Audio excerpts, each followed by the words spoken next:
good? What's good? What's good? What's good with it? What's good with it? Sorry it took me so long. You know when you're old and shit, you're thinking, okay, you got all your stuff that you need for your little thing, right? And then you say, oh shit, I need this, I need that, I need this, I need that. What's good with it? What's good with it?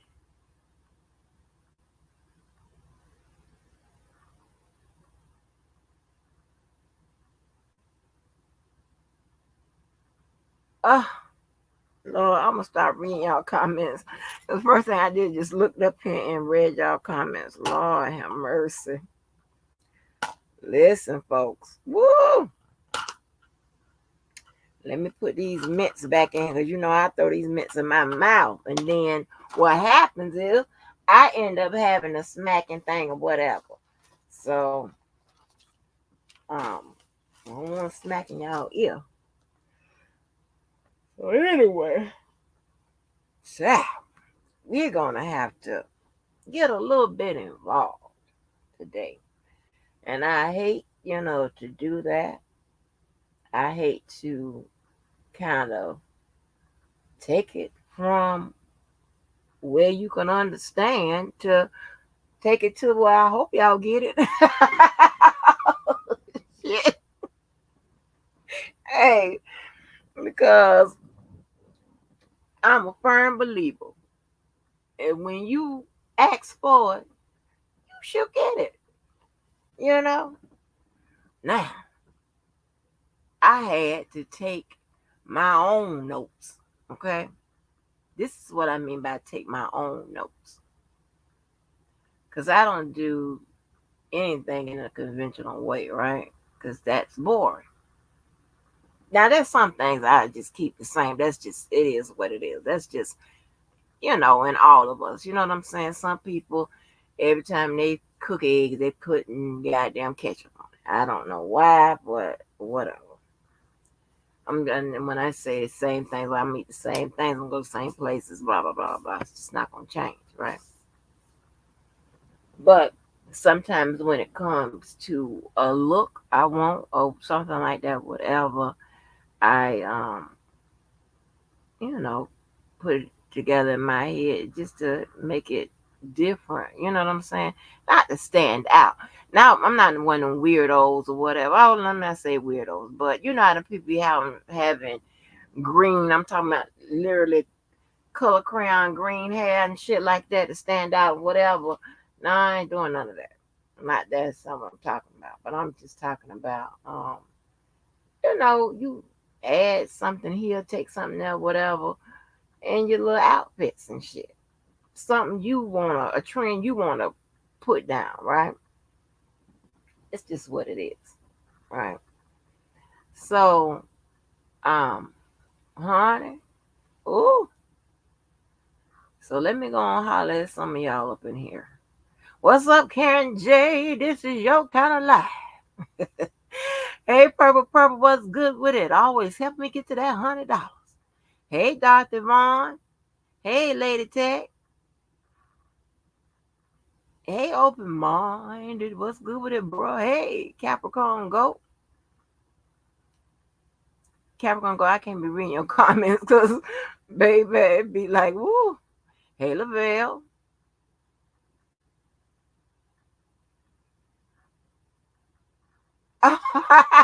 Hey, Star. You know what? I was like, okay. I was like, well, do it sound like that? I was saying that to myself. So I hope it don't sound like that. I hope it was sounded like a sign, a sounds of me being agonized. I'm in agonizing pain. Like, I'm in so much pain. Oh, maybe I should have said that. Oh, I'm in so much pain. Oh, I'm in so much pain. Oh, you know, the pain only you goddamn YouTube motherfuckers can put me in. So today, hopefully, most of you guys have gotten a grassroots understanding of all the stuff that we've gone over, stuff that we've gone over before I had a channel, just me writing different, posting up different places that I frequent. And then as I got a channel, right? If you do, and if you did, then the stuff that we'll talk about today will be more of a building of what you already understand, right? So I had to take notes on myself, meaning I had to write down what I need to talk to you guys about because it is a lot. I sat up in a day and I mean when I tell you I jotted down so much shit, just me thinking about what I need to tell you, I'm like, oh my gosh. So I had to stop and goddamn just hit the damn button. Because if not, I'd be up here all goddamn day and motherfucking night. Right? Over shit that I need to tell you. Because it's different when you have a guide to go by. You have a guide to go by when you've already set up your syllabus to give your students or whatever. Guess what? It's already there. All you doing is just uploading shit. And you ain't really got to, because you upload the shit, send the shit to tech support, not tech support, but to text. They upload, they'll end up the testing part of it, set the dates and shit. You control the dates, whatever, and your job is done. Okay, other than answer some questions, your job is done. Okay, so other than that, but when you, oh Jesus, have people that haven't, you know, had the experiences that your students have, meaning that they at least have 4 years of something up under their belt, then it's a little different, right? Then they passed the LSAT with and gotten their ticket into your shit, right? So it's a little different. It is a little, excuse me, different out here. Here, you run into people that you just, oh my God, honey, people with some um mindsets and a way of thinking and all of that you appreciate, but sometimes it gets scary because I promise you will never see me show up at somebody's house saying that I can what? Change your oil. Because I can't do that. I'm not going to even pretend that I can. I guess there would be a lot of jobs that you could pretend to be. Pretend that or whatever. I guess. I mean, I don't know which ones you can pull off successfully or whatever. I don't know. But there's none that I'm going to attempt to do it because you're going to get fucked up. And then you can't go to jail, right? So it's just what it is. And then you land in the neighborhood of niggas. And when you land in the neighborhood of niggas, that takes on its own origin. Okay? And I'm going to say because we have people who aren't niggas, I'm going to say niggas and nigga minded. Yeah, you got some nigga minded motherfuckers. You got niggas and nigga minded.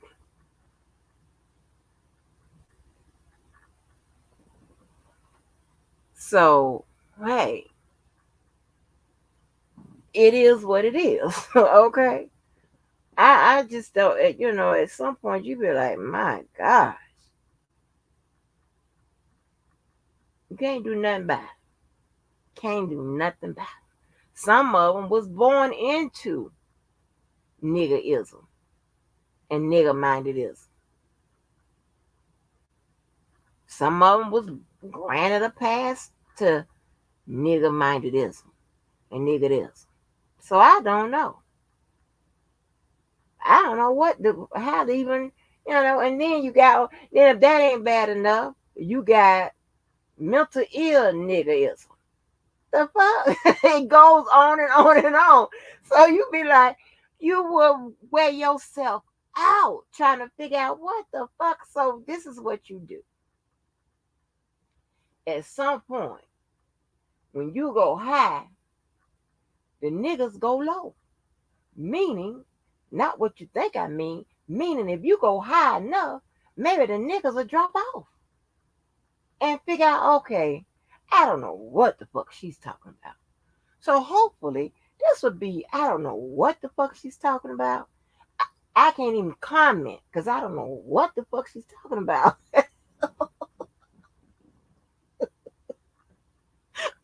Hey, hopefully they get lost today. Hopefully I give them so much legal, they get the fuck on. Just get the fuck on my bushes, off pressing play on my shit. Just get the fuck on. Hopefully they can't comment. They be like, I don't know what the fuck she talking about. I don't know. I don't know. I don't know what she talking about. But anyway, I had to write down my own shit, right? So because I wanted to tell y'all about it. And you have some people that want you stuck where they are. Case in point, Levi. Levi wants me stuck where he is. Okay? He's still stuck somewhere between the text messages and the BOP. I'm not stuck between the text messages and the BOP because I understand why it's not a fucking factor. Okay? I have no, he says he's right. I say he's wrong. The law says he's wrong. And the fact that you don't see it says that he's wrong. That's it. That's it. I don't get it. And I'm not going to, I'm never. Okay. And then now I'm going to put it to bed. I don't need him to put it to bed because he's still stuck somewhere else. See, this is the difference between when you have somebody that's, you know, okay, knowledge wise, smart or whatever you could put in that box with knowledge. Your circle, you could put smart, you could put knowledge, you could put maybe, you could put quick to adapt, can understand, whatever you want to put in that motherfucking circle. There's a difference between that, and there's a difference between a legal minded person, right? When I say legal minded person, meaning a legal analyst, a law school student, a lawyer, a judge, all them motherfuckers. There's a difference. Okay? Here's the difference. And then also make a column for those that just know better. That's a different column. When you tell someone that is legal minded, right? They know the foundation of the law, the argument. Okay, so they can use that foundation into their argument. All right, meaning they're going to make sure they check off procedural law and substantive law. Yeah, We're going there today. Procedural law and substantive law. If you paid attention, you probably seen the word substantive through the indictment. So a lot of stuff I don't zero in on because it would be pointless. Not saying that everybody wouldn't get it, but I know that that would be a lot of work. Okay, we're gonna kind of get it tonight. Uh-huh. So when a person is legal minded, they make their argument. They already know that procedural law and substantive law has to be rooted in there. Okay, for it to have a chance in hell, or for somebody to come and put motherfucking a goddamn jacket on your ass and carry you on up out of there. The judge is gonna cuss you out, depending on who you have, and all your law school professors are going to have a heart attack. They're gonna check to see how you passed your test and get you on the fucking fuck out of there. Cause your argument is it lacks. I don't even know what to say. I ain't been in school so long. I don't know what to say. It just lacks. Put it like that. So there's a reason that I stressed elements, right? And because we were talking about the indictment, well, I was stressing the elements as a part of the indictments, but actually elements played a part in the several areas within law, right? So I'm sitting up, y'all. And when it comes to substantive law, right? So let me tell you, procedural law, that's the rules and regulations that says, tells you about the process, how it's going to be ran, the laws that govern it, even though whether it's the trial process or what have you, right? And the substantive law is your rights. Okay?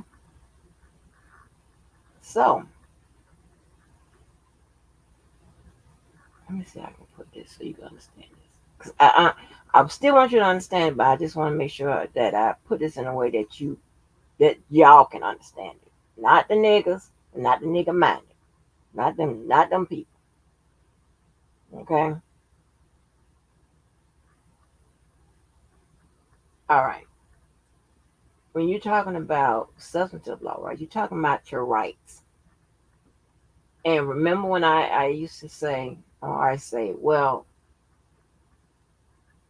a person has a reasonable expectation not to be harmed. I don't care who put them in the situation and all that nonsense they be talking about. I'm only talking to the people who understand common sense. This is common sense talk. No disrespect to nobody that be talking about who put them in a situation, all that bullshit. We got to leave you somewhere on the curb somewhere or whatever. Or we'll pick you up when we come back around. Because we can't I can't do all that. It's too much. Okay, I'm just one person. I'm fighting a whole army of niggas. Okay, army of niggas, all different kind of people that ain't categorized as niggas. They got all kind of understandings, whatever. I'm just one motherfucking person. I'm fighting all kinds of motherfuckers. They didn't put me in the Captain Marvel family. I'm not over there in the DC comic.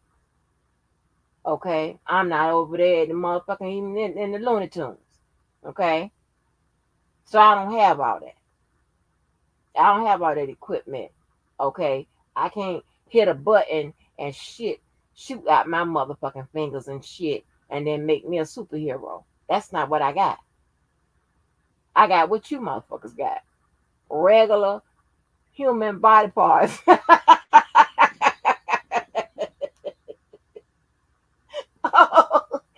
They got me out here fighting all kind of motherfuckers. Goddamn Thanos and all kind of shit. The fuck? Okay? Just me. That's all you got. Me. So I can't deal with all of that. We're gonna let them have that. And if y'all might see me, just be go quiet. When I don't say nothing, that don't mean I don't agree. I agree with that motherfucker. That just mean I'm fighting. I have fought a losing battle. They can have it, okay? I just know what happens on them motherfucking steps of that courthouse. Going into that door, I know that they would not be allowed. And if they are allowed, by the time they get finished talking, they're gonna be carried out. I know that much. And I'm gonna be sitting up there just I'm gonna still be there. They gonna carry y'all motherfuckers. I'm gonna be like, bye bye. Hey, bye Levi, bye Georgia, bye Sky, bye bye. Hey, I'll meet you all across the street over there at the Applebee's. Bye bye. Oh shit. Oh Lord. Oh. Oh Lord, I'm serious, baby. When they be talking about all that old crazy shit, I can't. But anyway, and so when we talking about the substantive part of the law, right? We're talking about what the law prohibits. Okay, the law prohibits underage sex, exposing people to herpes, people being harmed, all that type of stuff. Okay, so when they say I don't see things from the street point of view or the ghetto knowledge or all that type of shit, whatever, I'm here to say that the street view and the ghetto knowledge isn't always incorrect, as they are incorrect about the law. What they're talking about the law isn't ghetto knowledge or street view. It's not. This is wrong. It's just incorrect. You ain't gotta ask me, ask somebody else. If you believe as a lawyer, go ask them. I don't give a fuck. So I have some street views. I don't think I have any ghetto knowledge. I have some street views. Yeah. But they make sense. And they make sense because they align either with my own personal beliefs or with some other doctrine that I learned. Okay. Whether it be medical, I believe in a lot of scientific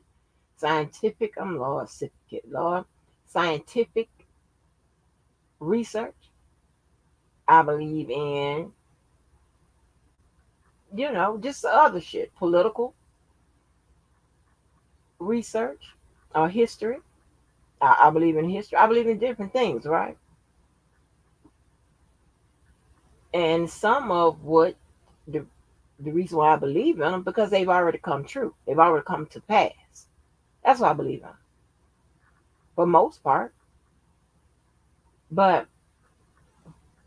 so to try to, I guess, I don't know, circumvent or I don't know what word to use to say that because I'm not using or that I lack common sense or whatever because they can't get me to understand that if Azrael isn't there, and I'm going to use JoJo's title of, but not actually what he meant because I'm gonna give it a different meanings, right? One is going to be including what he meant, but when they say Jane Doe number 5, if she wasn't there, so I'll extend that and say, all right, if she wasn't there, period. Had they ever never met, or if she wasn't there as a witness, right, against him, either or, I can use both of them. Here's the thing, right? If they never would have met, duh, that's a mute point. Okay, like duh. Of course, subsequently, A, B, C, D, and E, F, G never would have happened. Okay, we know that. And if you say that if she was never a well, let me add this one in, but it kind of you know it kinds of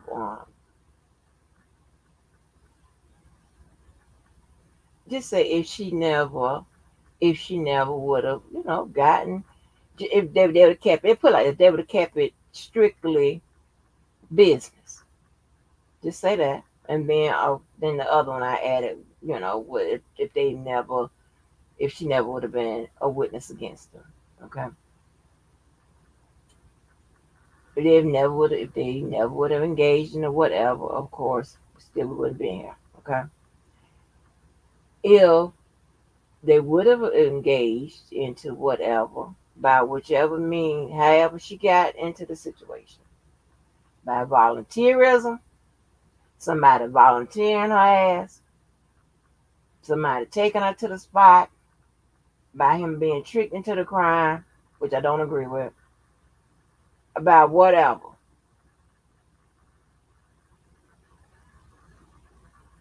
by him being tricked into the crime. Like I said, I don't agree with that. About whatever. Stuff substantive law states that, we all have rights. And one of them is not to be harmed, injured, right?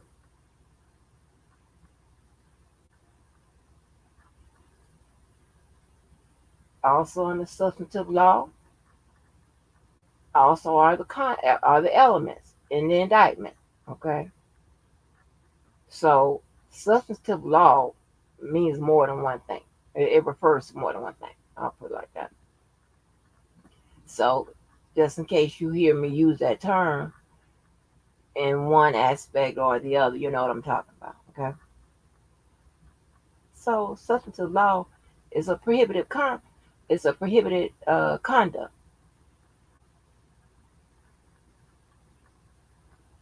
You can encapsulate all of it, the elements, as well as it states that a person shouldn't be harmed as well, right? It covers that as well.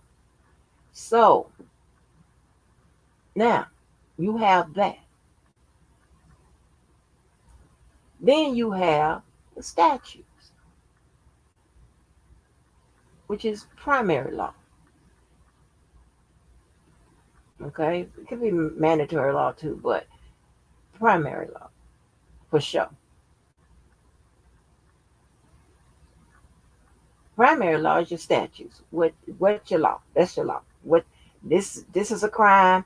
Doing this makes that a crime. Doing this makes that a crime. So on and so forth. 18 USC or whatever your state, whatever your state criminal codes are, right? And there you have your elements.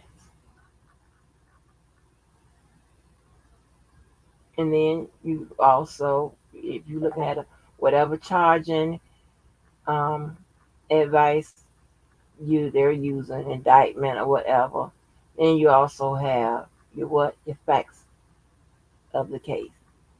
All right, your facts of the case, your who, what, when, where, why, that five W's. Facts of the case. Make it easy. Okay, you have that. Now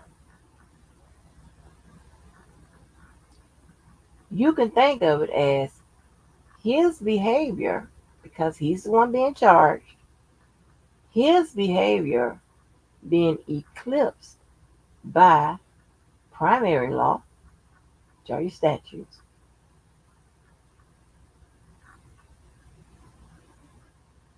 and his conduct being prohibited by substantive law.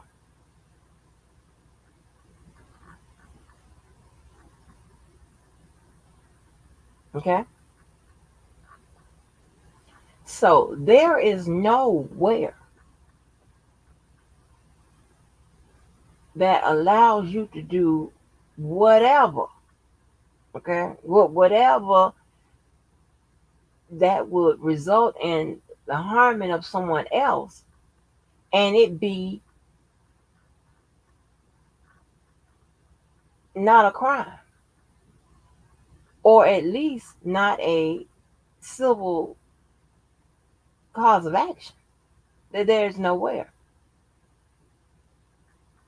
Now, just because somebody elect not to pursue either or, and I mean, and somebody, when I say criminal, I mean the prosecutors and shit, or whatever agency, or when I say civil, I'm talking about, another person or business or another entity, then that's on them, right? But just when so you don't operate without, do have all kind of, you know, so-called bad behavior, certain type of conduct, and you don't operate that way without impunity. It just don't work that way. If it did, then there would not be a basis for the legal system. It wouldn't be. So you have that.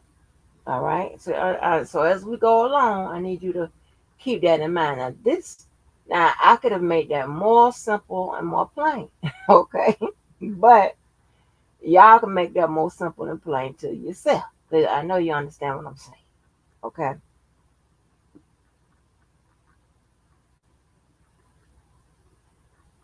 Um, what else? Now I just linked in my goddamn all the shit I had to tell you because that wasn't even on not in that particular that verbiage, and those examples. But anyway, I just added to it. You know how we do.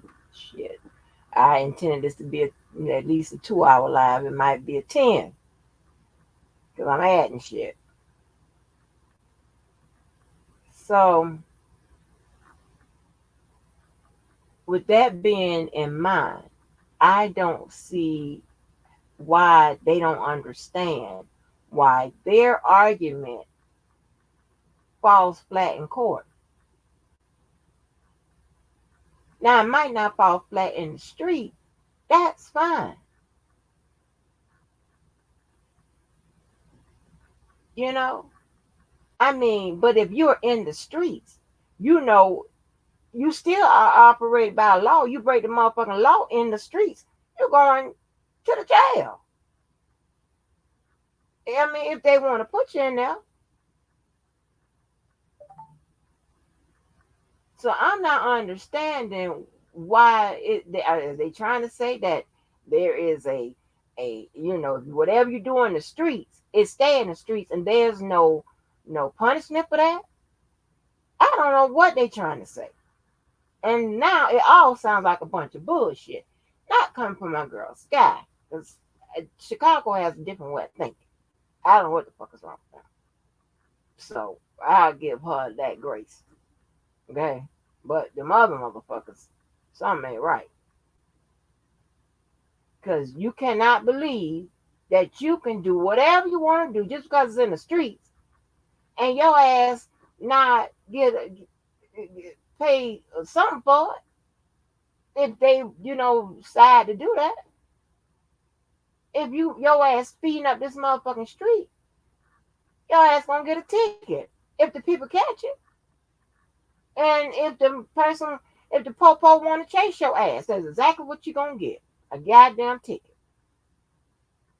And if it's deemed reckless enough, your ass might get a motherfucking some handcuffs.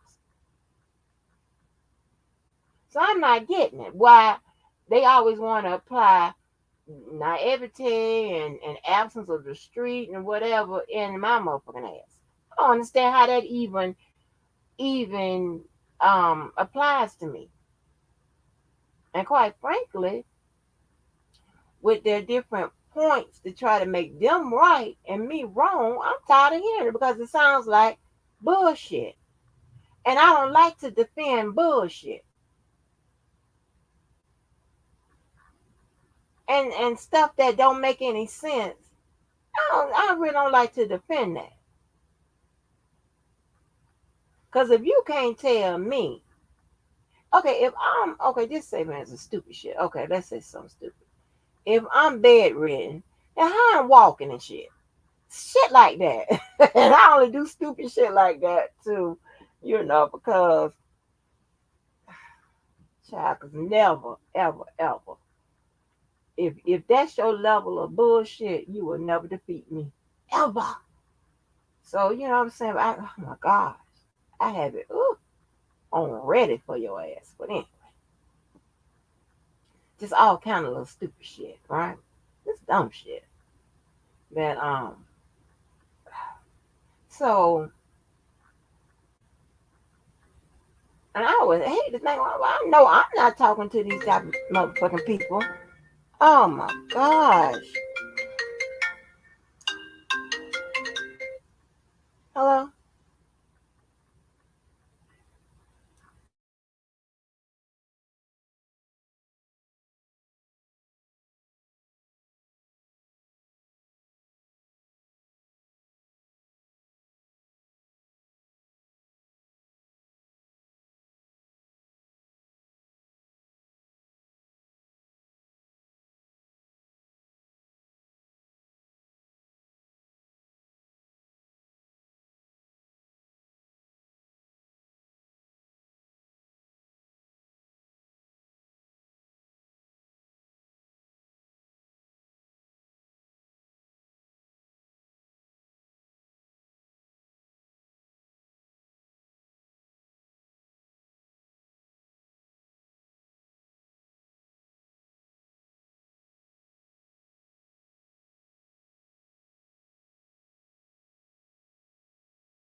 Ooh, child, honey. All these 25,000 last names, honey. Shit, you can call me one of them last I had. Wait a minute, hold on now. Because typically nobody calls me Miss Walker anymore. So, I don't know. Call me that. I'm like, huh? Well, that nigga back at it. Well, anyway, so so it's kind of confusing. It's kind of confusing to me. I don't know I just don't understand. And this is something else I wasn't gonna talk about. I swear I was moving way beyond this. But so with procedural law and substantive law, planet in the whole frame of the process. Ain't no too many ways you can get around it. Really, is really not. And if you do, it's usually an error. If you on the defense and if you get by with that error and it ends up, resulting in your ass being found not guilty, then you know that can't be reversed. Okay, you know that you good to go. All right, so that'd be lucky you. But if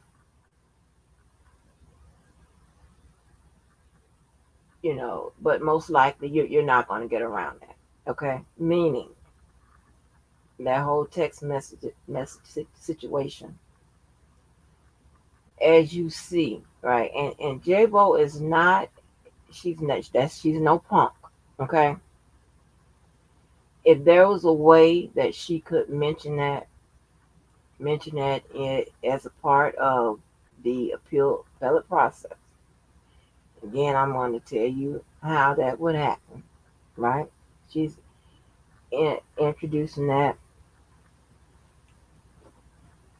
in that particular process. Then, hey, as it being ineffective, that the attorney did not, seek to include it as to, you know, and that would be considered a plain error. That is something that the appellate process takes a look at plain errors, right? Plain errors are most likely reversible, more than likely reversible, meaning it reverses your decision, right? It will end up reversing the decision. So yeah, she could have included that in that as an example of why they were ineffective. Why you think she didn't do it? Huh? Anybody want to take a stab at it? Because foundationally it would have been inappropriate.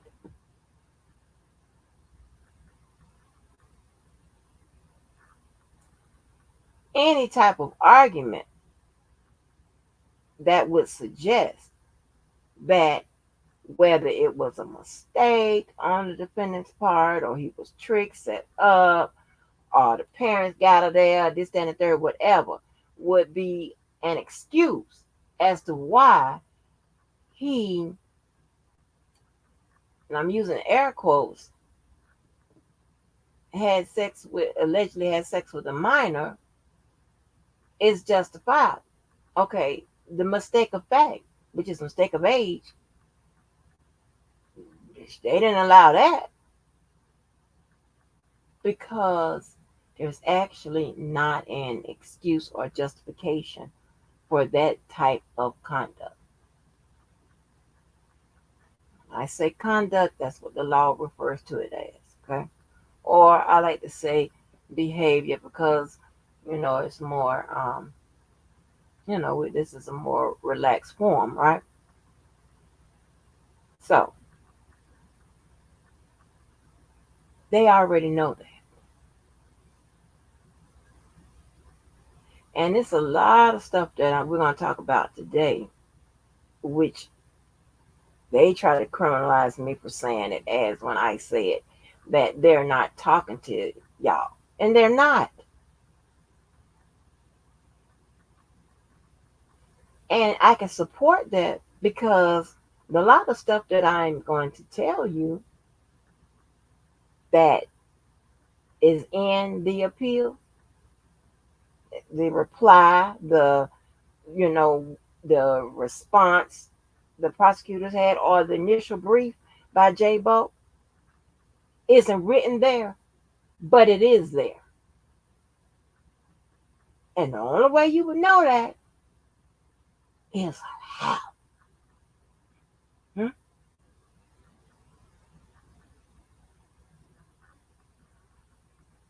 And if you don't know it, it's a reason. Wonder what that reason is. And when I say they're not talking to you, they're not. Because everybody else that knows what's there, know when it's there, why it's there, when it got there, they talking to them people.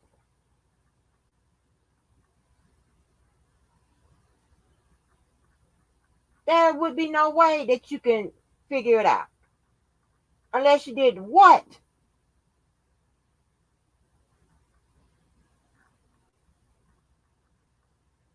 You're not going to ever be able to walk into an operating room, pick up a scalpel and some motherfucking whatever else they use in the other hand, and go to cut on the right place, pull out the right motherfucking part and shit, suture them up, and the person live to tell the story. Unless you do what? Unless you have done what?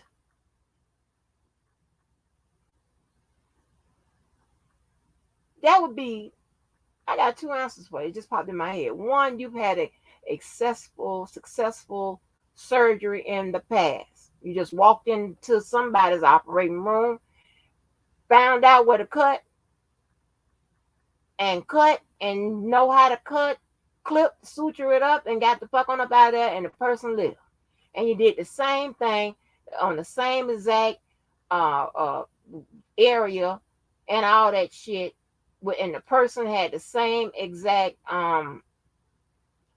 demographics and all that shit, the same blood pressure, weight, this, that, and the third, same risk factors, same this, that, and the third, whatever, and you did that successfully, or you did what?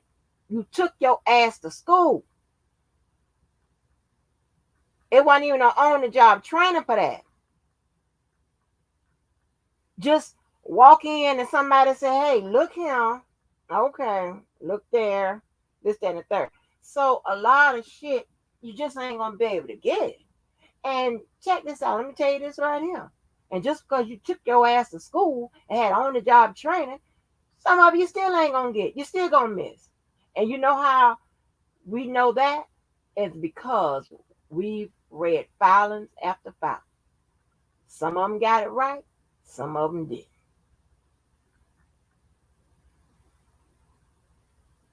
That's just it.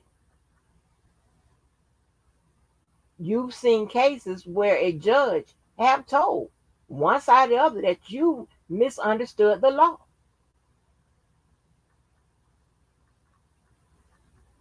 You didn't get the assignment. And that's the thing they be saying out here now. You didn't get the assignment. You know? It's just, so it's not me being condescending and mean here and there. It is what it is. Now, some people have um a uh, may think of themselves as one way and it, when it's really not. I forgot what is that shit called? Like you ever seen some jocks, right? That think they all that. Now your stats says that. Your outfit says that. But your motherfucking ass, not so. And when you tell them that, they act like, honey, you done told them that. I mean, like, how dare you tell them the truth? Yeah. And I'm telling you the fucking truth. So,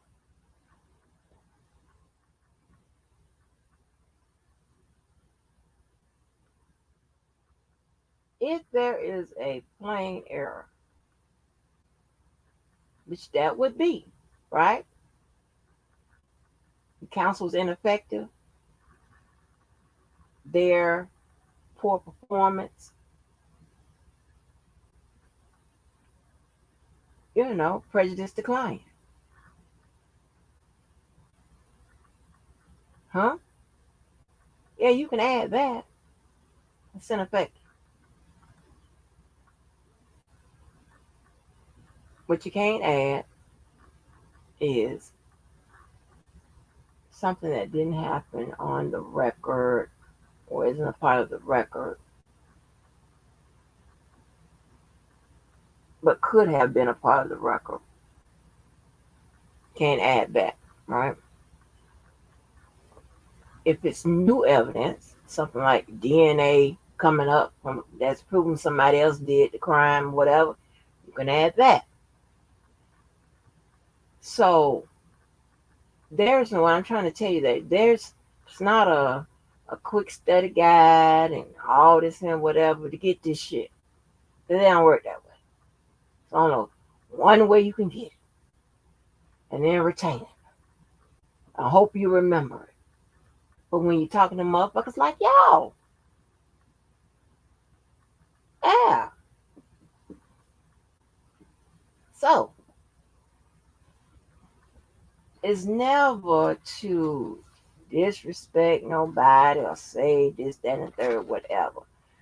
You better than this person, whatever. I don't even do no shit like that. If that was the case, I would have talked about this legal shit in a whole nother goddamn way. Definitely wouldn't know. The only people that can understand it are motherfuckers that been the places I've been. You know. Other than that, you know, I keep it, I was keeping it like I was keeping it, right? Then you get, but then you always get some people that like to try it. Now, what I mean by that is they take a quick Google study guide. Did you know out here y'all rely on Google? I'm so glad you do. It has helped me out. But Google and then, wherever it leads you. Okay. So, and then you have people, and it's okay to challenge. I think some people get a misunderstanding of I don't like to be challenged. No. Are you serious? Yeah, I like to be challenged. But here's the thing, right? When I tell you you're wrong, I go and show you where you're wrong.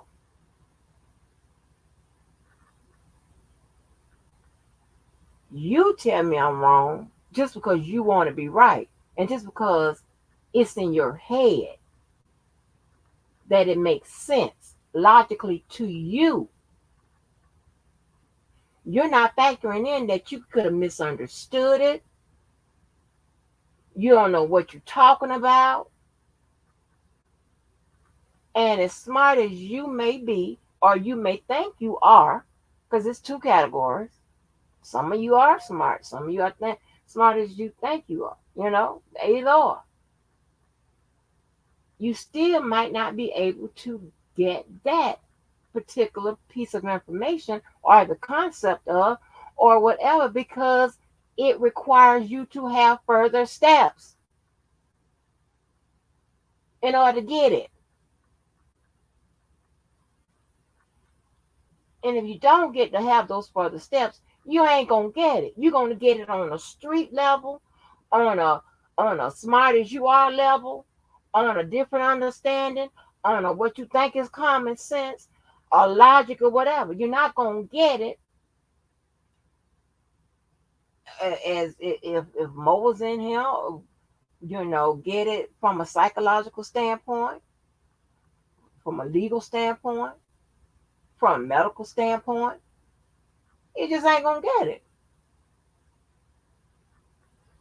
I don't have time to get the wording together and dress it all up to present it to you just to say you ain't gonna get it. I've never been that type of person to take it to the side. Well, Johnny, you are this, that, and the third, this, and whatever. And, and I know you got the just right now you're not understanding. I don't have all that. Let's use somebody that's under me or whatever. They take all of that, the fancy word. I'm like, no, this ain't right, and I keep moving because I gotta go.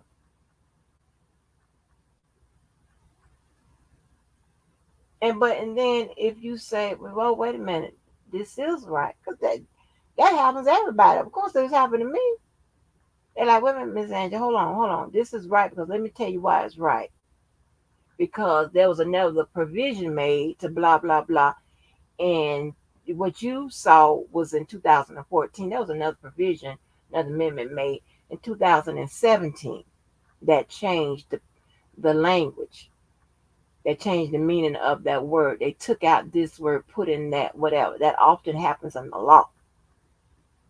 I'm not sitting there reading and keeping up with it, whatever. I'm not tracking the words of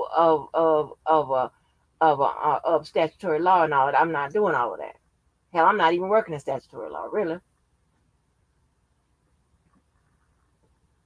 So I'm not. So that happens.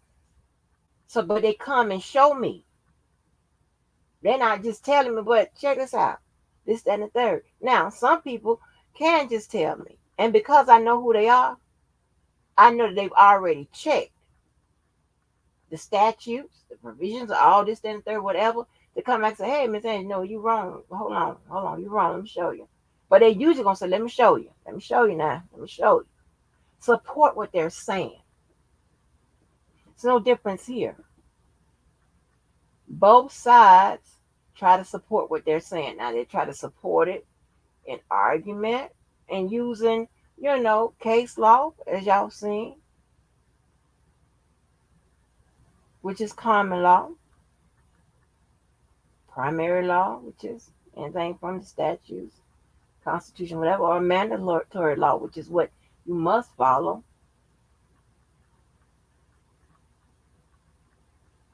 Yeah. But not just I'm right because I'm a dude, or I'm right because the street level thinking, or I'm right because common sense or whatever. That don't make no sense to me. That don't make no sense to me. That don't make a goddamn bit of sense to me. That does not, I'm saying right, does not make any sense to me. Okay? It doesn't. Because I mean I just don't get it. It's like, haven't you worked on a job before where they have their policies and procedures and all that shit, and you wondering, okay, why I got to to do one, two, why I got to do, let's see, 2 through 4 just to do 5 when I could have easily done 1 and 5 and been done. Yeah, it's the same concept to me.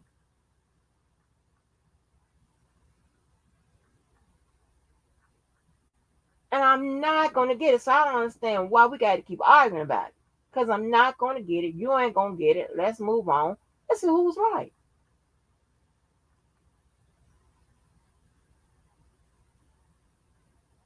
And you mean to tell me? And I know all y'all done, because a lot of y'all, uh, you know how they say, are you smarter than a fifth grader? A lot of y'all think y'all smarter than a lawyer. So I know y'all done told them, use the text messages, use the BLP, whatever. And what? I'll wait. I hear crickets. I don't hear you. Wait a minute. What? What?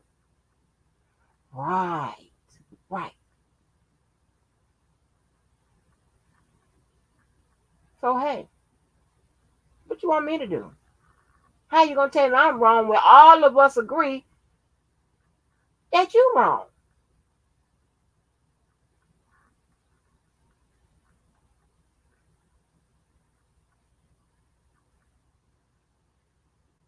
I don't get none of this. I really don't. I just don't like to make time for shit that which will not make a damn difference, and then break out into an argument about it.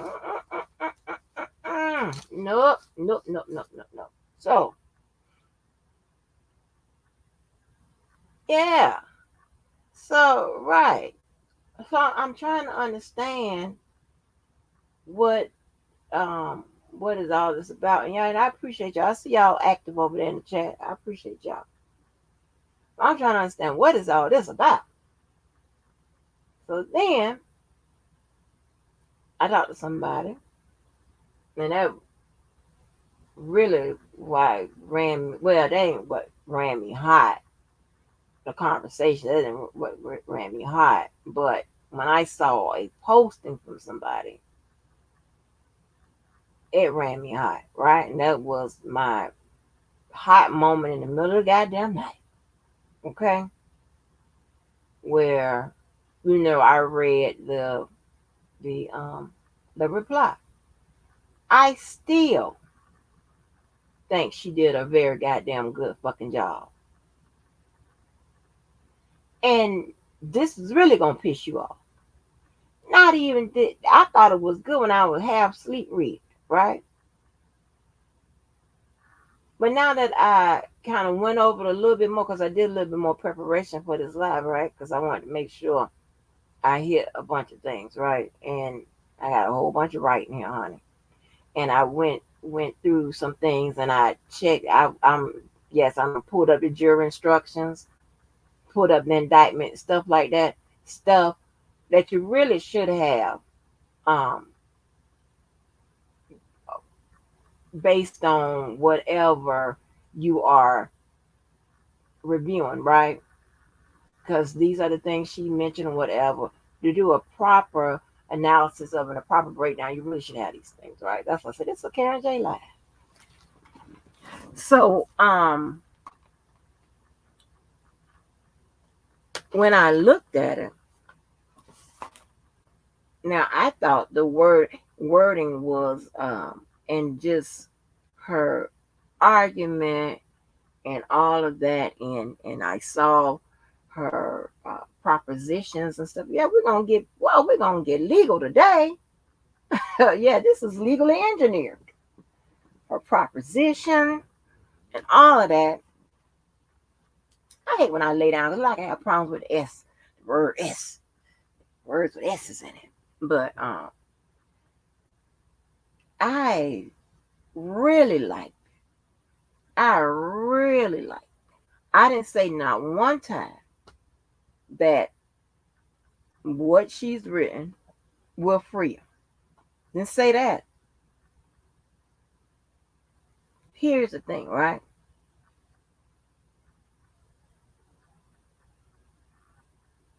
Appeals aren't often granted. I don't give a fuck what you put in there.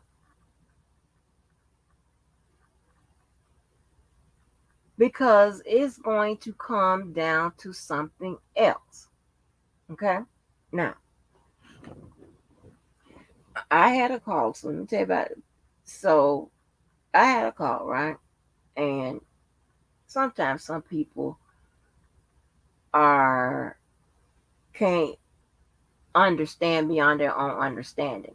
They can't accept something else can be true, can be right, because their own understanding is blocking them from opening up to anything else. Just because they don't understand it, then apparently it can't be true. It's got to be something else. Whatever they're reading is supporting their understanding. Now that's a Miss Mo thing or a Carla thing or whatever. That's them people that's all, further uh their studies and their employment skills in that area. Okay. I just got a little master's, but it was just to accompany this law shit. That's it. That's it. So I ain't all into that. Okay. But and so and what I really don't get this right. Now you some of y'all is younger than me. So I would think that you would retain information a lot better than I. But let me tell you, here's the trick with that. Because a lot of what I'm asking you has the same answer. If you was telling me something foreign, something which I never, studied, or I'm studying on the fly, or I'm studying by listening or whatever, chances are I'm not going to retain it either. So I'll give them that. But if I do retain it from 1 year to the next, one life to the other, it's only like one reason why I would retain it. And a lot of these, a lot of what I'm saying that's ending in a question has the same answer. It's only one reason why I would retain it. I can't tell you that indictment backwards and forward. I can't damn sure take them transcripts backwards and forward, them filings, or none of that shit. I can't tell it to you. I don't retain that. But the legal part and the law stuff and just the basis and the nexus and all that shit and the foundation and all that, it's the reason why I can retain that. Huh. Anyway, So I know I have told this person several times, I think even before the appellate process began, is that when when the trial is over, this shit happens in phases. If you can think about it that way. When the trial is over, then here's the post conviction phase. Okay. Then you got the appellate process. These are different phases. So don't come telling me what happened in the lower court when it's in the higher court. Because when it's in the higher court, it takes a different meaning. There's a bunch of things that can happen at the higher court. Okay? So don't rely on me on something. Don't tell me about what. And I'm not saying, and I want y'all to get this. Now, I'm gonna give y'all. I'm not gonna contradict myself, but I want y'all to understand both things I'm saying. I'm gonna say one thing now, and then when I get to talking about it in a different aspect, then I'm gonna say something different. It's gonna sound like I'm contradicting myself, but I'm not. Don't tell me anything about what Judge Donnelly did on prior rulings, what the prosecutor did with when posed with the same argument Jay was making at the appellate level. Don't tell me about nothing about none of that.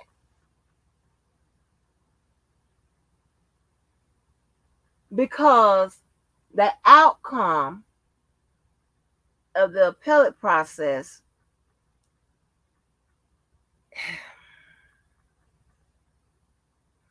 how am I say this? I don't want to. Okay.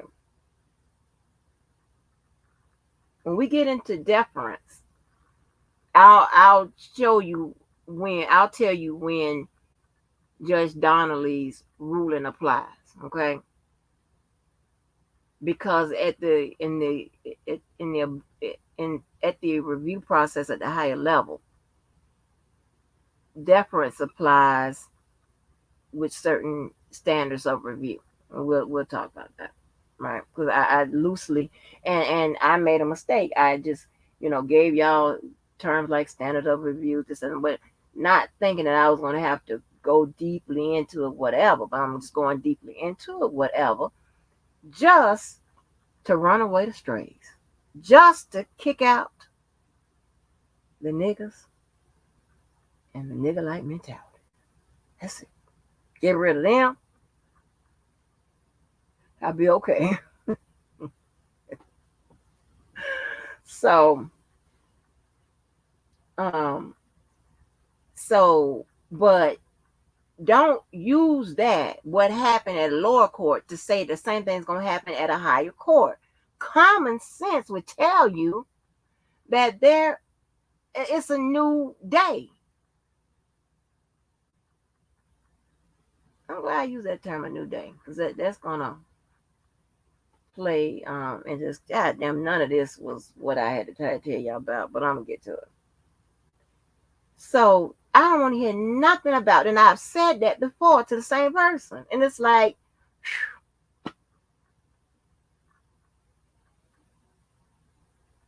it is like this is a brand new proposal, a brand new argument.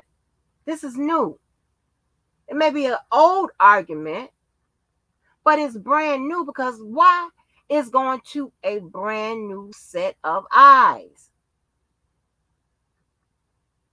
And their determination and what they use or whatever is different than the lower court. So don't tell me anything about what the lower court decided on the same issues. Common sense would tell you, because we're in the appeals process, that they're going to bring up the same issues. Duh, if you're that smart, if you want to be that smart. But today, I'm going to make you look real dumb and stupid. That's just what's going to happen. Now on.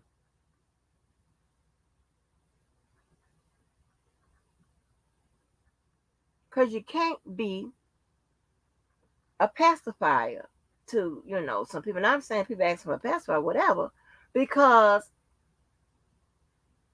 they begin to act as if, hell, Well, you gave me a pacifier. I'm put a D in your mouth or whatever. Like, well, shit, you gonna be the motherfucking bad guy.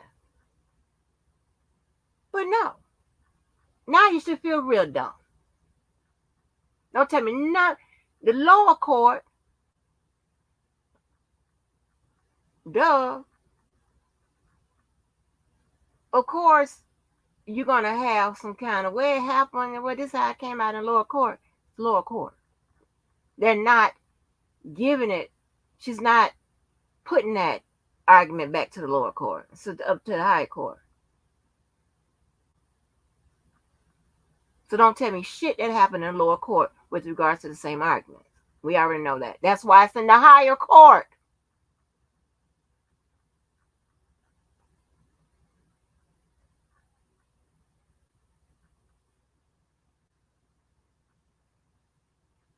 So anyway, the person tells me, well, I wish when you would have read it, you would have applied the law to it. What you mean apply the law to it? And they went on talking about the legal and illegal RICO, this, that, and there, whatever. Okay. All right, but that's fine or whatever. If you want to break down RICO. Okay. All right, okay. But here's the thing.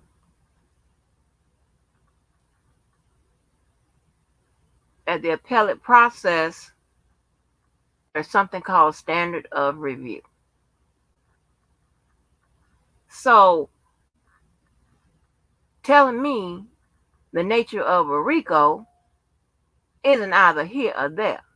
And also, because you're not correct, you're using the nature of a RICO as described or defined in some type of case law. I'm going to need you to use what? The RICO law. Huh?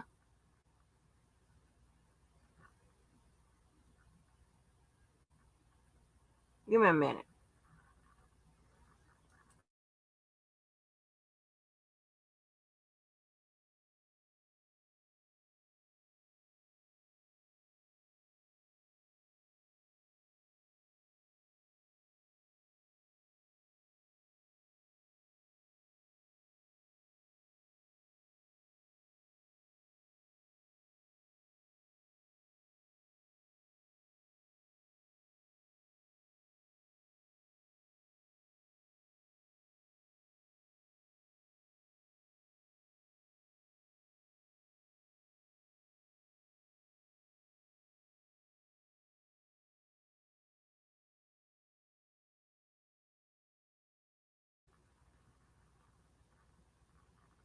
Within the RICO law itself,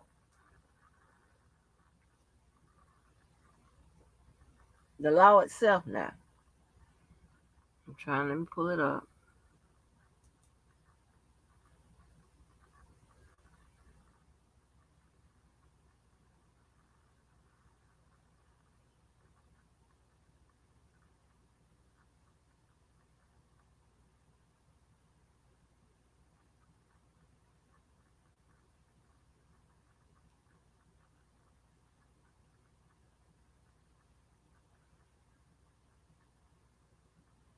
Let me see.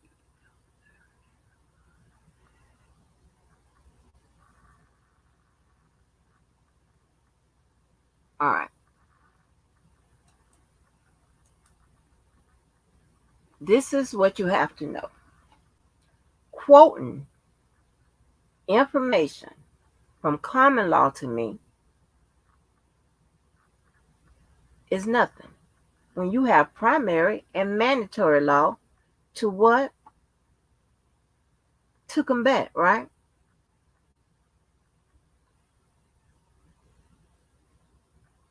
Common law, which is case law,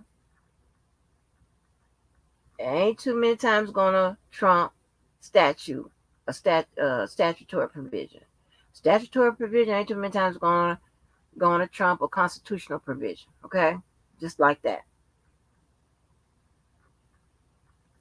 When it does, 9 out of 10 times, an attorney has asked for the trial fact to make a determination based off of what? Interpretation of the law.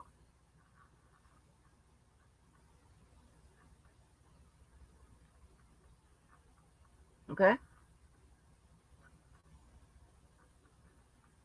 Lord, I'm going all around. I wasn't supposed to do all of this tonight. But you understand what I'm saying? So when you say that an enterprise can be both legal and illegal, yeah. But I think that verbiage is straight out of a case law, not the actual RICO law itself.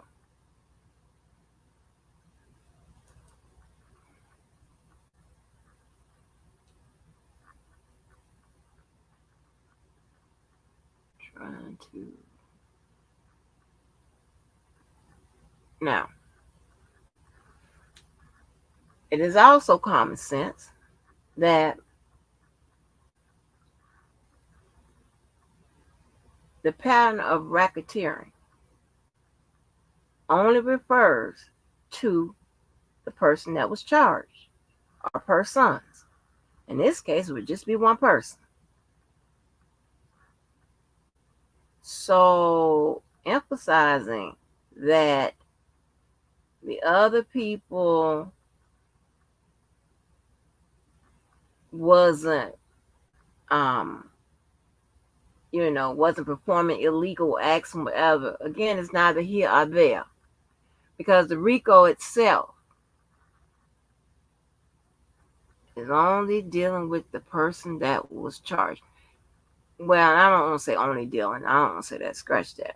The RICO itself, the behavior that they are saying that did the illegal acts, although it may be some people in there did some illegal acts that could have gotten immunity or things of that nature, but when it hits that indictment,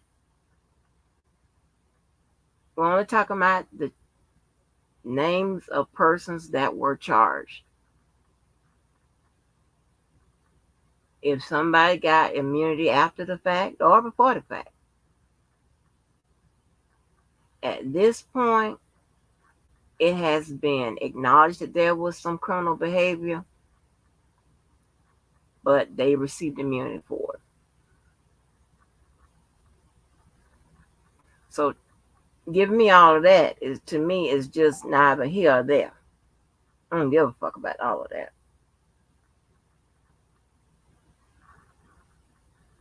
Because if you understood it,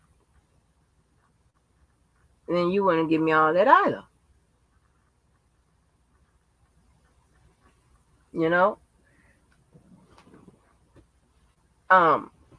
Case law is very, very, very powerful. You got to understand that every case does not generate case law. That's something I've told y'all several times. So that tells you that, guess what? It's two other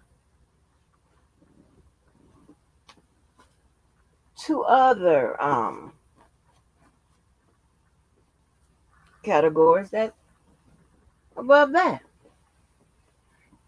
above common law, which is case law. I might use them interchangeably, but I'll try to keep it at case law.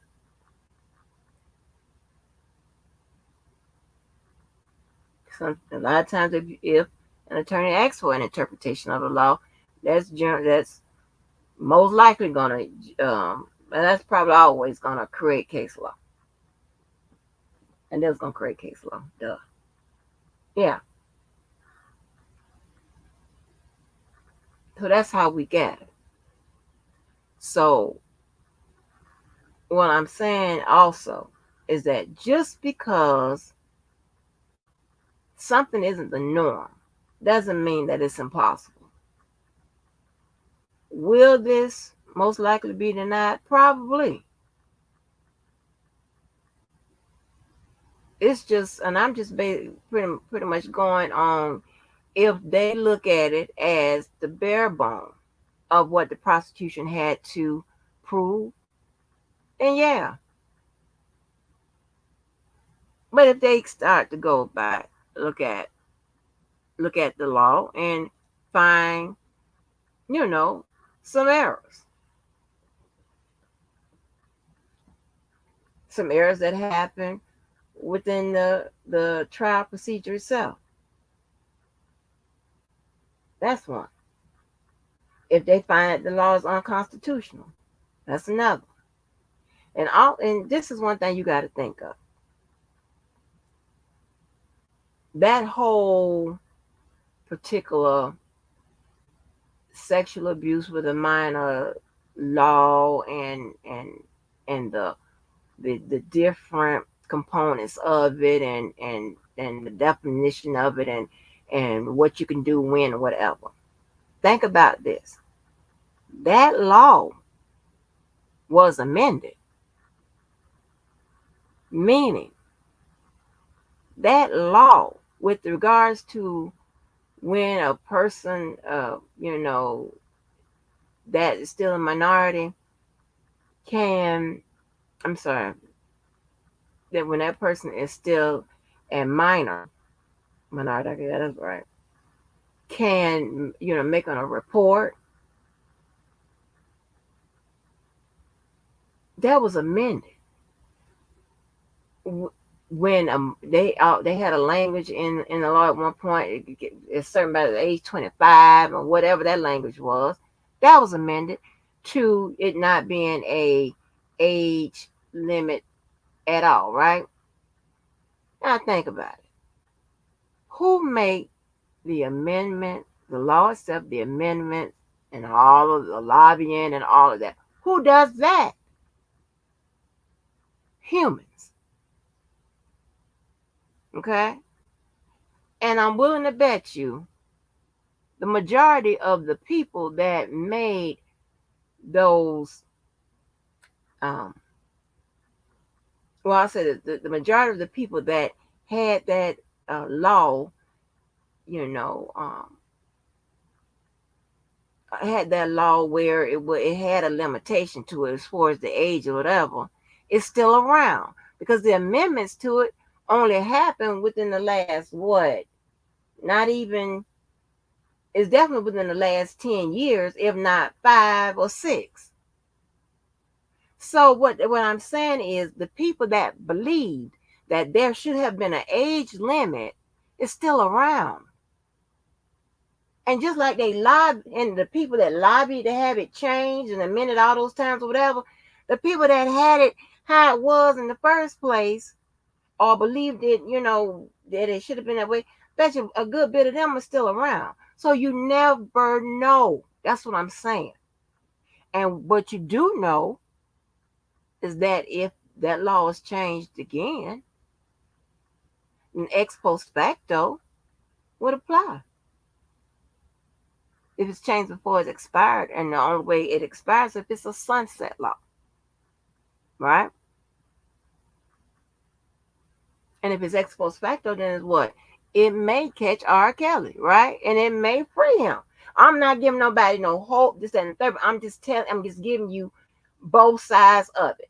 Will the appeal most likely be denied? Yeah. Can law change? Can laws change and be amended and as lobbyists out on either side or whatever? Can that law itself be looked at as being, unconstitutional? All kinds of things can happen. I don't speak in absolutes, and I'm definitely never going to speak in absolutes when it comes to the law.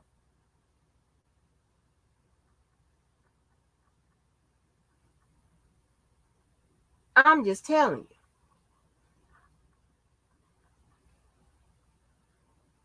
Was that the one I said something on, Angie? I don't. I think I saw your name pop up there, Star. I think I did. With your crazy ass. I think I did. But no, but I'm not talking about you. Mm-mm. I said a call. So, I just don't know. And again, a lot of this, if you ain't, hey, as much as you can go through it or whatever and have the details down, this, that, and third, whatever, unless you do one thing, you will not fully understand and you definitely will not retain what you have to retain when it comes to a skilled profession. Just you can't do it.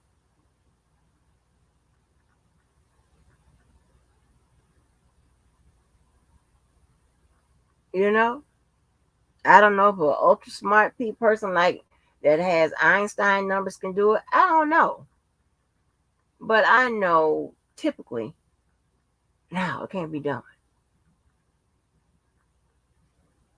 It's not shit on nobody. But don't come fucking with me telling me what I should have done and this, that, and third, and whatever. Then I see. Oh, hold on. Then I saw this comment, and I really had to goddamn say something. I was like, "Oh, these motherfuckers!" And on the 345 way, talking about my black ass about what I read and how I read it, because they said the same thing. Didn't say my name in this instance, of course, but the same shit was repeated. I'm like, huh? And you know how the devil works. I don't never get like nobody's comments and shit like that from the community. I don't know how that works. Some of y'all get the shit, and I don't get it. I have to go searching. But this particular comment came right on down the goddamn pipe. I said, what the fuck?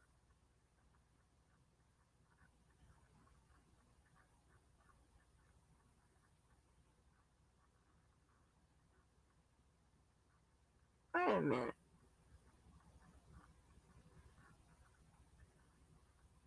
Hold on.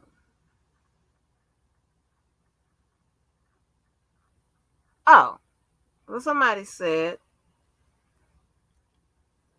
oh my God. Well, I tell you who said deeper. Oh my God. Can't take hearing the narratives for entertainment purposes only. Because, it has been said that I guess, and this is by motherfuckers that have the worst narratives and all. Like, I'm going to say something to keep the R. Kelly supporters in my chat. I don't give a fuck who in here. But I'm just saying. I don't know if that was the basis for this, but it says for narrative for entertainment purposes only. Stop reading if you're not going to talk about the law. Thanks. So the other person that was on my phone said something in the same respect about applying the law to it. So, me, I'm putting two and two together. I'm like, okay, now they both, oh, oh hell no. I just ain't got around to cussing the initial person out. Well, sometimes I've learned that if I just go how I'm feeling in that state of mind, it takes on a whole nother origin. Whether rather than me waiting, then responding. Because I'll go fucking off. You know what I'm saying? I'm like, huh? How about this? How about you motherfuckers learn the law? Better than that, go to law school. Better yet, just know what the fuck you talking about in general. Or you will open yourself up to make you look like a goddamn fool. How about that? Because you still, if anybody's still basing what happen in the lower court, on what can happen in the appellate court, you're gonna look like a dumbass today. Cause I done already told you. Or if you don't know exactly what the lady was trying to convey to her readers, again, her readers ain't you motherfuckers. You just so happen to get hold to the document. She intending you motherfuckers to read it and understand it too. And break it down. Shit. I should be able to learn something from you motherfuckers.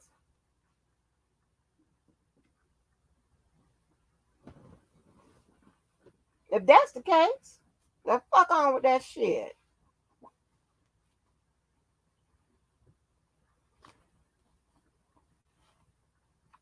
You give a motherfucking a lollipop, they want a goddamn, excuse my language, a dick.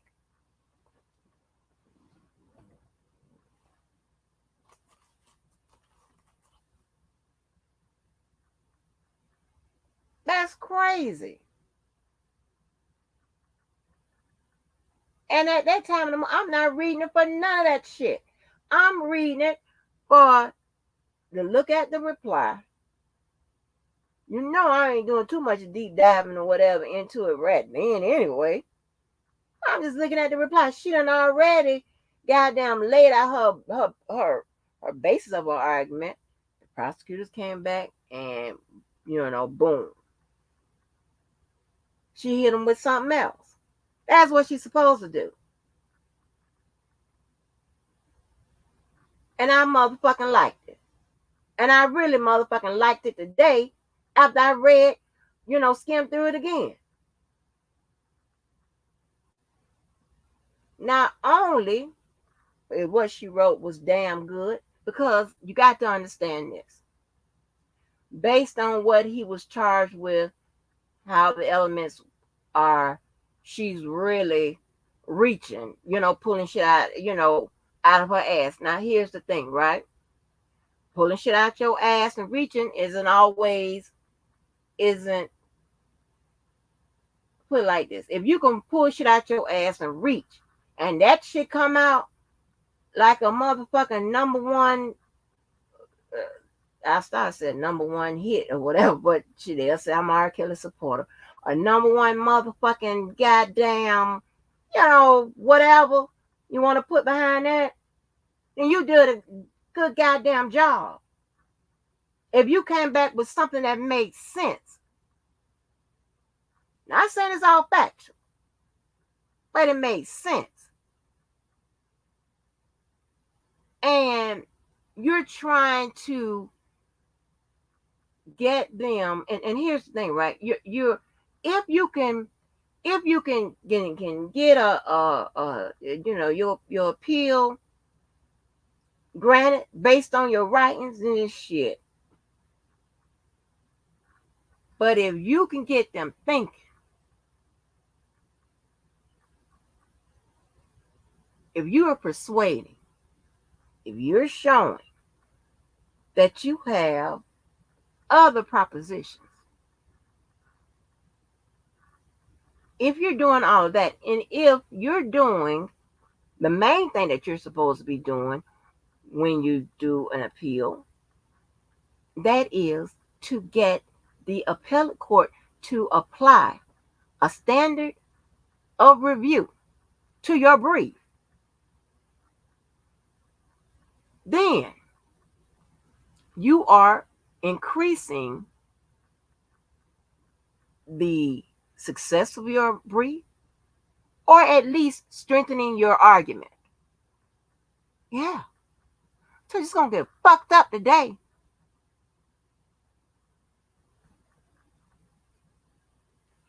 Should left my fat ass bedridden. Yeah.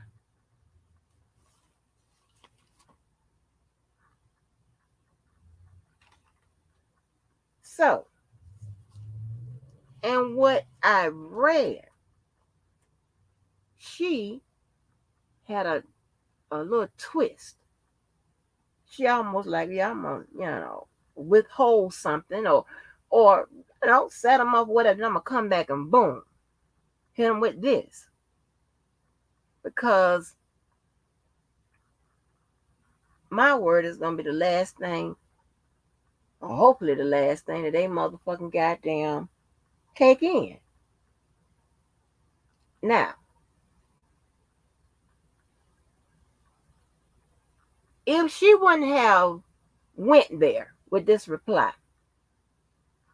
they could have easily denied it. Not saying that they won't just deny it based on what they've read so far. I'm not saying that. But you can probably rest assured that if she wouldn't have came back strong like that, it was probably gonna be denied based on what they read. Not just that's how it works. You can't come back reiterating the same shit, maybe, jazzing it up a little bit and thinking, okay, you know. No. She's giving them some extra shit to think about, and that's what she was supposed to do. And if you the prosecutor and some of your shit you don't relied on, well, the only thing we had to prove was this. What proved wrong was this, that, and the third. I just don't think that you should go out like that, right? Even though the church, because here's again, right? Here again. And then the caller, you know, with y'all like to rely on his innocence or guilt. Well, how about this? Y'all so smart. At the appellate level, it's not about whether he's innocent or guilty. How about that? How about that? Motherfuckers. And I wish I would hear you motherfuckers repeating the motherfucking thing I say after today. Get your own shit. Go ask somebody. Go get somebody.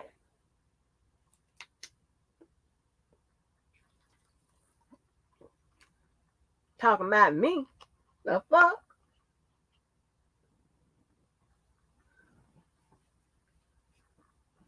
Yeah. You want to apply law? I want you here. Listen, here's the thing, right? I can be saying this one way. Somebody else can be saying this another way. And we can both be saying the same thing. So both will be true. So from now on, I want to hear other versions of presenting the same thing. But just in your words, in your means. Let's see if we're going to get it right.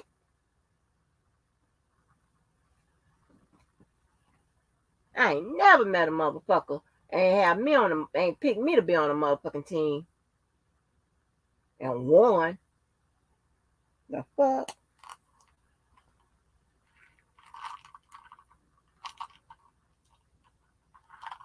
If you still stuck on his innocence or guilt, you already done lost. It ain't about that. At this point, point in the goddamn game. It ain't.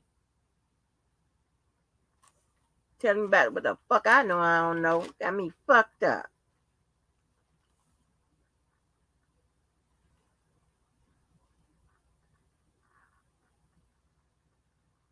Now,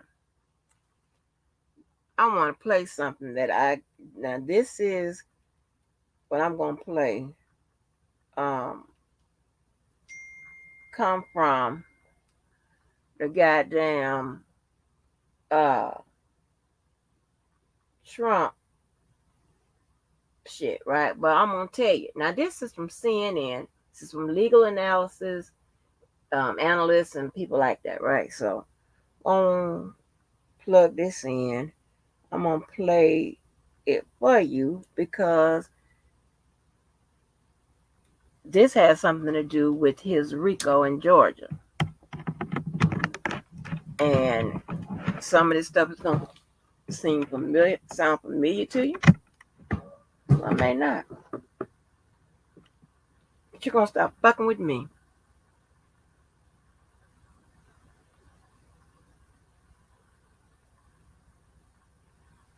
Right, Capricorn. But I listen. I never speak in absolutes, and you never.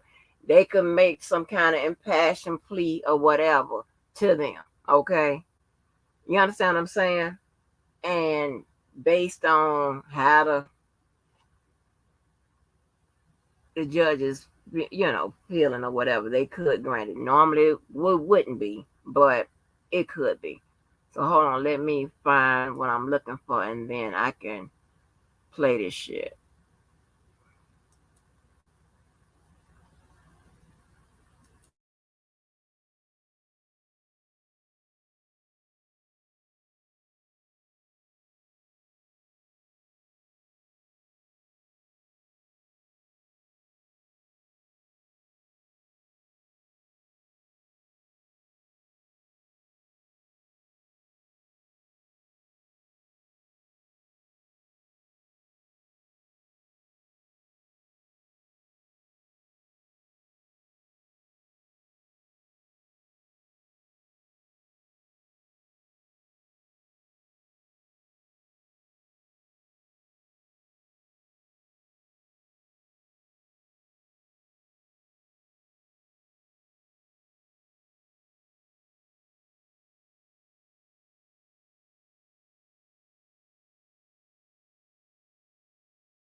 Okay, let me play this, but let me say this for this, and even when it was dealing with even before the shit even went to court, whatever, I always said, I'm not interested in his innocence or guilt. I'm not saying that the charges aren't egregious. I'm not talking about all that.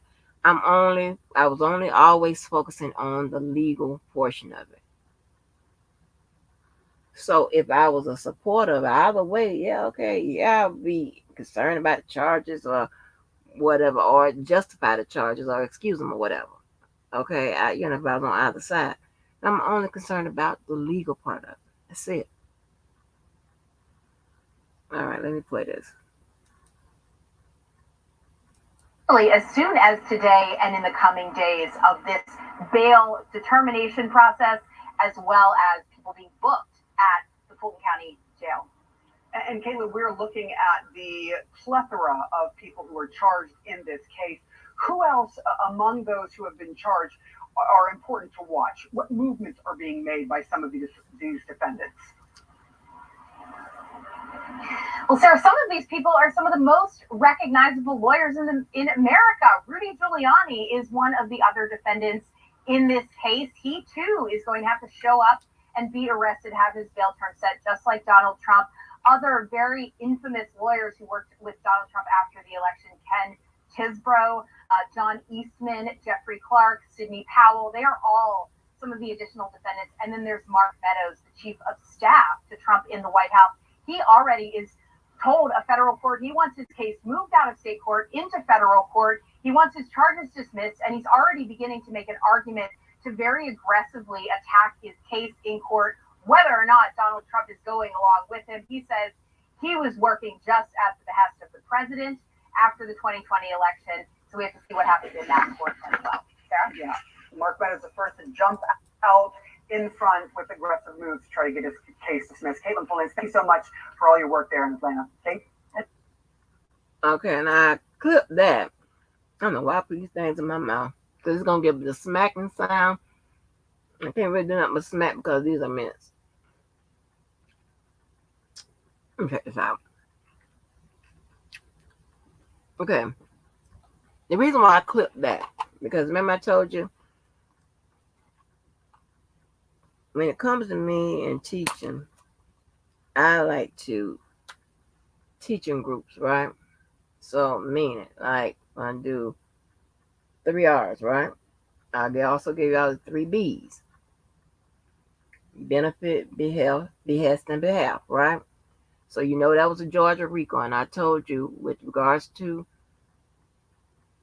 charges like RICO that have some of the similar elements of those particular crimes.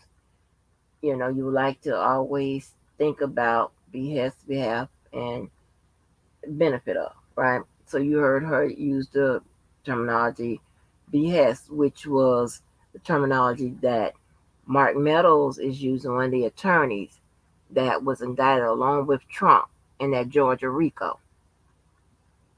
All right, because we do know that comes to RICO, crimes like that, that has a particular elements and that requires the prosecutors to prove certain things, right? Who it was on behalf of, at the behest of, and who benefited is often something that you want to either disprove or prove, depending on what your argument is and which side you're on. Okay, so I thought that was, I picked that out, and then it was something else that this legal analyst spoke with regards to the case, right? Okay, and I'll play that.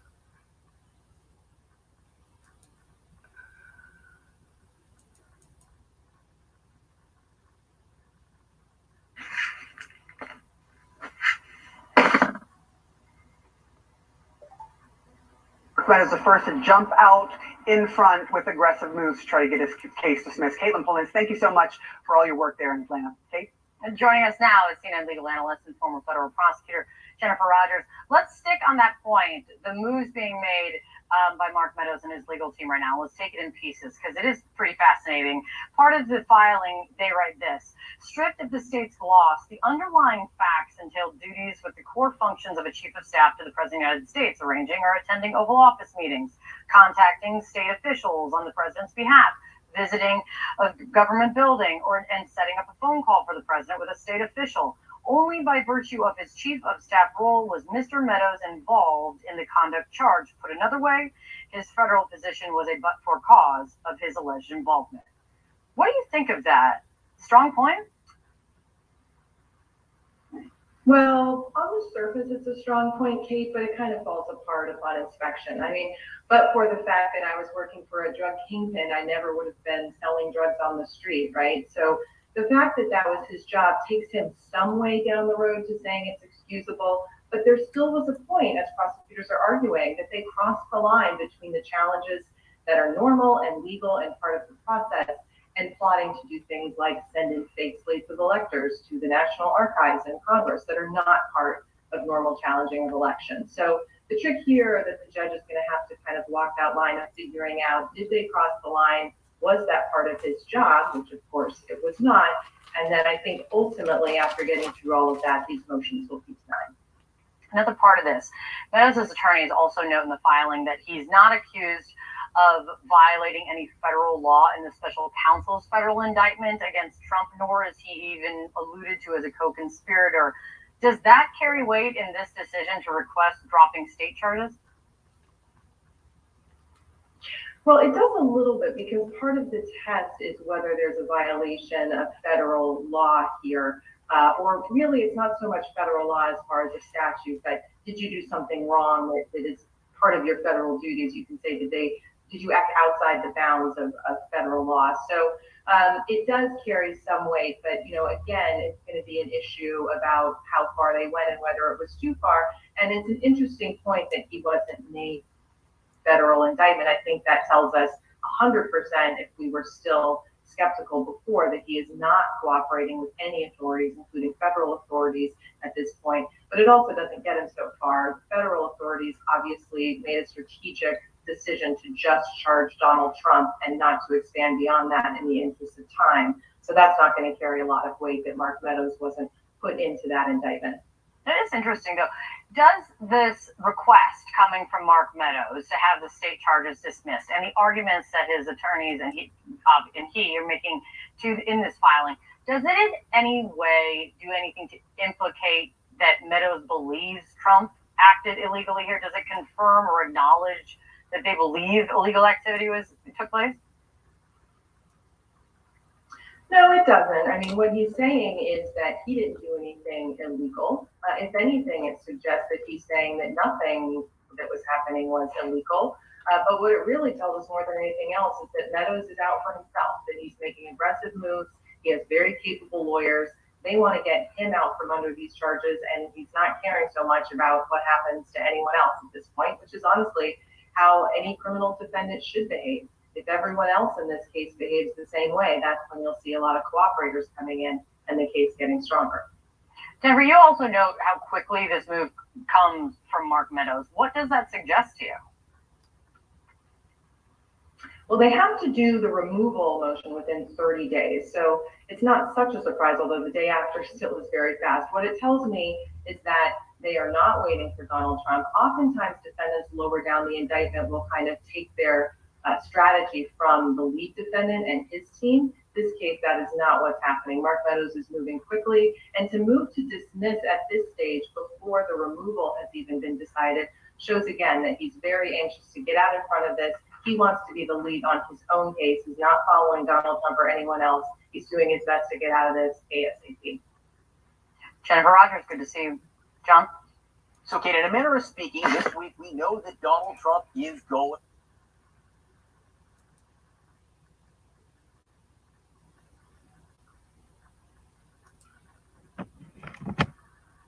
Okay. So did you see what she said, right? Key what she said. She said that the argument that Mark Meadows wrote was strong. Okay, well, I'm paraphrasing, but then pretty much it falls flat further inspection of it because of this, that, and the third, whatever. I'm not saying that about what Jennifer's reply was. I'm saying I can have a reaction because it is strong. It's still a strong motherfucking move, especially at this stage of the game, because your angles are now different. This is not about going over the trial again. It's not about if he's innocent or guilty. It's not really about proving whether, and the caller is in here, proving whether or not the enterprise was legal or illegal. That wasn't what she was talking about. That's what she was saying, that there was well-established common law to support that. And again, common law. What she was talking about, that they were supposed to prove that they had a shared common purpose. That is what you should have focused on. And that common purpose was either supposed to be for illegal gains or legal means, whatever.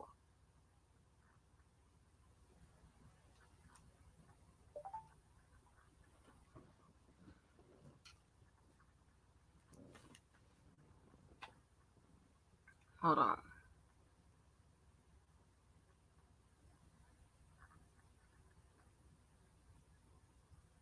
All right. Her focus was on the purpose, not proving, like it was going through trial again. No, now we are dealing with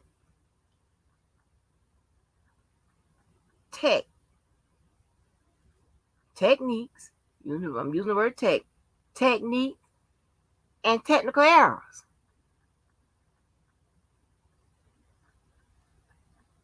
What we dealing with?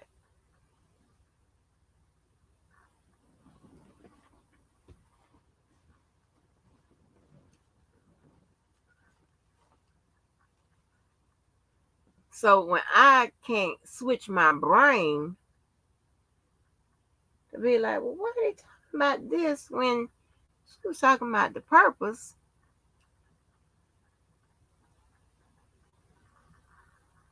They don't be telling me what I should have done and saying no smart shit. Cause you get this type of life with this energy and activity. Yeah, the fuck.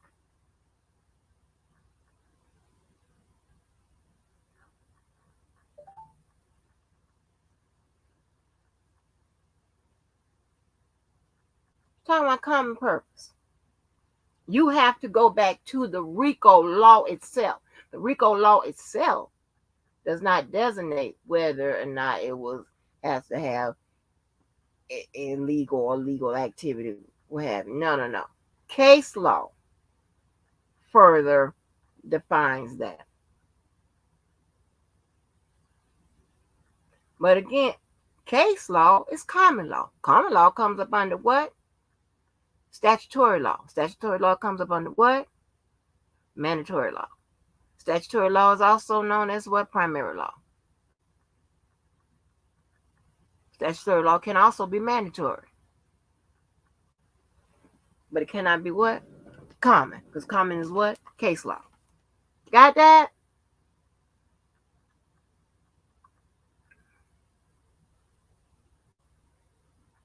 I'm trying to pull something up. Hold on.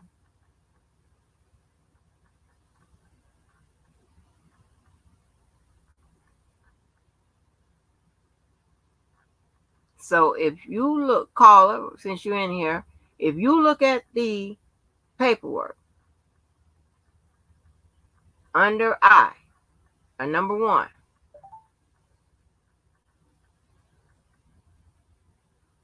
she said on B, shared purpose. C, common purpose. That means her emphasis is on purpose. The purpose could have very well be all legal. Again, case law has established that RICO can be either for a legal purpose or an illegal purpose, as long as it's shared common. And we're only dealing with what they have to prove on. And what they have to prove on is the facts and the matter of the case. She is simply saying that you said that they had a shared common purpose. That's what they had to prove.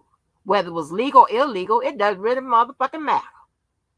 So why are you making it matter to me?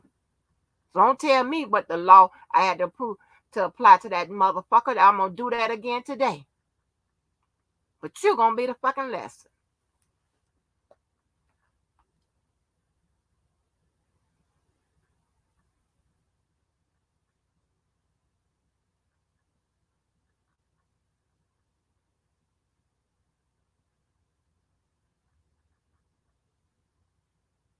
I'm going to be here and you still going to be wrong whenever you get here. So, listen.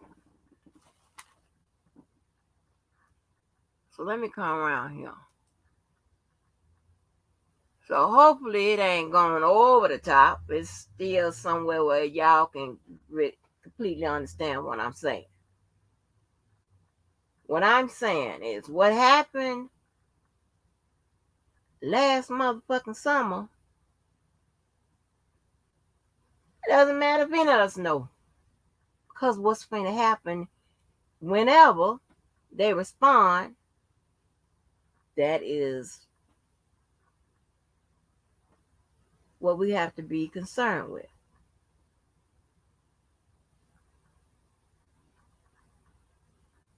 Okay?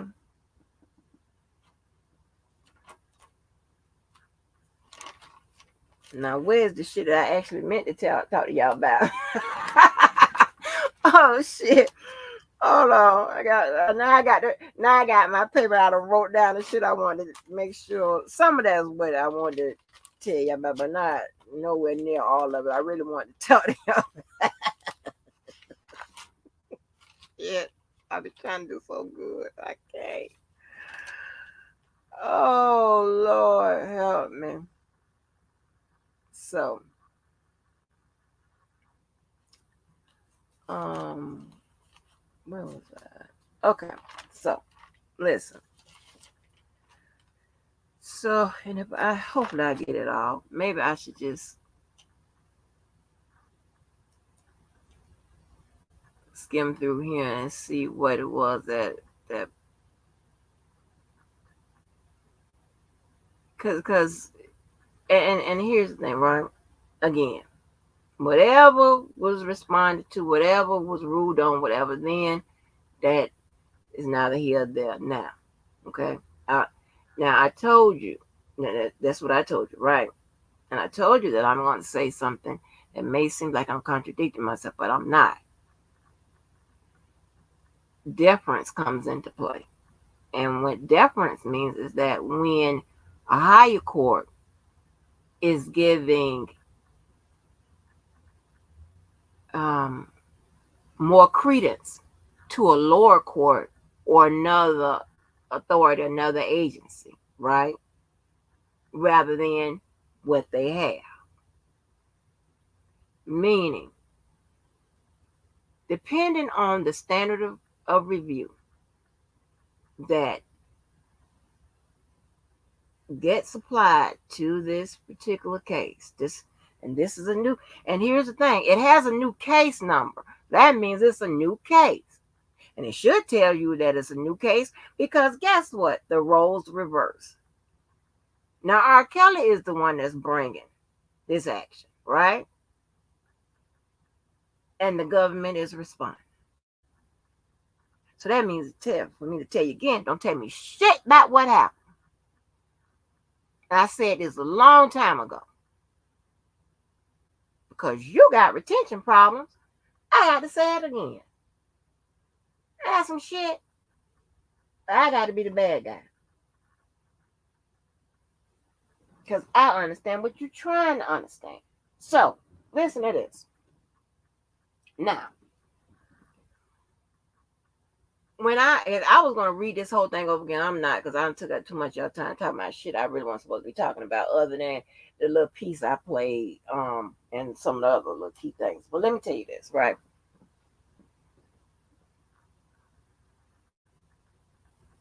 When, as an attorney, when you're writing these briefs and things of that nature, whatever, a lot of times you italicize. Right now, you italicize because of what the normal Merriam-Webster, reason is because you want to bring, notice to a particular word or something of that nature. Attorneys, on the other hand, some do, or whoever is writing for the attorneys, or if the attorney is writing for themselves or whatever, is bringing notice or special attention to a particular word. One is because to illustrate to you that yeah, I know what the law is. I know what is stated. I know this, that, and the third, whatever. But I am offering you a different proposition, right? I'm trying to persuade you. Directly, maybe indirectly, but I'm trying to persuade you. So I'm using this particular word, I have it italicized because I'm trying to, say, hey, I know what the law says, but I need you to interpret it. We know that the federal statutes are broad. I need you to interpret it. I need you, to interpret it and do what? Correct case law. So I'm trying to persuade you over. to do something. Now, when an attorney puts in for an appeal, they are asking the trial fact, which is a higher court, to apply a standard of review to it. And again, I told you when they apply standard review to it, that is increasing your success rate or at least strengthening your argument, right? Now, when we go through J. Bowles' thing, I'm not going to read it again because I was, but I'm not. When I read it, and as I can recall, and I think I maybe pointed this out here and there, but I can just um, do it as one document, right? Make the statement. And remember when I told you, she's not writing it for y'all. I know what she's writing it for. The reader knows what she's writing it for. She's writing it because she is asking the court to apply a standard of review to it. That's not in the paperwork. And the only way you will be able to know that is because you had to do what? Okay.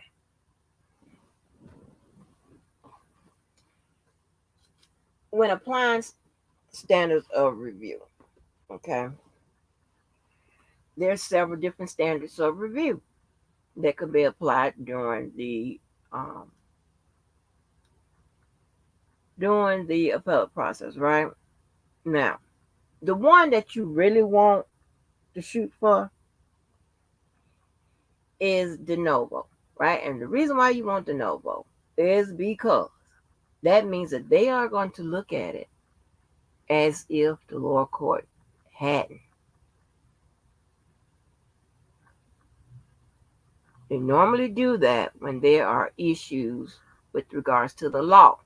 Remember, I told you with the appeals, they review for issues of the law, issues of fact, and abuse um, of power, right? Abuse of your discretion, meaning the judge. But when you want for them to review it de novo, it's usually with regards to issues about the law.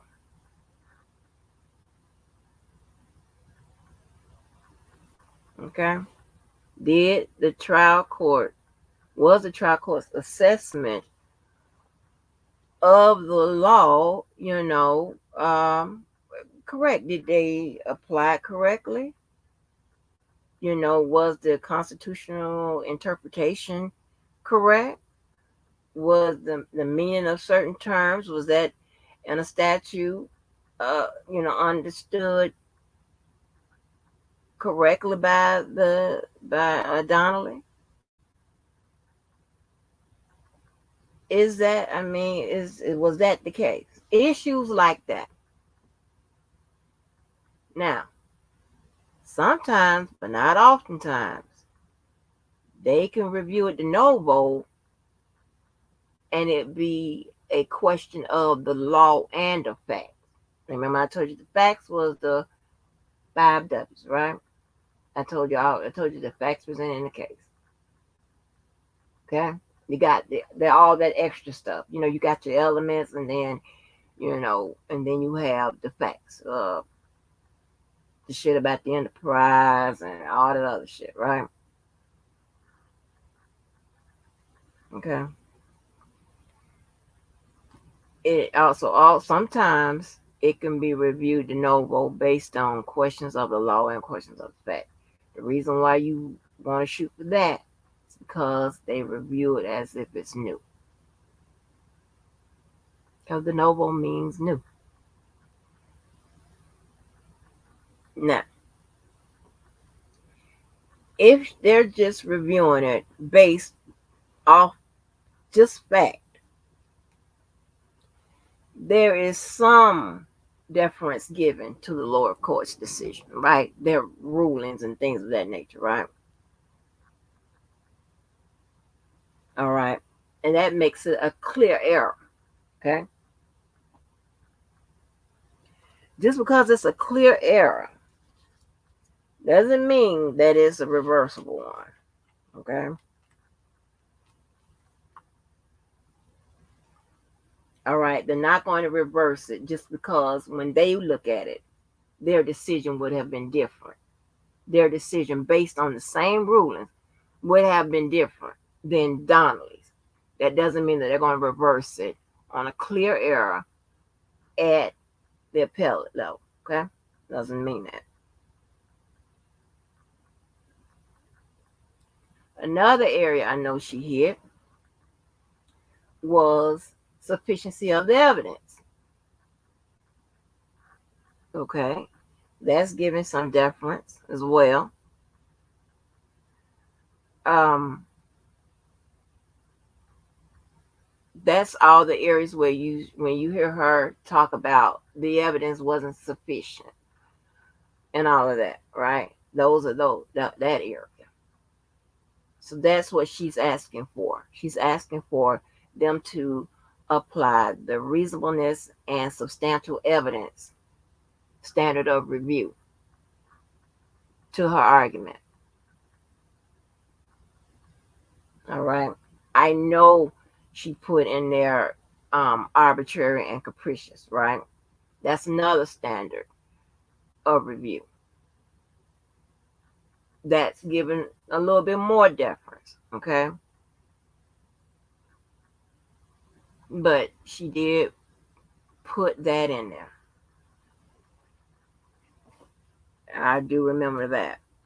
Um, did she do abuse of discretion? I don't know. So I can't remember every goddamn thing. I don't. I don't know. But arbitrary and capricious is still. I mean, it's not as egregious as abuse of discretion, but I mean, it's still mean that the judge didn't follow the law, the logic, or the trial procedure. Okay, and that's three things that you also have to follow when you're a judge: the law, the logic, or the trial procedure. That's why when we talk about them goddamn text messages and that BOP shit, it just stumbles and falls all over the board because judge, she plays a role in admitting that evidence, big role, the biggest role. So J-Bo is asking for in her initial brief plus this response, she is asking for those things that I just pointed out. Okay.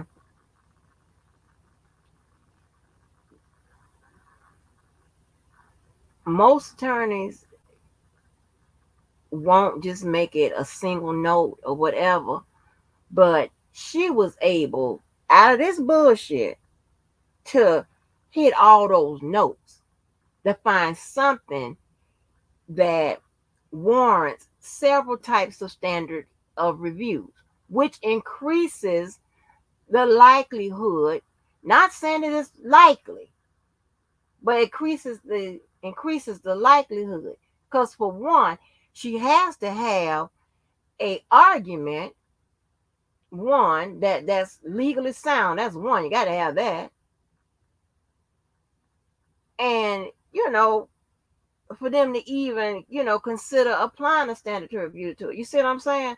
So when I read something, and see, I'm reading for all of that. I'll be above. I've just said today. Y'all just reading.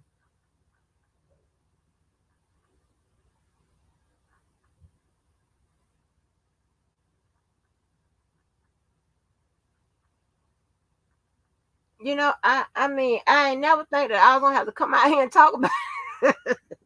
I just thought, like most people, right? They'll say, Miss Angela, you know what? Look at this real quick. And I look at it, some legal notice, whatever. I was like, boop, boop, boop, boop, boop. Oh, okay. They get the fuck on. And I saying I can't be quiet. I ain't what I said. Y'all got to go back and listen to the beginning. But you know what? I found it because I was listening to JoJo's live, and Levi was on there, and I found it funny that he hadn't even read the motherfucking response. So this is why I'm saying that this fight with me and all that, that shit is disjointed with me. Because I expect you to come prepared to have all your shit. Not just in your head that it makes sense to you. And that's a lot of you motherfuckers' problem. You motherfuckers from the Midwest.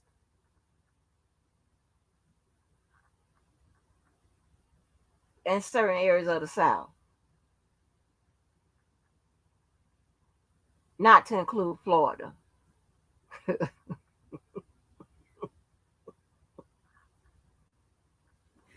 Yeah, you got it in your fucking head.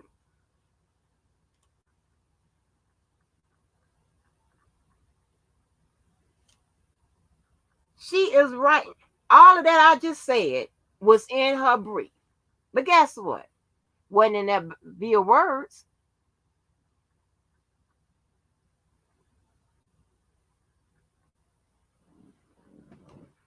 No. Wasn't in that via words. No.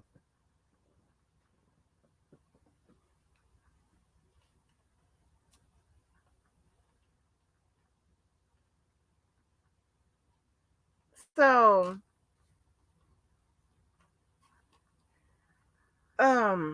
what else I wanted to tell y'all about? So y'all understand what I mean by what I just said today. Let me come around there. Y'all crazy asses around here.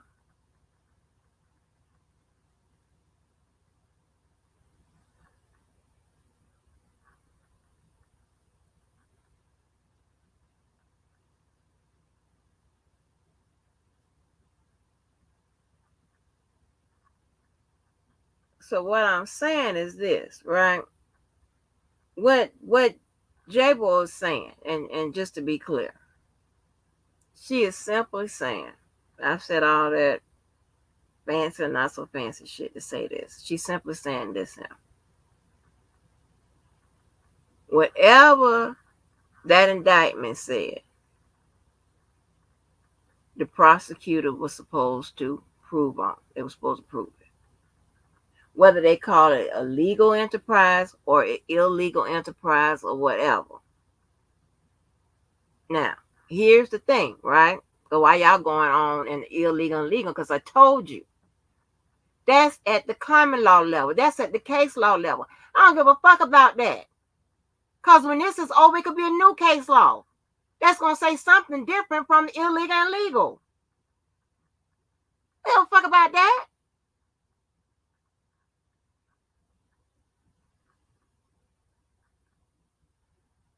When I look at his indictment, because she's going back to, this is what she has to prove.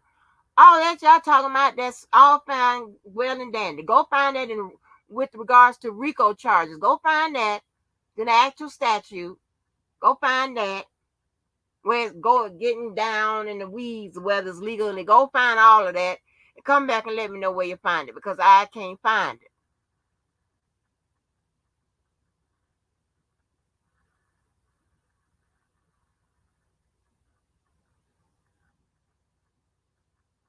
Let me read it to you.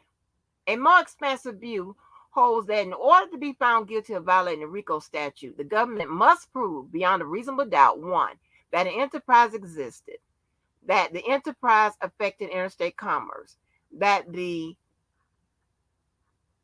defendant was associated with or employed by the enterprise, that the defendant engaged in a pattern of racketeering activity, and that the defendant conducted or participated in the conduct of the enterprise through the pattern of racketeering activity through the commission of at least 2 acts of racketeering activity as set forth in the indictment.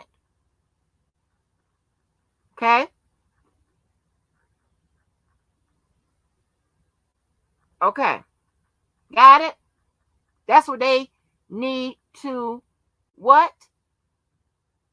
Prove.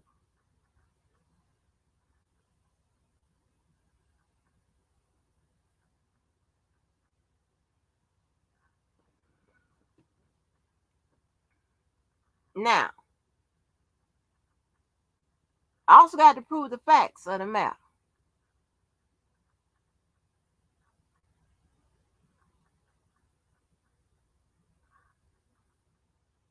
Okay, so where is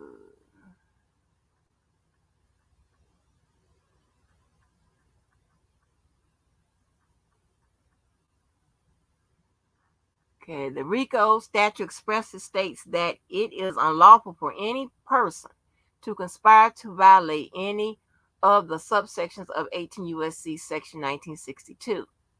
The government need not prove that the defendant agreed with everyone, agreed with every other conspirator, knew all of the conspirators, or had full knowledge of all the details of the conspiracy.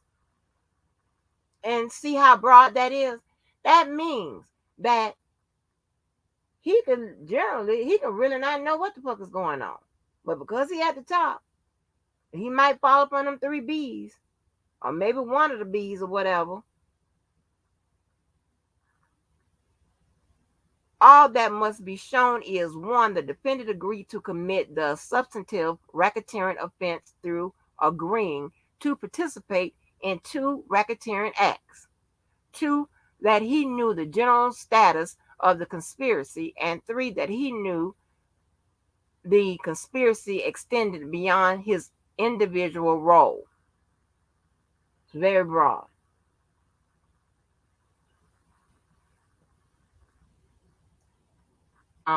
When a RICO action is brought before, continuity can be established.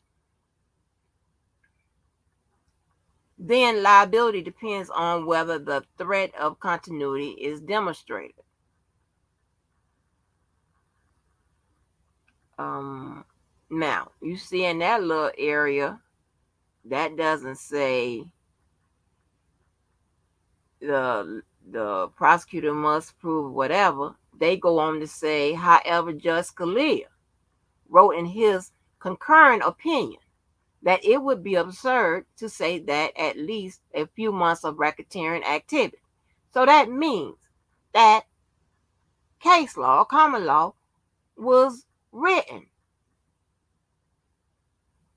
Something happened. So that's not what the prosecutors had to prove. However, they have to prove what's in that indictment beyond a reasonable doubt, right?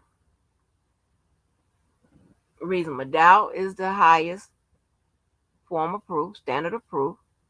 Number 2 is clear and convincing. And number 3 is preponderance of evidence. Is that right? Yeah.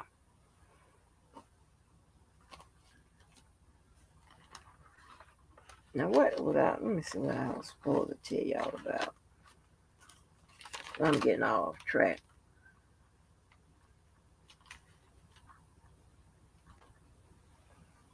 Okay, so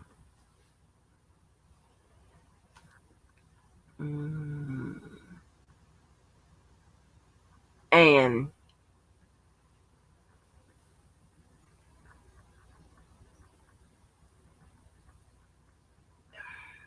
J-Bo argument, okay, largely, dependent upon a lot of common law, a lot of case law, right? And that's to be expected. But I also told y'all, when y'all pick up those things and look to see if there's any type of reference back to the Constitution, back to different statutes, whatever, substantive.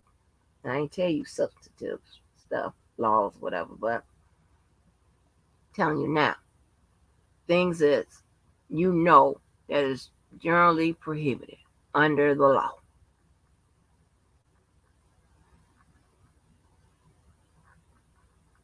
You can kind of gauge. Remember, I shouldn't say y'all can do that. I ain't gonna say that. I ain't gonna say that. What I what I'm saying is, if they're using a lot of references or what have you, just pay attention to it. How much, what it is, because if it's a lot of case law, then you need to look at how successful it has been, especially in that circuit. Look at that. That would be, a gauge. But I'm not interested in, proving, um, a lot of extra bullshit, proving shit that's contained in case law just because it was used. Because you're not trying to prove shit in case law, whether or not it's a legal, illegal business, enterprise. That's not what you're doing. Trying to prove the law. You're trying to prove it or disprove the actual law. You got to start there.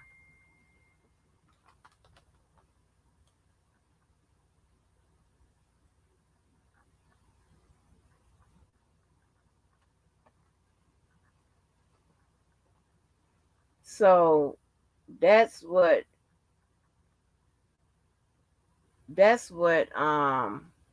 hold on, let me pull this up.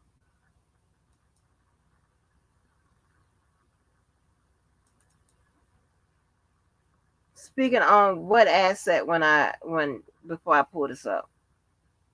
I'm already 2.5 hours off of what the hell I was talking about. Dealing with y'all asses. So activity that they're usually chiefly not usually that they mainly is concerned with is the people that got charged.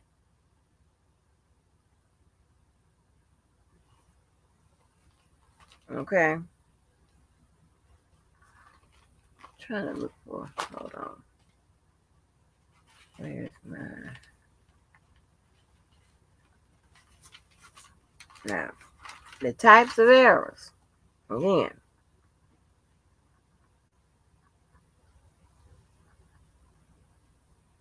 the appeals court are looking for are normally plain or harmless.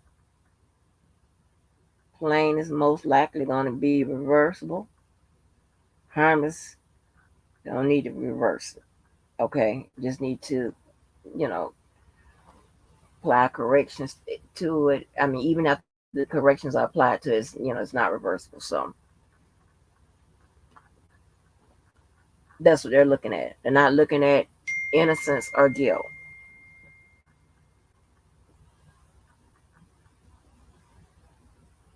Yeah, but what part I'm speaking on in great detail?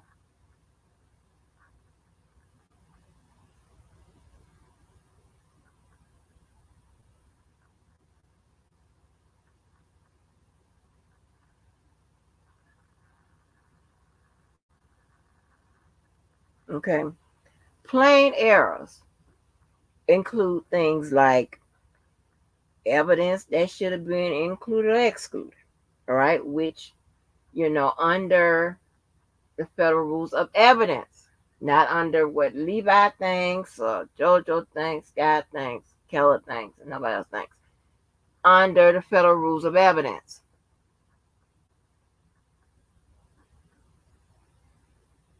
Okay. Giving wrong jury instructions. All right. Or when someone's um, due process was disavowed, right? Or or something that was allowed that made uh, someone's due process was violated, right? They didn't get it. It was disallowed. Disavowed, I'm sorry. Disavowed.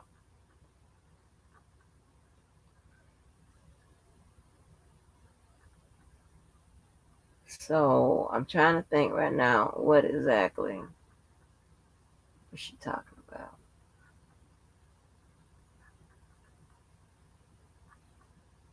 as far as that she directly references due process. One thing I do remember somewhat is when she was talking about the jury instructions. Okay. I think she said that that she was a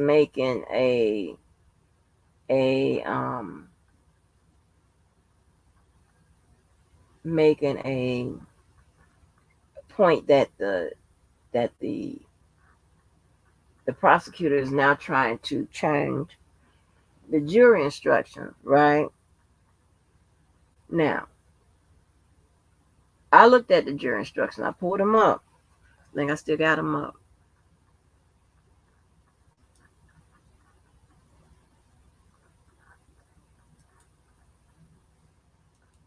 Trying to get back on track what I was thinking. All right. And the jury instructions. Oh, I'm glad I did say jury instructions. And then jury instructions. Illegal or legal enterprise isn't in there.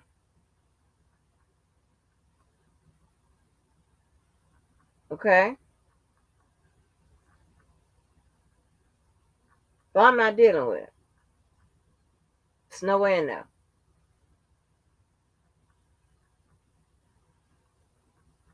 Again, you're taking case law speech and running with that. And that's fine. But, hold on for a minute, because, when my mind gets interrupted, I can't move on to I find, because I don't know why you the one text me and telling me the shit. Why you can't pull it up and tell me where it is? I mean, you're telling me where it is, you're not telling me what it is. I need to know what it is before I entertain it. Let me go find out what it is. Give me a minute, y'all. Y'all can sing a song to yourself or something. Just let me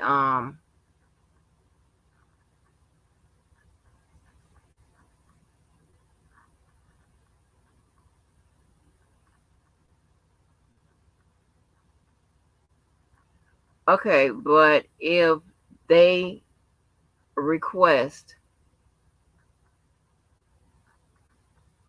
say, hey, this, that, and the third, whatever. Not saying that it's a part of the normal procedure. As you know, apparently you must be you can request leave and ask to say, hey, can I respond or whatever. Well, really to get, we already know all that.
Whew, Lord have mercy, Jesus. Okay, let me say this again. Okay.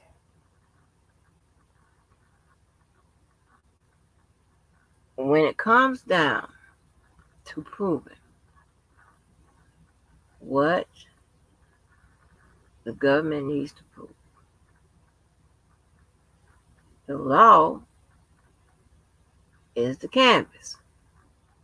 It says what it needs to prove in order for them to find someone guilty or innocent. What I'm reading is more or less the relationships of each person. They're talking about the intent, and they're talking about whether or not that they're talking about intent. Let me see what else they're talking about. They're talking about whether the acts was if the acts were illegal or legal or what. I'm just condensing it, and back and forth. Okay, back and forth. They're discussing all of this because in the language they use in the indictment, they have to prove what's in the indictment. Again, the RICO and what needs to be proved in order to be successful under the statutory. I'm talking about the statutory part of it. It's what I read off earlier. Again, they didn't say, if I'm not mistaken, in that indictment whether it was an illegal or legal business. They didn't say that. Y'all be distracting me with all this shit. I'm just, God, Jesus. All this common knowledge shit. And then here's the thing, I have a hard time because maybe common knowledge for me or some whatever, it might not be for others. And this and the third, whatever. You tell me like it's common knowledge for me, it ain't common knowledge for me. I said I don't give a fuck. That should be the common knowledge. It's different facets, right? Y'all lumping it all into one. Y'all thinking the RICO, okay, then it deals with whether it's illegal or legal, this and that. That's extra. It start off with the law. That's what they got to prove. You're going to see that law incorporated in that indictment. They got to prove the facts of the case. That should be somewhere in that indictment too. That's going to be.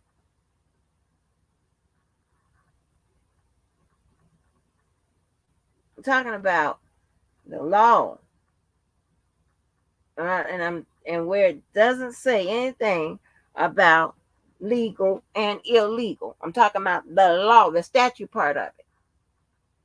I'm not talking about when they start talking. And see, this should have been a ding, ding, ding, ding, ding, click, click, click, click, click. When it says, Your Honor, in the first case, they cite.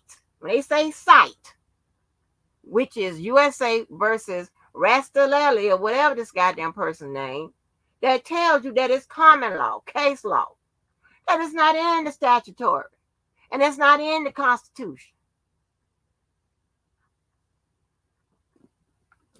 So I've been talking about all day.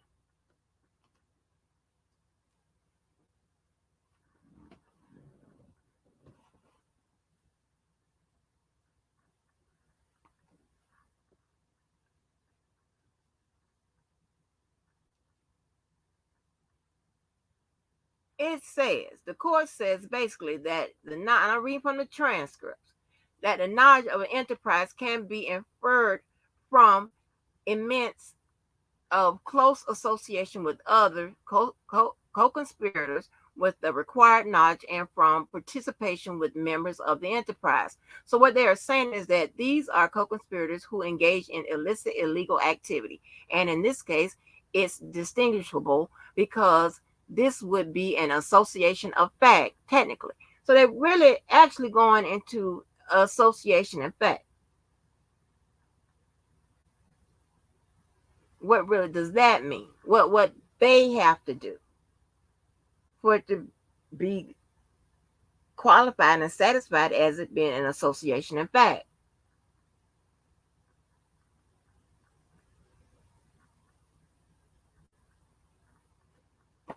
That's it. If they put illegal and legal and whatever in that indictment, yeah, they have to prove that. That's all I'm talking about, folks. That's all I'm talking about. Getting technical for me with me and trying to find some shit is not going to make you right. Talking about two different things. Know the difference. That's all I'm saying.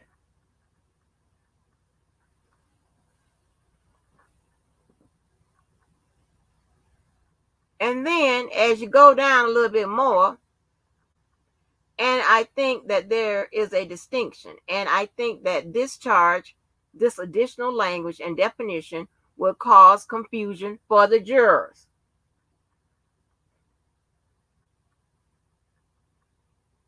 So it's additional language. And they probably somewhere in here, and I don't know what this, but they probably trying to figure out this jury instruction. Let me see. Let me go back up and see what they're talking about. Seem like they're trying, I don't know. Hold on, let me go see.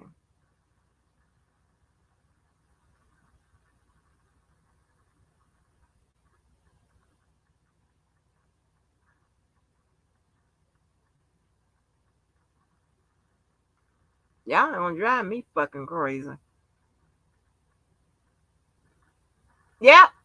Bingo on 4201.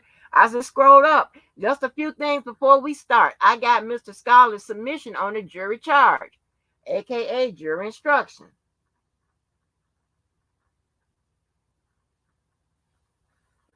Lord.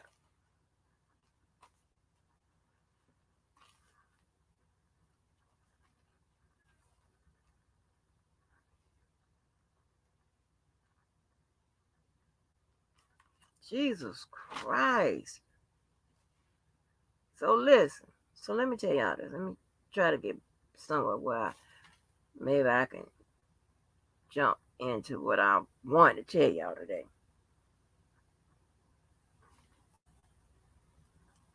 Anyway, at this point in the game, like I told y'all, they're looking for errors. Whether he's innocent, guilty, they really don't give a fuck.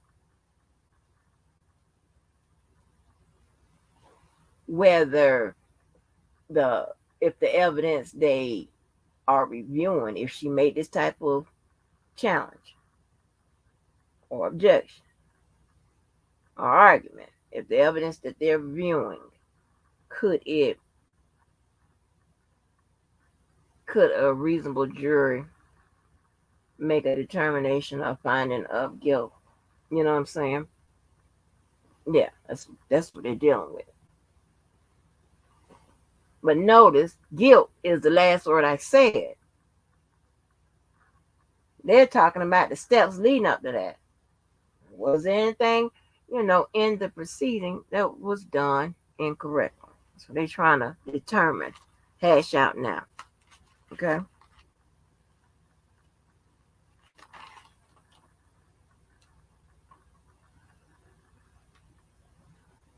Let me see.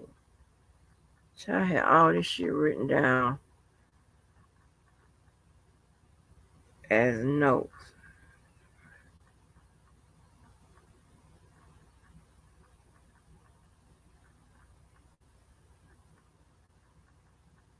Okay.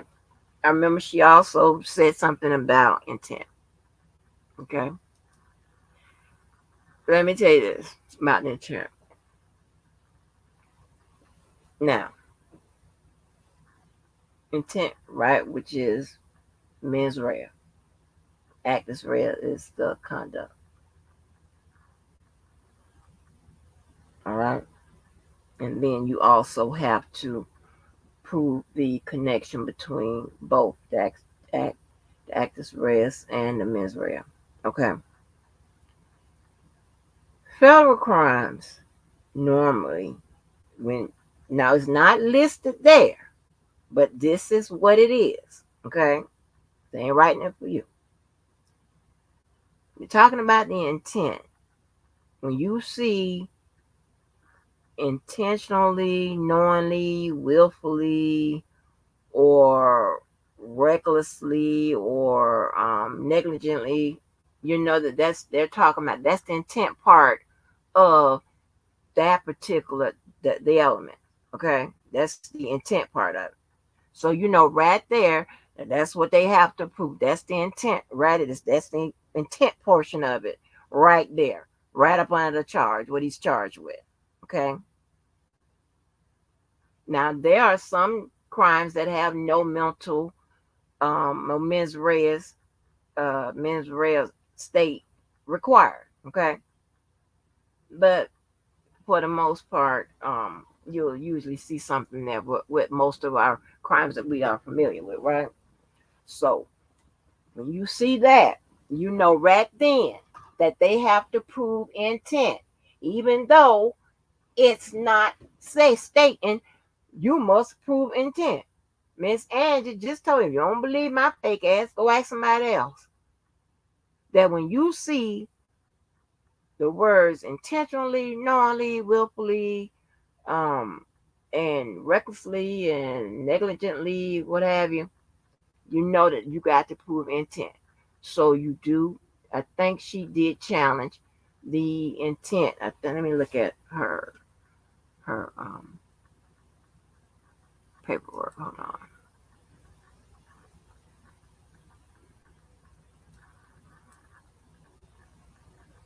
If she says something about intent, I can just keep after that intent. Okay, the government's evidence of intent as to the Mann Act violations related to Jane and Faith were insufficient. Okay, so she did help you out, but she put intent right there in the table of contents, right? So you know in the charges it says, but just say we weren't at this point, and y'all you have the indictment. Whenever you see willfully and intentionally and knowingly and all that, you know they got to prove intent. So right there, if shit don't go right, 9 out of 10 times, the attorney is going to try to um, show that her client had no intent. What are some of the ways his legal team combined have tried? She like with the text messages, right? I think she was saying what Jabo said that about the to go across state line. I think she was challenging the travel portion of it, and the sex was um consequential to the going across state lines or something like that without it being in front of my eyes, but it was something like that.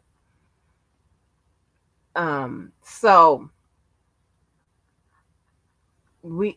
she tried that, and I don't know what else, what other, I think maybe I don't know if it was us making an argument that that he didn't know when he was was supposed to be had a herpes or whatever. And yeah, something like that was made because I remember them saying when Geronda told him that she had herpes, that was a notification as well, right? And remember, I said that before they had even put it in there. That when she gave him that notification, that was also, that was a date that they could use. And anything happened after that, they can use to say that he exposed whomever he had sex with after that and did not disclose that he um either had herpes or allegedly could have had herpes or whatever, however you want to say it, that, they can use that date as a date as he exposing people to herpes. Okay. So, let me see what else I want to.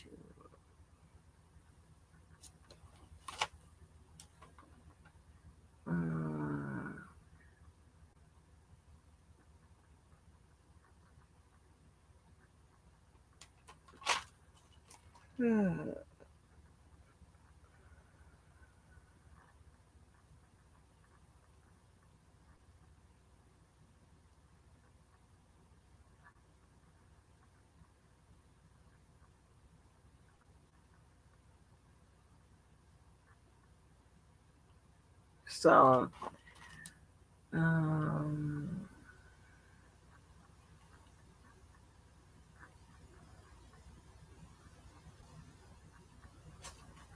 um, see what else I wrote down. Oh shit. Okay. Um, I told you about the arrows.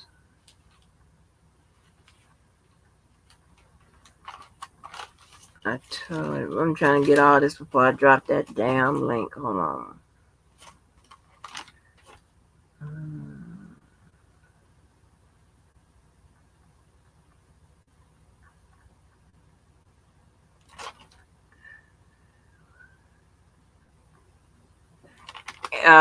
One note I had as far as with regards to his defense.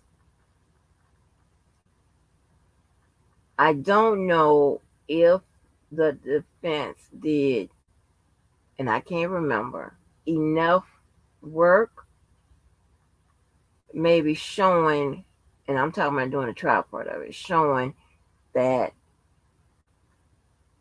he had a lack of intent, right? I don't know how many different ways they could have hammered that home, but I don't remember, and I don't remember hearing in those transcripts where they were made enough, a bigger fuss at, as like challenging the people that got on the stand and say, hey, he didn't tell me, and then they didn't have to say, well, my client did tell you. They can't say that, but unless they have some, well, didn't on this certain date my client, said um he may have a STD or whatever, or he had been experiencing something or whatever, or something like that. Right? They ain't supposed to lie, but you know something, you can get creative with it and say, and that's to cause them to question, because remember, your indictment and your jury charge says that, hey, he's supposed to have knowingly, intentionally, and willfully exposed you to an STD. Well, you got a doctor up there who says that there wasn't a confirmed test. I know they said he didn't come in and take the test to confirm he had STD or whatever. There's a lot of room to play with the dates not being, nailed down, and the information. He's not really understanding the information because he's asking this is dumb question. You think I should wear a condom? Like, yeah, nigga, if I told you got STD, you got to wear a condom. I would have shown that there's clearly a lack of understanding with my goddamn client. He don't. You think I got to wear a condom? Like, yeah, nigga, wear a condom. That type of shit.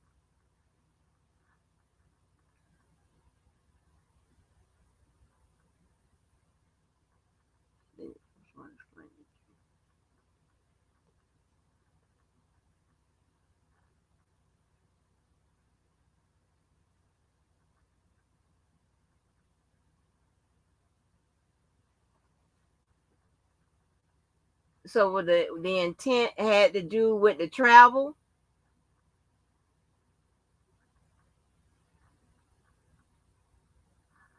What are you saying? So you saying the intent had to do with the travel?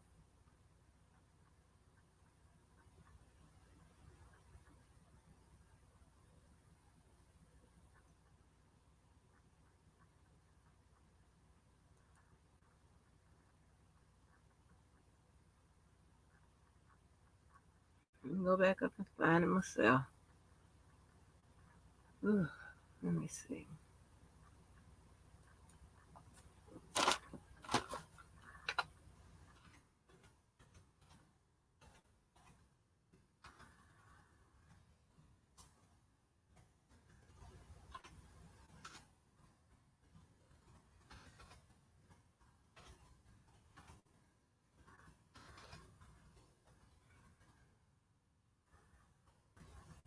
Let me read it.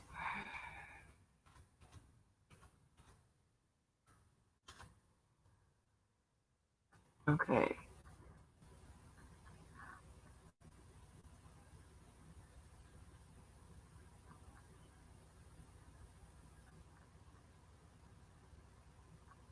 Okay, so I see the exploited under the law that Mr. Kelly intentionally and knowingly coerced her into having sex.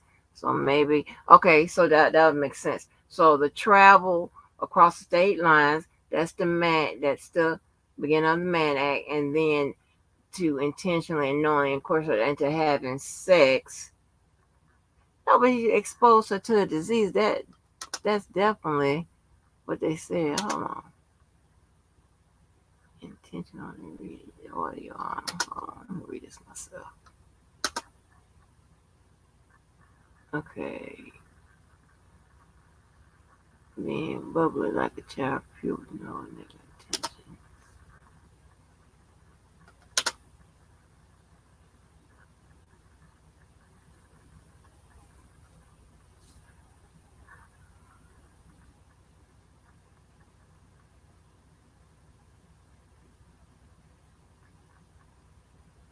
Okay, when we looked at what J-Bo was using her text messages for, she was using it for the travel portion of the Man Act. The traveling, don't worry about it. Hold on. Let me look at the trend the okay, the Man Act charge.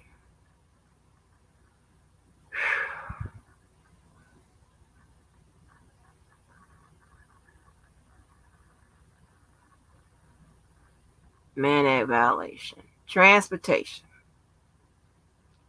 In about 2003, 2004, both days been approximate and exclusive knowing to knowing brought together or did knowingly and intentionally transport an individual in interstate commerce with the intent that of such individual to engage into sexual activity. So that's when I said the travel portion of it. I'm using the word travel to denote the interstate commerce part and the transport part. That would mean you have to travel. And I said the sex part is the second portion of it, or the latter portion of it. And it says on A, it says transportation, right on the indictment.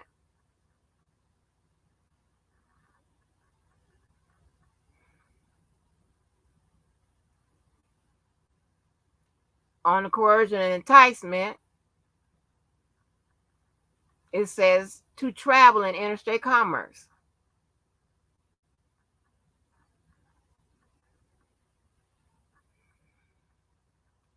Where are you reading so I can get that faster?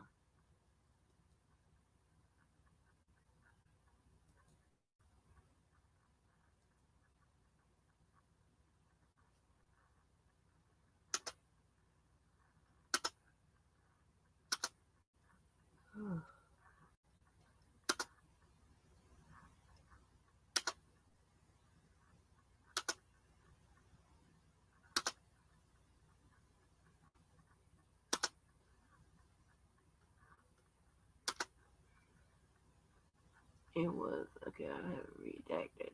It was intentional.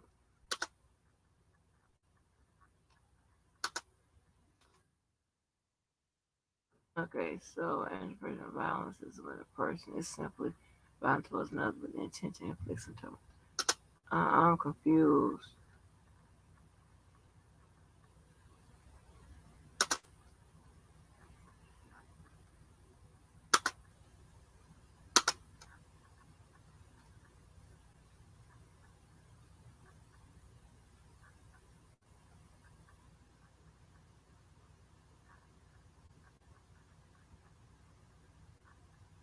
Opposite party. Okay.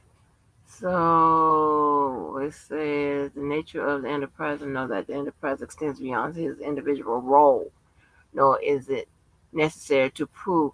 So, okay, all right. Let's get into this. It said the judge says this, and that language says adding on the regarding the definition of an enterprise that is not necessary to prove that every member of the enterprise participated or knew about all its activities. Rather, it is sufficient that the defendant know the general nature of the enterprise and know that the enterprise extends beyond his individual role, nor is it necessary to prove that the enterprise or its members acted with criminal intent.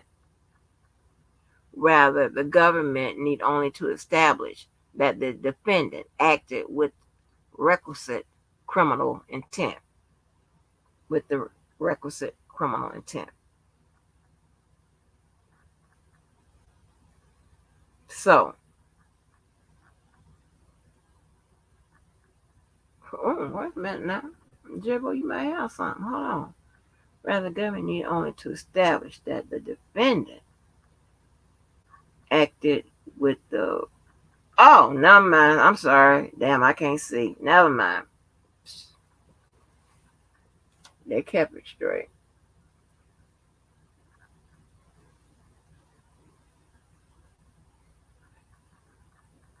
And what do you think that? Okay.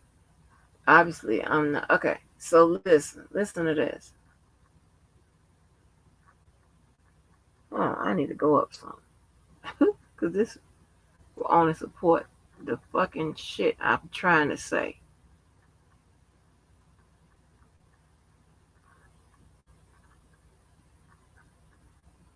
Wait a minute, guys. Give me a minute.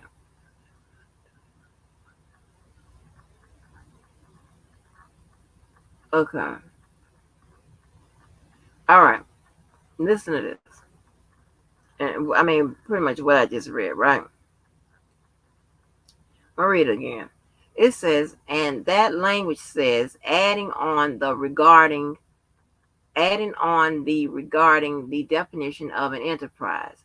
That is that it is not necessary to prove that every member of the enterprise participated in or knew about all its activities.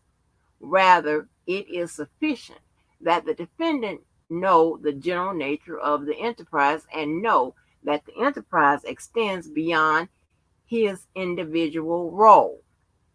Okay? Now, this is what the government had to prove.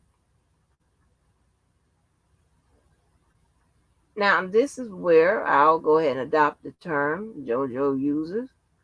Words are important. Well, they are. I never disputed whether they weren't important. It's just that not only do you now have to understand what they mean, you have to know how to apply it in its proper context. Because the same word means one thing in this context may not mean the same thing in another context. Just like the word, fat, PHAT, FAT, or whatever. Or just fuck that PHAT word and spelling. Just say fat, whatever. To have a fat ass in one context and the doctor saying you over your BMI is bad, but to have a fat ass down these streets is good.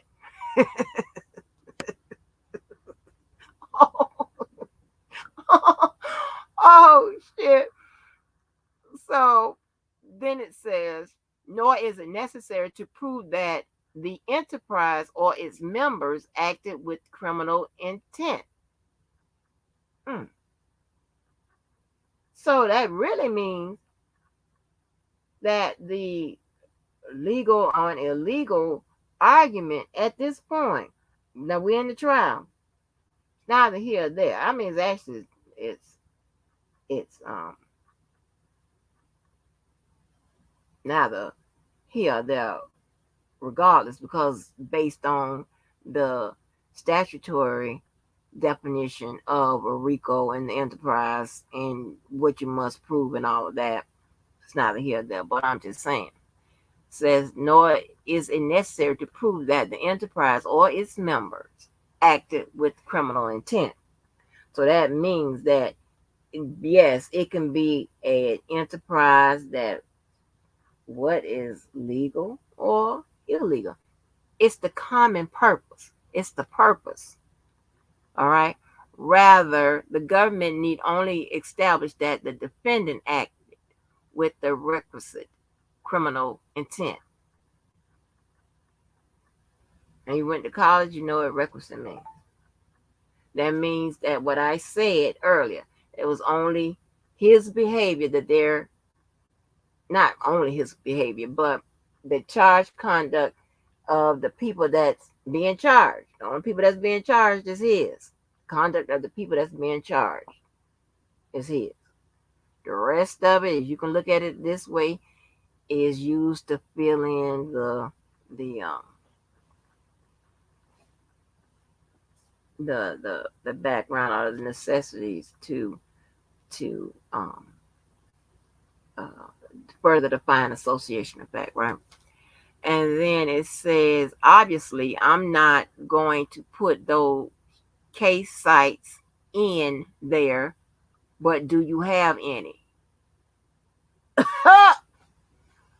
Okay, so I was just telling you, common law, case law, she called them case sites.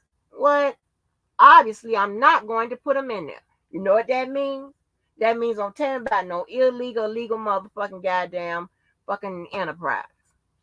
It says those seem to fairly well accepted principles.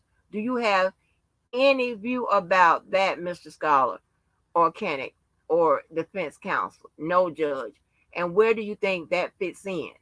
Your Honor, we just have a second. Sure. Your Honor, is it possible that we can take some time to look at it? Look up those cases? Yes.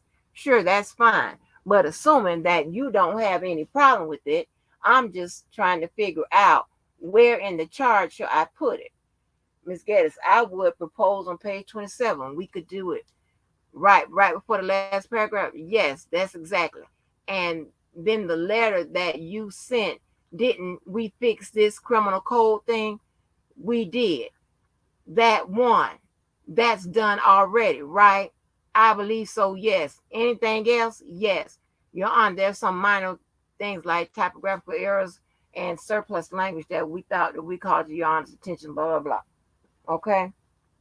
So they're saying that the law, it is what it is.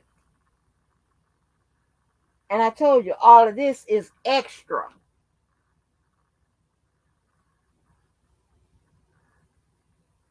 And it's basic principles.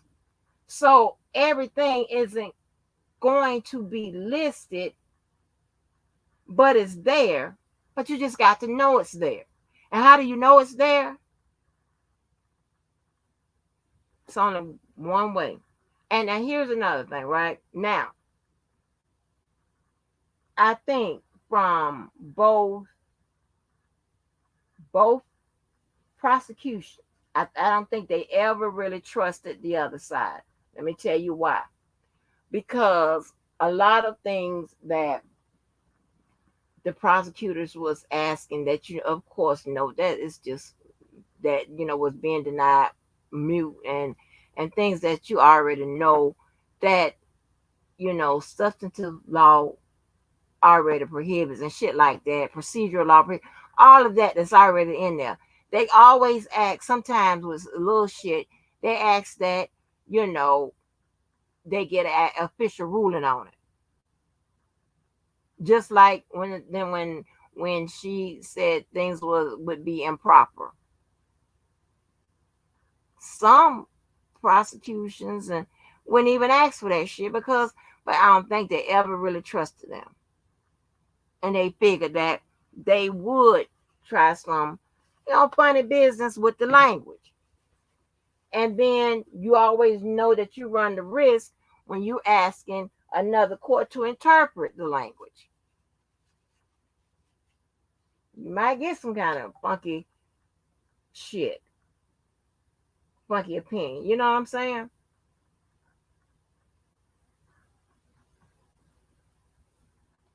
So,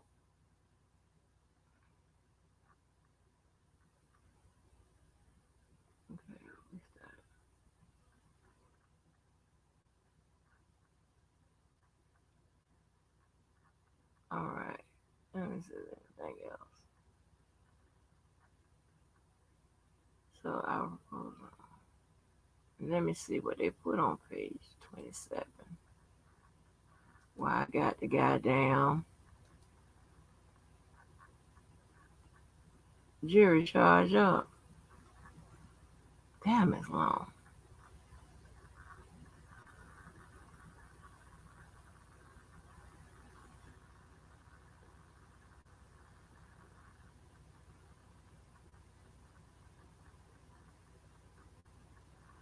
Okay. Methods and means of the enterprise. Okay. Okay, commit attempting, aiding, abetting, demanding, obtaining, sensitive, creating, recruiting, grooming, isolating women.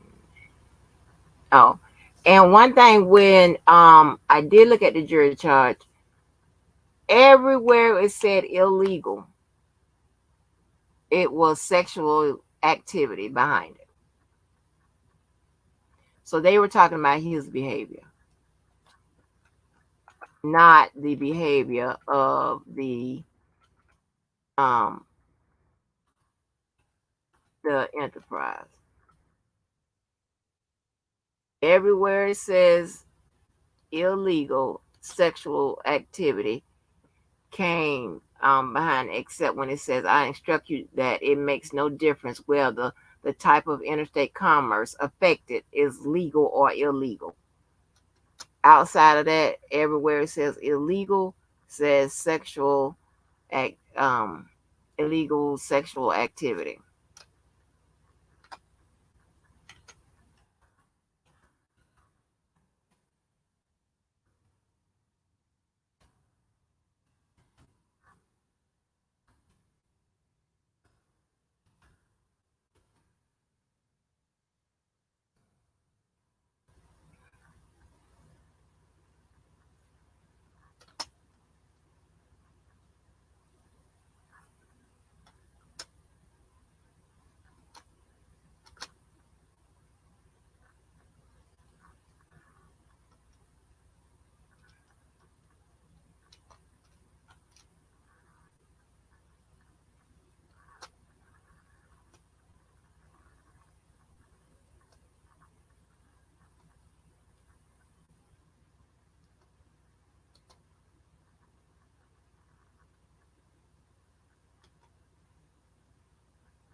Keyword effing.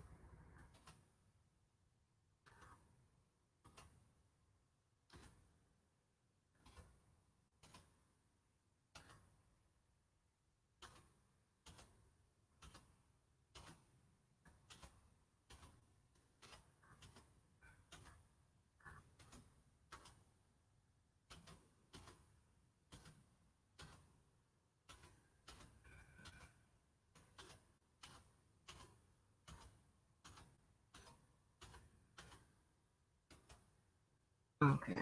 So, honey, I done held y'all long enough. Let me drop this link. I maybe got to a quarter of the shit I want to tell y'all about, but I definitely want to make sure.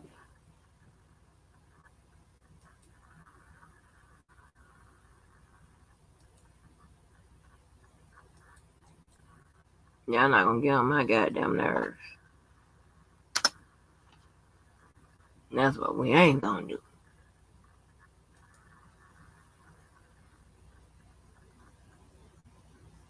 So, does anybody understand? I just want to make sure y'all understand this. Do you understand that the phase that we're in, this appellate process, is totally another process? I'm not saying there's a new trial's going to be. I'm not saying none of that. In fact, no. They're not putting on another trial at the appellate level, okay? They send it back and order a new trial or something different. But I'm talking about what they're doing now. They're either going to look at it and say, hey, yes, no, maybe. That's the easiest way to put it. Which either means, yeah, we'll grant the appeal, new trial, whatever. Then I told you a long time ago, if the prosecutors decide to charge them again, it could run into statute of limitations issues or double jeopardy. It all depends. Or they might just cut a deal. But he has crimes dealing with minors, so most likely it's not going to run into a those issues unless somewhere he waived his uh, he waived something, right?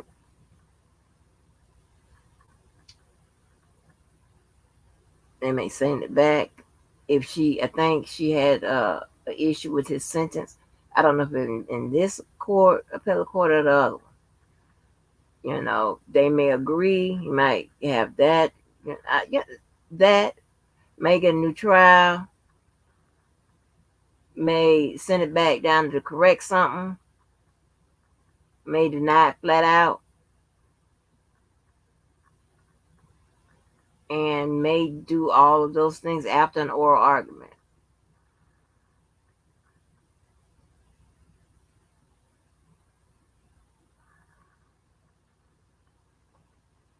Let me go on my side and think.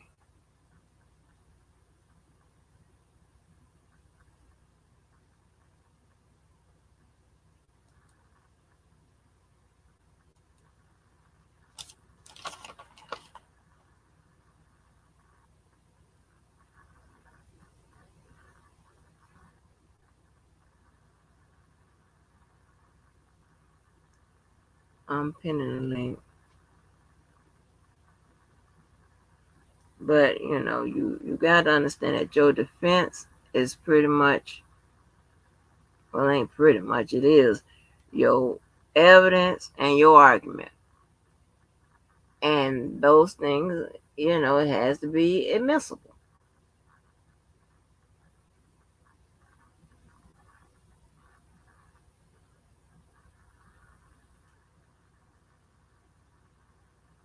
And I'm saying, and understand this. And I just don't get it. I'm just no, I'm not gonna ever get this. So they still trying to get the parents on the stand. Just say you get them on the stand.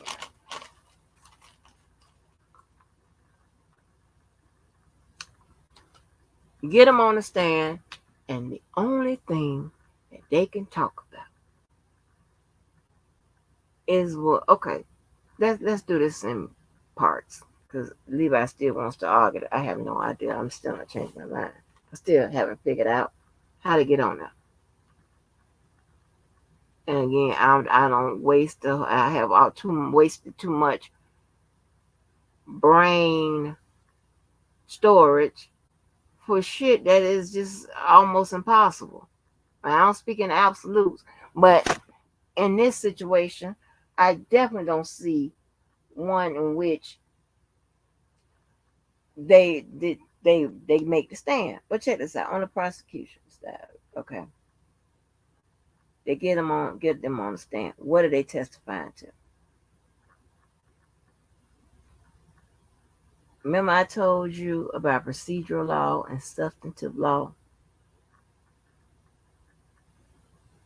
If they already got Jane number 5 is direct evidence, they already got other pieces of direct evidence, the parents could be seen as a waste, especially if they cannot testify to his charged conduct.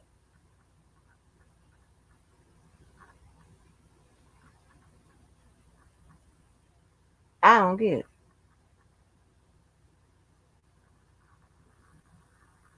So you got that. And if they hit if they hit the stands, then they're not them prosecutors are not gonna go down a whole I'm questioning sorry, can you hear me? about no goddamn this, that, and the third. Oh, That's gonna hurt their case. They ain't that stupid. I'm sorry, can you hear me now? Yeah, I can hear you. Go ahead, I'm listening. I didn't want to cut you off. No, so they ain't that goddamn stupid. Then there's that. So if the prosecution don't bring it up, the defense can't bring it up either. Then you got that. So then you say, okay, what if the defense make them testify? They get up there. What they gonna testify to? Okay, just what they gonna testify as it deals with the scope and the facts and stuff that has been presented in the case. What they gonna testify to? Driving her there, and it stops there. Calling the popo, stops there. Go ahead.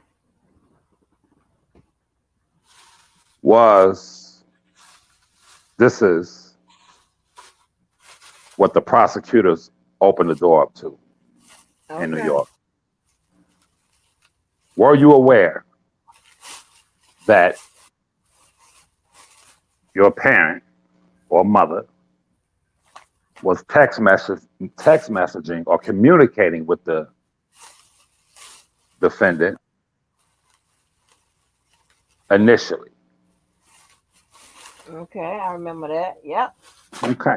So let's just deal with what you just said.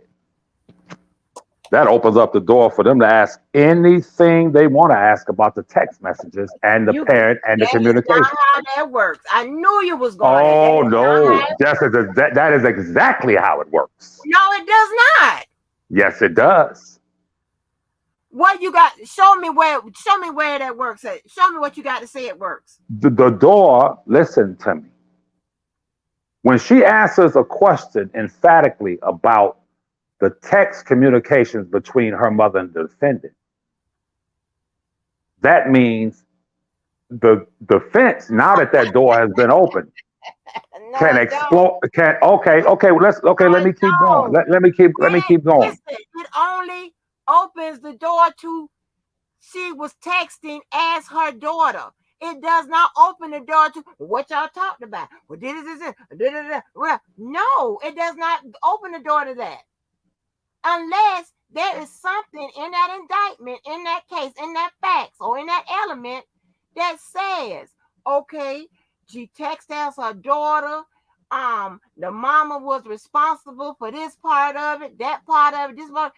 If the mama and all that's all up and through there and saying this, that, and the third, that's what they testify as to. Not just open sesame.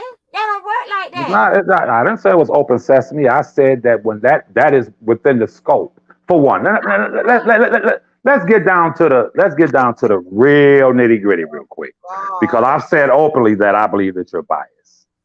I said that, and you apparently you got offended, like, which I don't understand. I mean, like, if because someone I'm says not I'm biased, okay, but because that's you fine. don't understand. You don't understand nothing.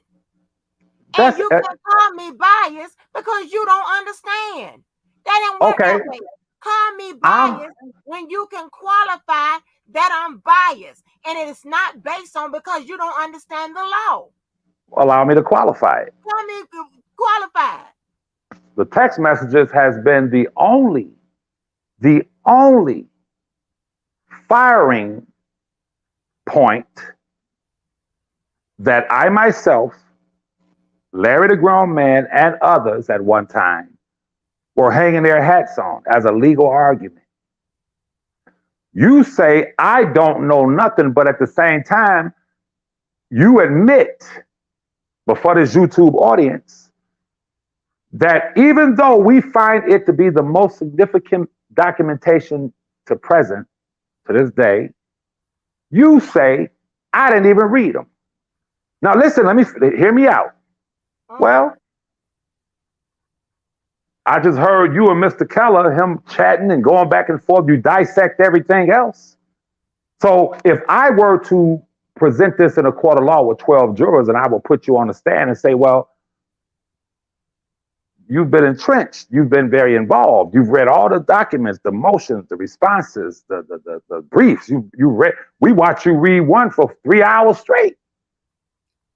So, Ms. Walker, can you please explain to the court why you have no interest in reading that one significant document that the opposition, those who are pro R. Kelly, point to as a valuable piece of documentation that points to and speaks to the fact that he was set up? And your response on the stand would be what? My response on the stand would be, I'm not reading something that has no bearing on the case.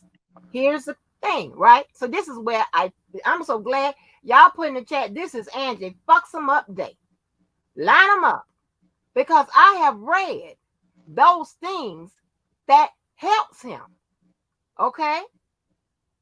You ain't ever even read the reply, which I thought, sweetheart, why do you do that? Why listen?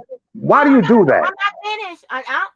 Listen, I've read everything. You ain't read that reply because I just told you about the goddamn reply, and you act like, I was in the cornfield down there with you is, Joe. I ain't know nothing about that. Listen That's to what me. it sounded like. No, listen to me. Let me finish. Go ahead. Go ahead. Let me finish because you asked me the question. I read those things which would help him. Okay? I didn't read the transcripts either. No, I ain't read them. Wait a minute. Set 1 or 2. So you're pro R. Kelly? Pieces of them. I ain't reading. So you're pro R. Kelly? No, I ain't pro nobody. Okay, no. But you say you've only read those things that which will help him. So that makes you pro R. Kelly, right? No, it does not. See? That's what you just said. No, you simple-minded. I read things that would help him, and I read things that would hurt him. But you didn't say that. How am I being simple and I'm taking your statement? I didn't think I can only go by. Oh, okay. Listen, Miss Walker. I didn't think I have to. You just said you don't speak in absolutes. You just said that an hour ago. You said I don't speak. Everybody know that. Okay. You made a statement. I've only read those things that will help him. Now, if I didn't challenge you on that, people would think that you're pro R. Kelly.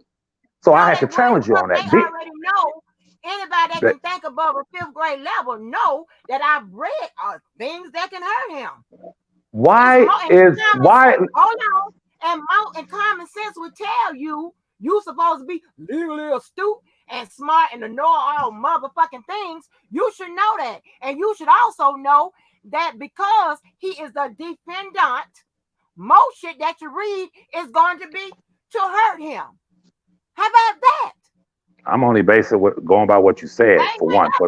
For two, all things motherfucking Mr. America. You should know I ain't got to tell you that. I want people to notice something about this conversation.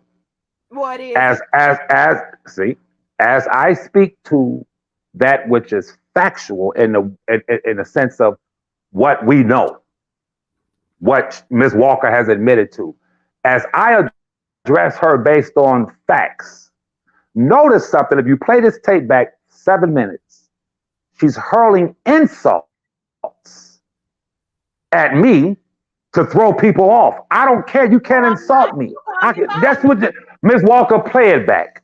Biased. If you were Wait, smarter than wait, a wait. fifth grader, if Wait, you everything is okay. insulting. But that, No, there's that's no not need. There's insulting. no need to. That's when you say I'm Okay, biased. listen. When I say you're It's biased, that is insulting. not an insult. It's an When I insult say to I me. feel, when okay, but to most people it shouldn't be because if I say I feel that you're biased, if you were to say to me, "Well, Levi, I feel that you're biased towards your cousin," I wouldn't be insulted. But Because it's the truth. okay, listen, it is your truth. It is Now when you say it's the truth. don't play that your truth, my truth, his truth. Don't play them games with me. The truth No, is the truth. What's no, not the truth no. ain't the truth. Listen That's to it. me. Simple. Listen to me. I have never. I want you to please tell me one time in the 4.5 years I've been on YouTube that I have ever tried to defend my cousin in a defenseless position legally. Please tell me. The Aaliyah, the herpes. You've never heard me say the things that these other bloggers said. I said 4 years ago, I said, well, I asked him about Aaliyah. He said, yeah, it was a publicity stunt. I didn't come on here and say he didn't marry Aaliyah. You've never seen me flip flop. You've never seen me try to defend him such to the extent that I said from day one, I do not agree with most of his moral decisions. I have said it on Storm Monroe. I've said it on my show and other shows. I myself personally don't agree with a 30 some, 40 some, 50 some year old man sleeping with a teenage adult. I find it to be morally deplorable. I said that. So when you say I'm biased, yeah, I'm biased in the sense that I love bro, but at the same time, I'm not biased to the point where I'm going to ever sit here and say something I can't back up or just say something to say it like a lot of these other bloggers do. Hell no. If a young lady, I forgot her name, in my last video, she commented and she said, I wish you would quit saying he likes young girls. He likes women.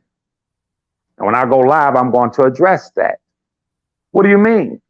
Let me tell you something. A 21, 22, 19, 18, that's a young girl to me. I didn't say he likes kids. Yes. Listen, any 40-year-old, 50-year-old man who frequents strip clubs likes young girls. Listen, Ms. Walker, if you Google it, on the go-go neon signs in the red light districts throughout America, the porno places and all that stuff, they have the neon signs. What do they have in the window? Girls, girls, girls. Jay-Z did a song. I love girls, girls, girls, girls, girls. I can't, you feel me? Girls, yeah. So when a young lady, the lady said to me, I wish you would quit saying he likes young girls. I'm like, you'll never get me to say anything that's not truthful. So someone can come back and say, and destroy my credibility. No. But I say, which I'll never understand why that would be offensive to you.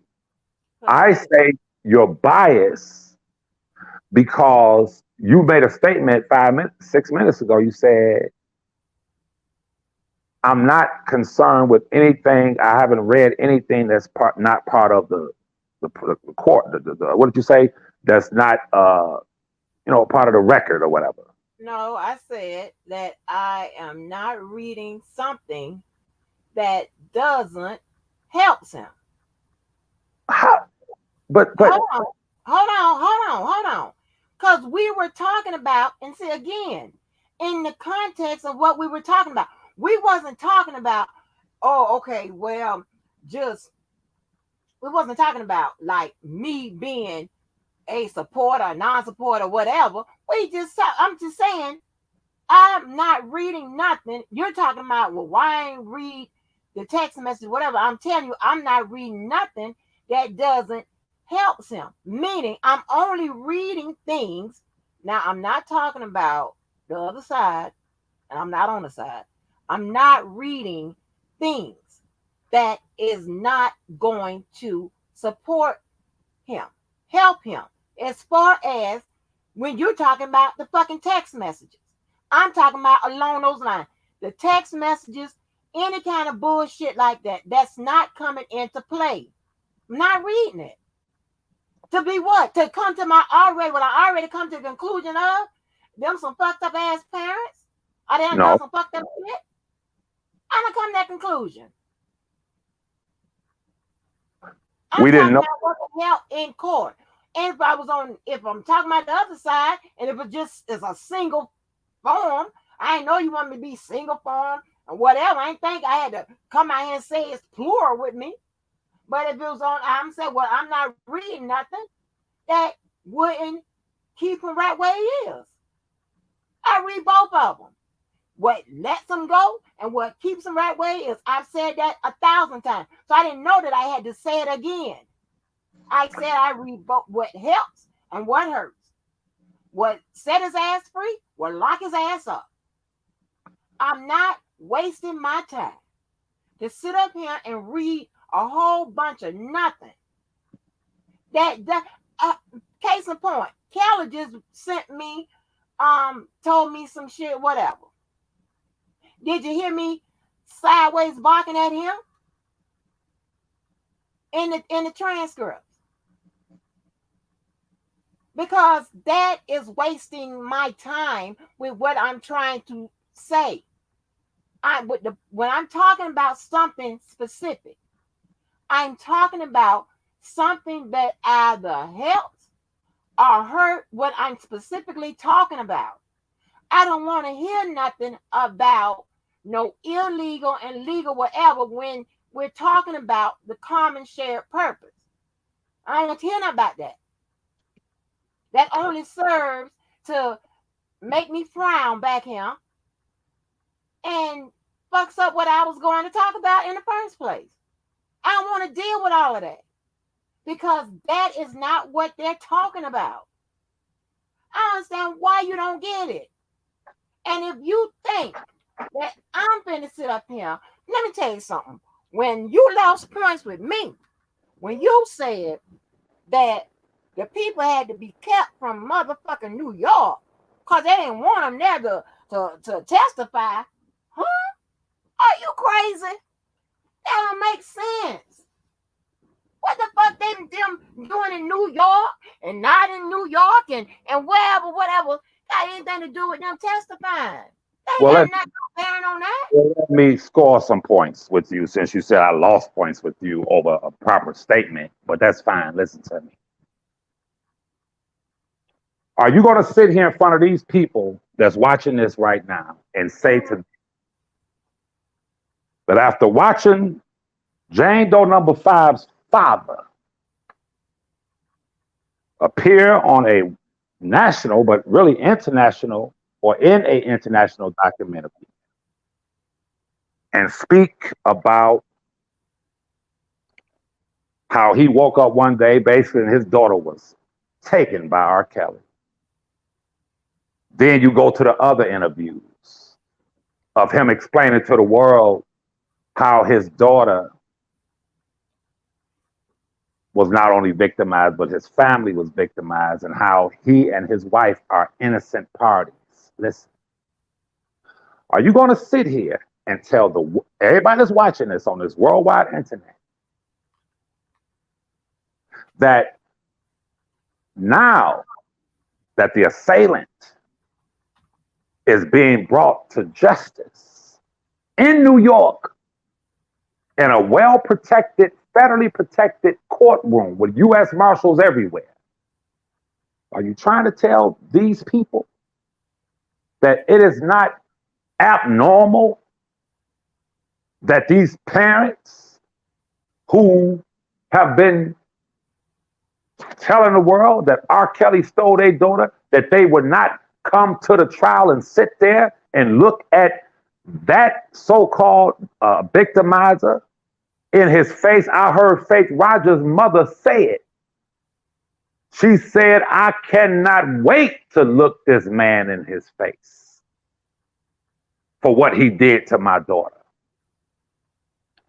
You trying to tell me? And she's just talking about herpes. We're talking about the star witness. We're talking about the meat and potatoes of the case. Before you say that Levi said that they didn't want them there because they don't want them to testify and all that. No. Let's deal with some norms. Yeah. That normal for you, to you, that's not out of the ordinary, that the parents wouldn't be in the courtroom. What Levi said was this. It's hard for the daughter to sit there and lie on the goddamn witness stand, which I have the lies right in front of me that she told. It's hard for her to sit there and paint a picture for the prosecution that R. Kelly basically stole her and kidnapped her from her house, from her parents, and did all of these things. It would have been very hard for her to sit there and lie with the true culprit sitting right in the goddamn courtroom, knowing that they were the ones who facilitated it, enticed, coerced, and sent her off with a strange ass man 7 or 8 days later. In addition to that, the prosecutors knew it and the parents knew it. That after those lies were being told, and after my cousin sat and looked at that bastard, I said it. Had they shown up in that courtroom after my cousin had sat there and looked at that bastard and recounted all the lies that he's told, there was a great possibility that Robert Kelly would have said, fuck this. Let me tell y'all my side of the story, and testified on his own behalf. But the government didn't want to take that chance. The parents didn't want to take that chance. So what did they do? Keep your ass on the other side of the country. Don't even come to this courtroom, as a reminder to the defendant and a reminder to your daughter that you all were the ones who set this man up. I heard Mr. Keller in the thing talking, and you talking to Mr. Keller about enticement and coercion. You were trying to figure out what enticement and coercion and this, that, and the third. Listen, are you trying to tell me that Robert would have taken her and accepted her had he known she was 17? Listen, to travel across state lines, for one.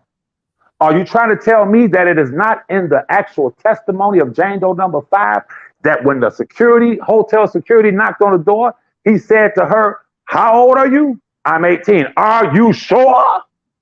Are you trying to tell me that for all those months, he wasn't under the impression that she was 18, but for all those months, the parents knew she was 17, told her to lie to him, set his ass up. Let me say this to you, Ms. Walker. As we go down this legal road, I was listening to you earlier, and I became a little upset because you were very dismissive of the text messages. Those text messages, let me say this to you. Those text messages, listen to me. You can never say that those parents and those text messages will never appear in a court of law in the case of Robert Sylvester Kelly. You can never say that. Listen to me. Okay. I'm going to tell you. I said you can never say that they will never appear. No, I ain't never said they would never appear. Okay, but that's what I said. Hold on. Right now, I'm trying to find out under what circumstance, because again, you don't understand much about the law as you think you do. And number two, I ain't never been dismissive of the text messages as you put it. Again, I also talk about using words in context and scope and shit. I ain't say that the text messages was fucked up, and I ain't say none of that shit you just said.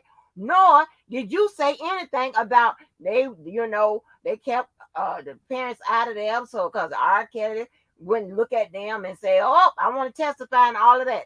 All of that is hypothetical, and all of that is a line of rebounding bullshit.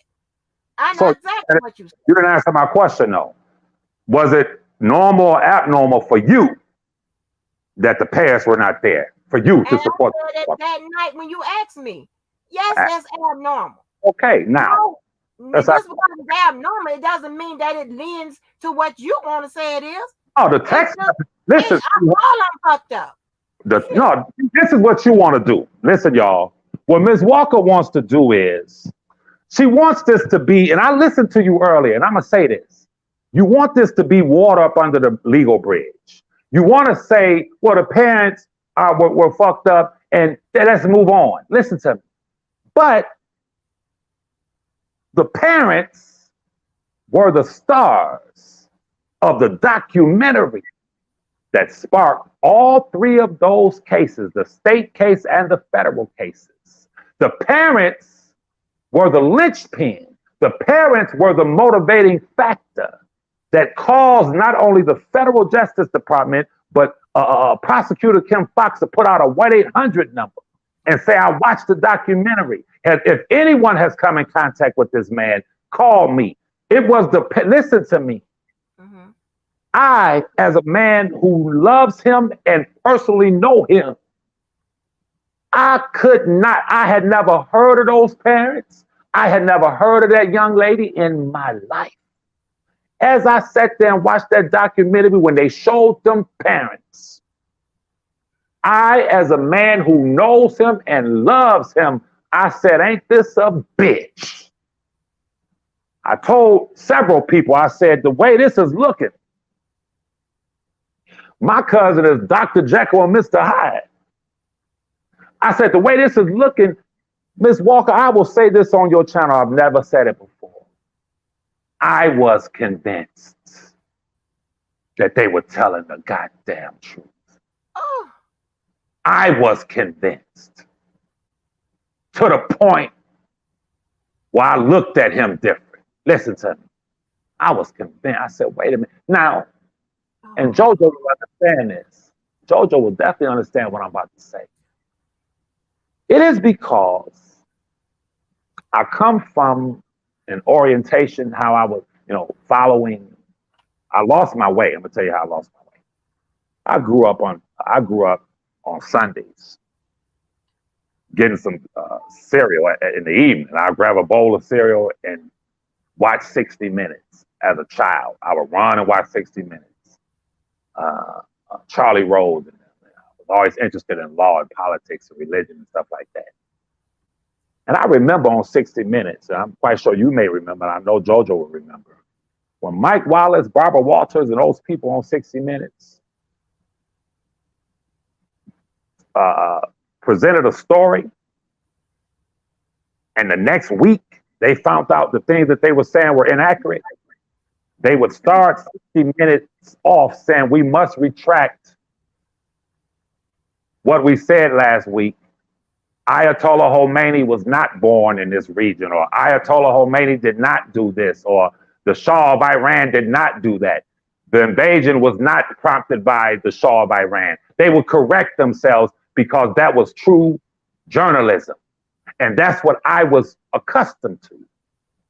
So most people, when the parents sat there telling lies after lie after lie after lie, the average person would have thought that the Lifetime Network, this wasn't no small outfit. Their writers, their producers would have vetted them and fact-checked the shit they were saying. And I sat there watching that documentary the first time, thinking that, okay, this is a big production. I know they vetted these people. But from the moment they sat down and the words came out of their goddamn mouth, they were lying. And then come to find out later that when it was time to edit the project, it was edited.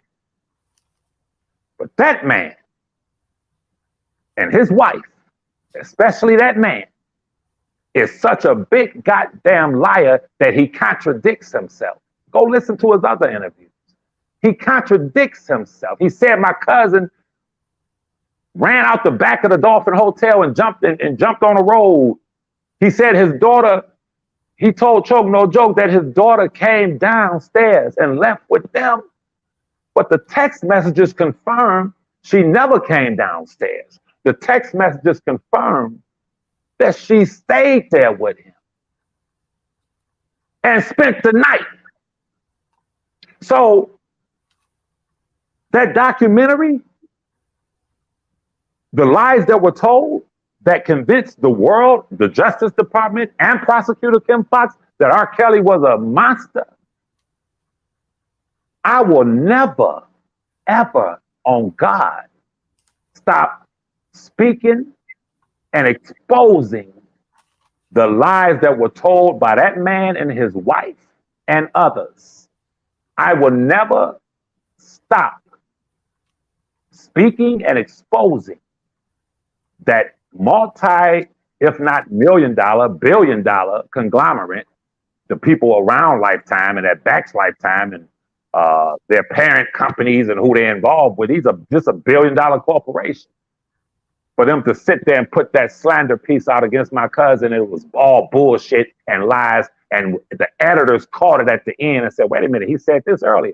But wait a minute, he said this earlier. But wait a minute, this don't add up. The editors were ethical. So that's why they resigned, because they was like, oh, this is bullshit right here. Dr. Phil was ethical. Dr. Phil said that in all of my years of studying the human mind, I've developed, he said, y'all may not think this is true. You might not believe me, but I've developed a skill to damn near tell if a person's lying. Dr. Phil said, I've developed a skill. I can just damn near tell if a person is lying. And I didn't find none of them that I interviewed to be telling the truth about R. Kelly. He was ethical. Those editors were ethical, right? But when it came to the Justice Department, those prosecutors, that young lady, to get back to my original point, sat there and said, no, I was not aware that she was texting him or communicating with him initially. And right there in the discovery, in the documentation that his attorneys had, right there in those text messages, day damn one, she's asking her mother, what did he say? What did he say? So she knew from day one, but she lied. And I could run off a list of other lies, but that's just one, right? So I feel you and Keller are scared to death. Now, I ain't gonna say you're scared. Keller's scared. You try to downplay the fact, legally, that those text messages could ever surface again in a court of law, that those parents could ever be called to testify in the R. Kelly case concerning their daughter in a court of law. Now, when you want to talk about possibility and probability, we can argue that. But the problem that I have, and I'll be quiet and listen to you, is that you present it to your audience as if that's water up under the legal bridge. That's not going to happen. That's the text. You said it earlier that I don't want to touch the text messages. Don't mean nothing. When you do that, it only re-energizes me. I get re-energized because I know better. I'm not going to allow anyone to tell me with that tangible proof that there is nowhere in the hell that this may not play out again in court, nor will I ever allow anyone to convince me that you, Robert Keller, anyone else, that those text messages do in fact provide the reader with a play-by-play script of how R. Kelly was set up. That's a fact right there. And no one will ever convince me in a million years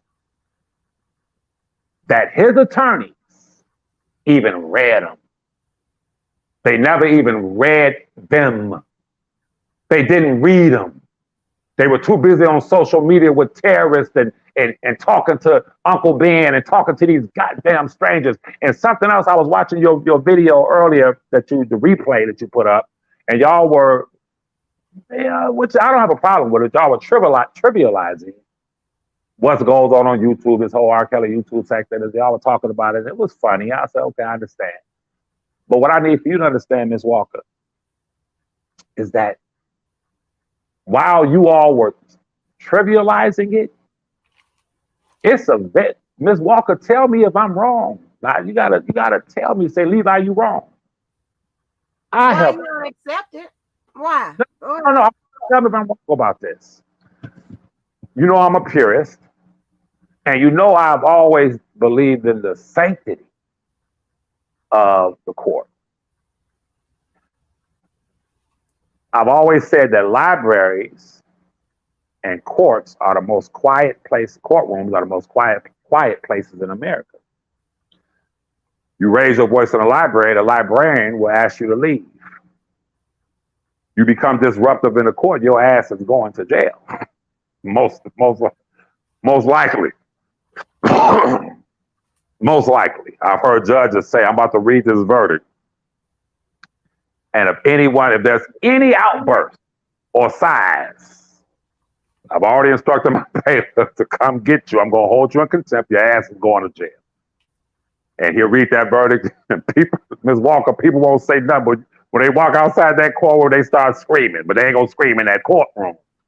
So when you talked about someone filing a motion, when you all talked about you and Mr. Keller and the young lady, I forgot her name, were like, wow, this is crazy. This is crazy. This is crazy. I look at it differently. For one, I being the number one informer, providing the Justice Department with play-by-play names, places, dates, times, the number one reporter for what was going on. I want you, Ms. Walker, to explain to me, when you read, there are individuals on social media who are attempting to engage in intimidation and harassment of the witnesses and potential witnesses in the case of Mr. Kelly. And I asked you, 2.5 years ago, I said, well, Ms. Walker, isn't attempted intimidation of a federal witness a crime? You said, yes, it is. You said, yeah, it is. So my question to you is, am I crazy? Am I wrong?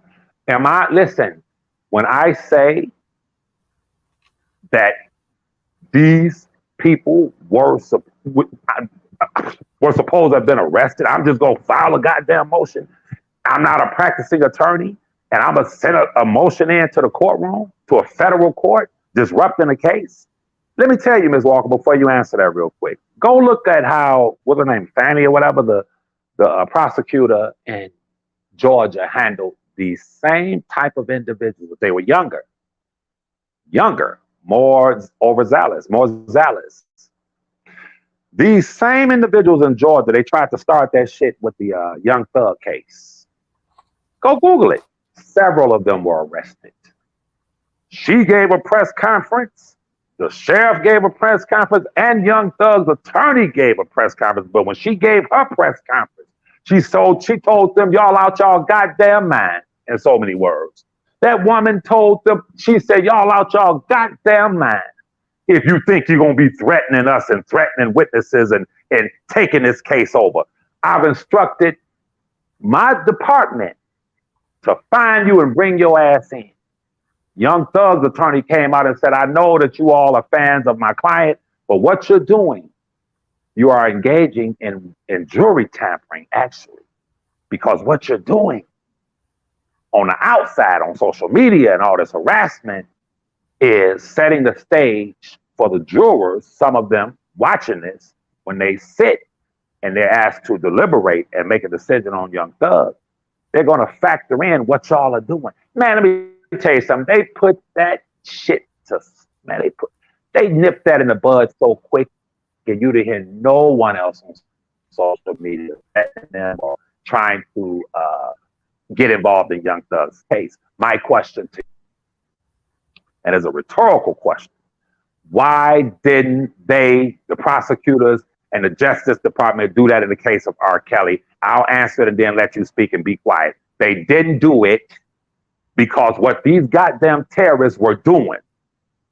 by engaging in acts of intimidation, harassment, doxing, you name it, towards those witnesses, those young ladies, and potential witnesses, it was helping the prosecutors raise a strong argument for an anonymous jury, for a sequestered jury.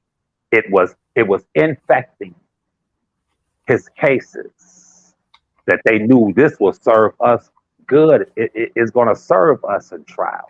Because had they done their job like that woman, I ain't got a problem with that black woman in Georgia. I'm a fair person. While I don't agree with the Trump situation, I still don't have a problem with her. Because I saw her exercise her judicial responsibilities and duties. When they did that with that young thug shit, that woman said, you out your fucking mind. You niggas is going to motherfucking prison. Play with me. And that should have happened in the R. Kelly case. And I'll be quiet and listen to you. Ooh, honey. Levi, I don't understand this. Why do you think that you will never accept and believe and buy into this, whatever, what I say or what anybody else will say, as if I have to do that with you? But here's the difference. With me, I have something to support the way I feel. And it's not even a belief, because I'm not believing on either side, because I'm not a supporter of either side. I'm talking about just the judicial process. If you say it, I know the judicial process is this, but I believe in that. This, that, and the third, and it should be pure, and this, that, and the third, whatever. I can go along with that. I would never think that you was biased and know shit about the goddamn law. But my problem with you is when you come out here, that's not what I come out here and do.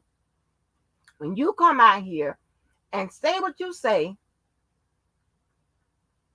I'm wrong, I'm incorrect, I'm biased, I'm this and I'm that. And when the fact is you don't know what the fuck it is you're talking about, there's no way for you to know. Just put it like that. I'm tired of fucking around with all y'all. Just put it like that. There's no way.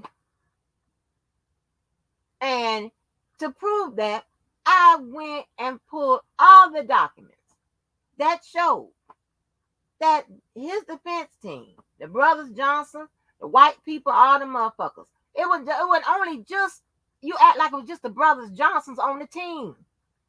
It was more than that who had done leg work. I don't know how long those text messages have been in Discovery, probably since the beginning. And just say if there's one faulty attorney, maybe two. He had a team of them. And you're not going to tell me that the white ones, whether male or it's been all male, white male, black male, or the female, is going to sit up there and not read those text messages. So I went ahead and saw, because see, listen, I'm not, on every aspect of this case. Because some of these motherfuckers have every aspect of this case memorized and at the tip of their motherfucking fingertips. And they can find that shit. I ain't got it like that. I'm not thinking about that shit like that. You know what I'm saying? So sometimes I have to go back and try to find out what I know and to support what I know. Now, the only way I can do that is that I have to know what I'm talking about without even realizing that it's some document something that supports it.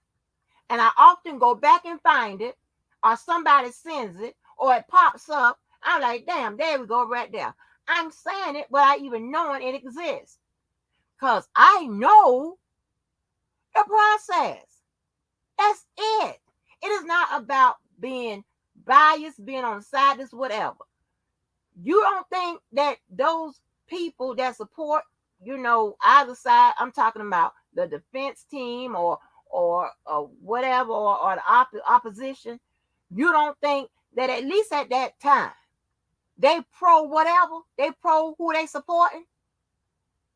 So they're gonna do, whatever it is to, be successful, or be successful at setting up an appeal or something, if that's gonna be a strategy. But let me say this, right? So you seem to think that every Justice Department, state, whatever, all of everybody is on one wavelength. So if they went to jail in Georgia, they should go to jail in Florida for the same other thing. Listen, every state ain't even got the same fucking laws. I keep telling you about judicial discretion. Okay? I keep telling you about one prosecutor may look at something and say, hey, we got enough to move forward.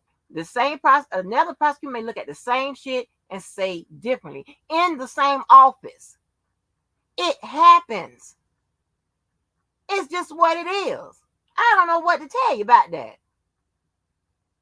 And I showed you where those text messages were argued.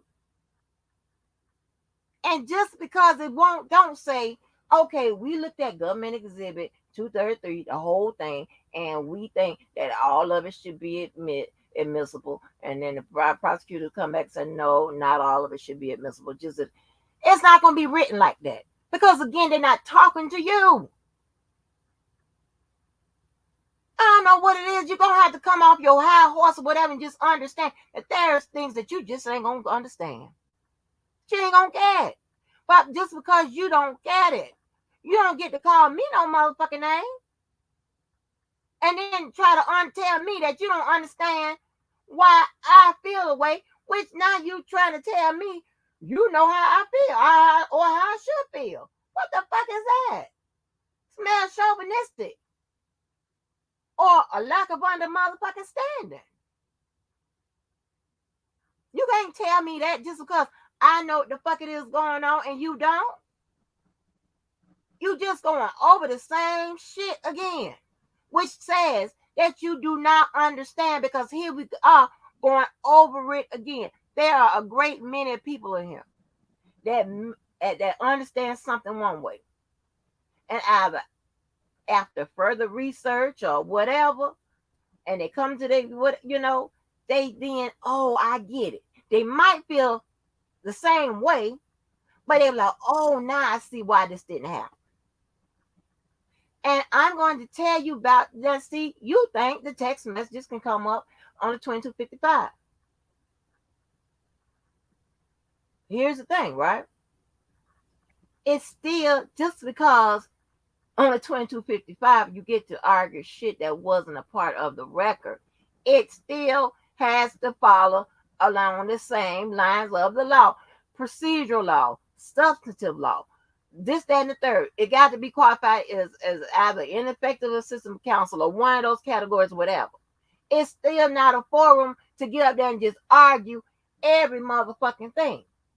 When they put that out there, when these attorneys put that out there, they will, if they know that they're talking to a wide audience, meaning people that aren't attorneys and just everybody, whatever, maybe, someone that's assisting someone in prison or whatever, they may give you just enough information just to say, hey, this is a possibility, whatever. But they always tell you to consult an attorney or do your research, or sometimes even give you a guide. So you can do your research. But they never sit out there and put it plain as your grandma knowledge. Your grandma can understand it, whatever. They are still subconsciously talking to people like them. So they're not putting this in here, that in there, breaking it down to the least common denominator. They're not doing all of that. And my dumb ass thought, maybe I can get it down low enough. But then I get attacked from that. Like, God damn. So I'm just trying to tell you. Are you listening to yourself? Huh? Are you listening to yourself? Yeah, I'm listening to myself. What you're saying to these people. First of all, let me say this. I'm sorry, I didn't mean to cut you off. What you think I'm saying? Tell me what you think I'm saying, because you're not telling me what I'm saying, because you're gonna get that wrong. When you say my dumb ass, I thought I can get down low enough basically to explain to the layperson. Let me explain this to y'all for one. See, no. Go explain. Everybody knows how I talk. Know what that means. Okay, explain what you meant when you said my dumb ass. My dumb ass. Get low enough. Finish that. My dumb ass, meaning me thinking, okay, I can come out here and put it in such a way to a layperson that everybody will understand. That's exactly what I just said. That's what I'm saying. Okay, that a layperson. Okay, but listen, that you do know that there's a distinction out here. If there's a doctor, hold on. If there's a doctor in the crowd, I'm a layperson. Okay, so if I interpreted what you meant and I was accurate, why didn't you just say exactly, Levi, that's what I meant? You said no and then went back and said exactly what I said. I listen very close. People say I talk a lot, but I listen closer. That I listen more than I talk. Now, let me explain this to you. Tried to make it seem like that I was putting the people like, oh, I thought, well, if I get it low as them, then maybe they can understand. No, I did not say that. Miss Walker, why do you? I did not say that. You got, again, listen for context. Don't listen for what you want me to say. I said, I thought with my dumb ass, that if I say it, get down there low enough where a lay person can understand.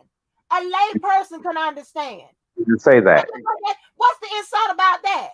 No, I'm not insulted because I don't think low. For one, when I mean low, I'm not talking about low as in like low to the like low, like I got to say, yeah, my man, this. No, I'm not talking about that. When I say low, meaning I'm coming off the legal ease.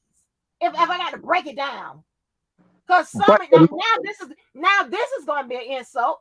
Some people are smart enough to understand what I'm saying. If I got to break it down to ABCD form for you, then I guess I have to. I know what it is. No. If I'm not talking about no low, like, because I mean, what I mean is I just gonna be legalese or low enough where like somebody, a lay person, could understand. That's what I mean. Not low enough like somebody that may be whatever you think I'm trying to say. I ain't trying to say that. They know that. Okay. I make the distinction between the two all the fucking time. Let me say this to you, Ms. Walker. Newsflash. For one, there's an attorney that I used to work with. And most of the things that I say, and I'm setting up a live, and I know I've been promising you this, but one thing you said that you were absolutely right about, and that is you have to be able to support what you're saying with facts and documented laws and things of that sort. I'm setting that live up so we can have we're going to have this final conversation. And we're going to meet at the Golden Corral, Corral, and we're going to shoot it out. And it's going to be fair. And I'm going to set it up with the timer where you can have as much time as you want to talk. But I need for you and the people to understand something about Levi. I don't make uneducated guesses most of the time. Listen to me. Y'all heard Puff Daddy. Why you say uneducated guess? Because guess what?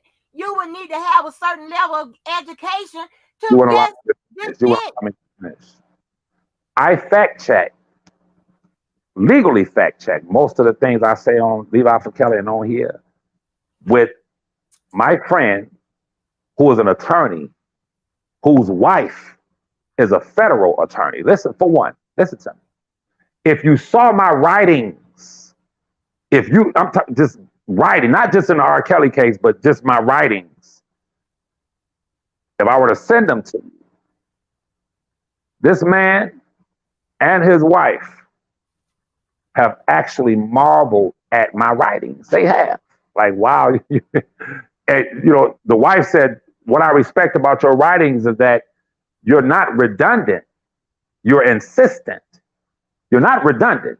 You will drive a point home. Y'all know that about me. I'll drive a point home for an hour. You understand? But I'm not redundant. Now listen. So let me start off by saying this to you and to the people. You are redundant. No, that's fine. Yeah, on here, if I'm going to keep, hell yeah. If you want to talking about the text messages, No, if that's I'm talking about, if he said you're insistent, not redundant, I'm saying he's meaning you are redundant. He's your friend. Go ahead. That's okay. Fine. That's listen to me. What I need for people to understand is that, and I hope Brother Jojo is listening to this. I just figured out a light just went off in my head. Black people, our people, respect professionals, especially with college degrees. Oh my God. Allow me to finish on all levels. We just do, right? Listen to me. However, when Miss Walker, being redundant, as she continues to repeat this misplaced idea, she's right in a sense when she said it 10 times tonight before she read, they're not writing this for y'all. Okay, I get it. Listen, y'all, listen to me. I don't even view it as arrogant because I'm too far intelligent to view that as arrogance. Listen to me. They're not writing this for y'all. I want y'all to hear me very closely. I'm a nigga that grew up in the hood. An associate of mine got 23 years in prison. I've told every nigga in the hood that I stomped the streets with, man, look, if you go to prison, don't expect for me to call you, write you. I'll put some money on your books, but I ain't fucking with you because don't tell me what you're going to do when you get out. You're out now. Make the right decision. Do this, do that. Get out of that shit. Listen, I went to visit this man reluctantly in the Wayne County Jail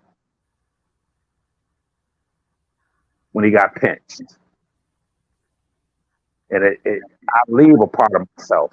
It's hard for me to visit people in prison. However, he's telling me about the case. I know most about the case.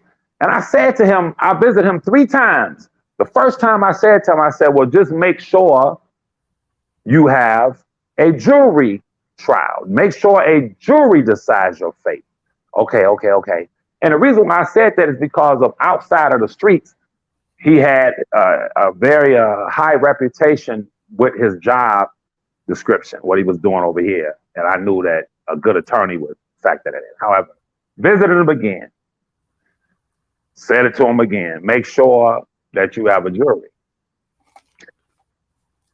I get word in the hood that he was found guilty. He blew trial.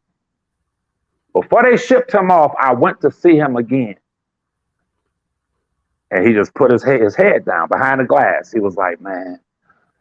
And I was like, man, bro, you got to appeal. I'm trying, I want to speak positive. I'm like, you got to appeal. And as I'm talking to him, he kept saying, I can't believe that he didn't see it. And he, I said, who? The judge, man. The judge was the one who found me. I said, you had a judge? You elected to allow one man to judge, a black judge, to decide your fate?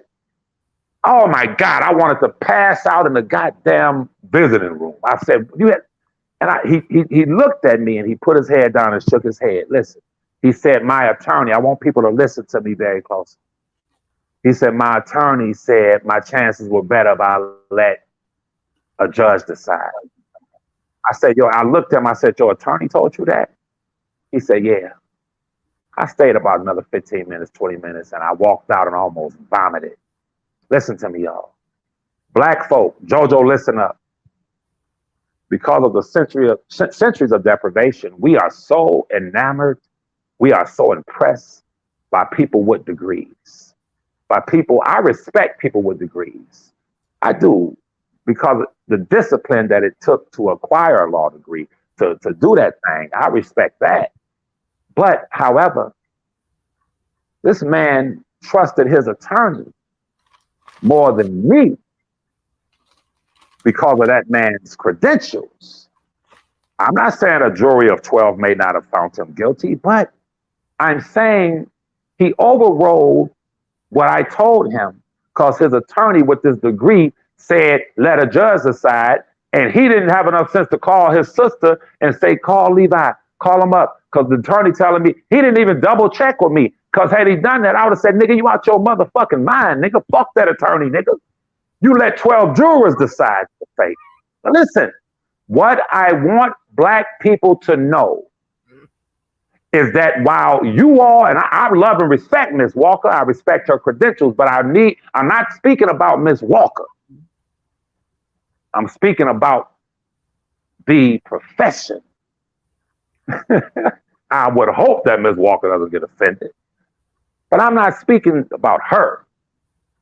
But while we as black folk, we laud and see attorneys as something, when you sit where I sit in these coffee houses and amongst these affluent white people, in these outside restaurants and shit, and meet with these white folks, Jews and stuff, and how I come across, I am respectful, but I speak as a man. Listen to me. I'm not digressing. I was talking about the culture of indecency with a Jewish wealthy guy, and we sitting there having lunch. And I started talking about I said the problem is the culture of indecency that exists in every black community. And we were addressing it, we talked about it for a while. And at the end of that conversation, he said to me, yeah, Levi, but there's a lot of money in that culture of indecency. And I didn't catch it. I said, oh. When I got up and thought about what he said, I was offended. Then I thought about it more and I wasn't offended because he spoke the truth. What he was saying is, you sitting here talking to me about social issues in the black community, we don't give a fuck. My people make money off that shit. What did Kanye West said? Black kid buy Jordan, other one buy crack, and the white man get paid off of all of that. He was basically saying we get paid off of that culture of indecency. However, when you sit amongst these white, so-called affluent individuals, Jews, and you hear some of them attorneys, some of them being attorneys, and you hear the jokes that are told about attorneys. What do you call 100 attorneys at the Detroit River being pushed in? A great start. And they'll start laughing.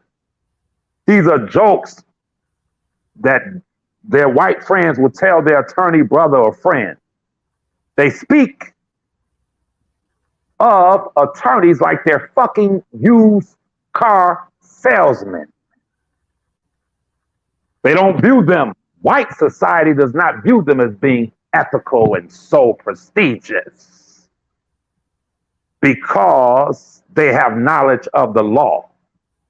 I'm respectful to everyone, but I don't operate from that prism or from that vantage point where because you're an attorney, I'm going to believe or hold you up high. When I just saw several of them fuck my cousin up, when I just witnessed for the last, for 3.5 years straight, attorneys with degrees sitting on YouTube talking to homeless niggas who was attacking Azriel Clary, calling her bitches and hoes 24/7. When I saw attorneys go into the court and file motions saying our client, Robert Kelly, is not going to harass, berate, intimidate, bribe, threaten, any of the witnesses in this case, he should be let out.